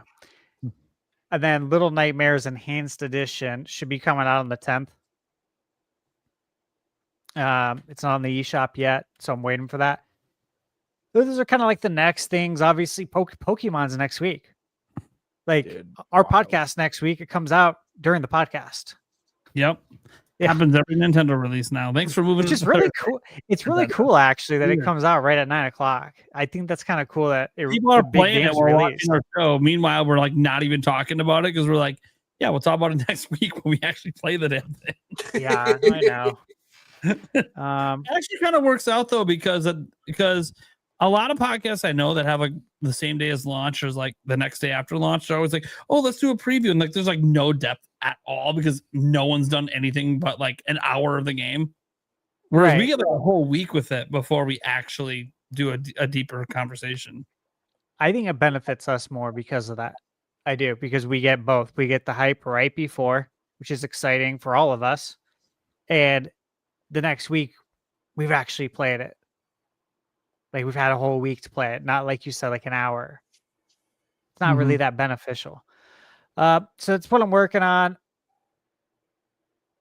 What else? I think that's it. There's other things. Yeah, I'm working on third-party Switch 2 Pro controller review. I already recorded. I got to edit. I got that projector screen, the motorized projector screen that was sent to me. I'm working on that review. I have a wedding this weekend. The wedding's this weekend for my friend, Matt. Okay. So we will be at a hotel Sunday, Monday. Come home Tuesday. Steam room first. Steam room first, of course. Saturday. Oh, for the ball? Yep. Yeah. So I ain't working this weekend is my point. I'm working Saturday, but yeah, I'm gonna lose 2 days. So unless I bring my Switch with me, which of course I will. Like, dude, you're gonna geek gaming. What are you talking about? Yeah, I mean I'll be able to fit it into my suit jacket. Just bust it out like during the ceremony. It's gonna be a couple levels, get a little bit closer to that review. Nintendo Switch was such a fucking you're at the reception. You're just up there. Everyone's like clinking glasses, making them kiss, and you're just over here like, wait, something happening? All right, cool, man. It's fucking like, bro, what are you doing? I'm like, it's Mario Galaxy, man. Come on, give me a break. Give me a break. Yeah, I'll cheers with you. Toast. Thank you. All right, I got to get back to stomping. All right. Anyway. Michaela's in chat now. Uh-oh. She knows I'm bringing the Switch. Oh, does she know, or is she just finding out? She knows now for sure. She knows now for sure. Thought it was past her bedtime. Surprise! You thought she was already sleeping? You're like, oh damn it! I thought I could get away with talking about this right now. Yeah. Oh well. Hey, dude, that's the life, though. That's the life. This is the life we live. This is who we are. You can't change who we are. You know? Oh man. All right. Let's just I'm Nintendo Prime. News videos is what it is. Obviously, don't expect a video Saturday unless I somehow get more done. Just signed a few sponsorship deals. I'm kind of dealing with that behind the scenes as well. One of them for a game coming to Switch 1 that actually is like right up my alley. It's an indie game. And you guys know I like real-time strategy, medieval games. It's kind of like that. Oh, okay. I'm actually kind of excited. I'm doing a whole dedicated video on it. It's rare when I get reached out to do a dedicated video for sponsorship that I actually give a shit about the game. This game's actually I'm kind of liking this game. Might be better on PC. I don't know because of like full normal mouse controls, but right. It's not bad. So, anyways, that'll be coming out sometime next week. That's a dedicated video I got to tell you guys about. All right. Let's audio version. You can check out the podcast anywhere audio is heard. We're pretty much on everything: Apple Podcast, Spotify, Google, all that shit. I'm seeing more that Apple's still being stupid, so I have to look at that. Apple does weird things. Yeah. Apple the crapple. That said, yeah. Also, podcast clips channel because no one brought it up. I did. Yeah. Oh well, I'm bringing it up again because it feels like a coon's age ago. I'll get the fuck out of here. Right. Wait. Whoa. Real quick. Chocolate milk or hot chocolate? Ooh. Hot chocolate. Chocolate milk. Josh? Eric's chocolate milk. Chocolate milk or hot chocolate? Yeah. God, that's a messed up question. both are really good. They both have their place. Mm-hmm. And despite being very similar, they're not the same thing. I gotta go hot chocolate because it has more of a place. You know, a specific place when it's cold. It's just perfect. You know, and I could have strawberry milk if I wanted, or a different kind of milk, or a different beverage, right? But hot chocolate, it's got its place, man. God damn it, Gamer. Now I'm gonna have to stop off at a gas station driving back home to get some goddamn chocolate milk. Wait, hot chocolate. I mean that too. It's both. We can't double fisting. We can't close the show until Flipping the Switch answers. Yeah. Okay, well, it really depends on. I mean, there's a lot of factors at play here, guys. You know, what is the method? What is the method of make? What is the method of delivery? What is the climate at the time? What is the time of day? I mean, overall, I'm going to go with chocolate milk for now because we have the best damn chocolate milk on the planet with Oberweis. Amazing. Oh yeah, yes. If you have Oberweis near you, it's like drinking liquid chocolate, man. Their freaking eggnog is amazing too. I was going to ask you. Had their eggnog. I'm going to have to check that out. Oh my god! Have you guys had any yet eggnog this year? Not yet. Very soon. Oh yeah, I got pumpkin eggnog in the fridge. I got probably the beginning of September. As soon as it hit store shelves of Fry's or at Kroger's, I was all over that shit. I gotta get the pumpkin. Man. I have never had pumpkin eggnog. Oh, really? I love eggnog, dude. I love eggnog, man. Like I'll walk around with a glass bottle of eggnog, like it's a roadie. You know what I mean? Like back when you're a youngin' and doing things you shouldn't be doing. I'll take that everywhere, though. I'll take it everywhere and drink out of a glass bottle. He doesn't leave the house without his beard bomb. And Oberweis makes one. Oh shit! You don't know what you've done, Eric. I love it. Okay, Nintenbyte, you don't have to go home, but you can't stay here.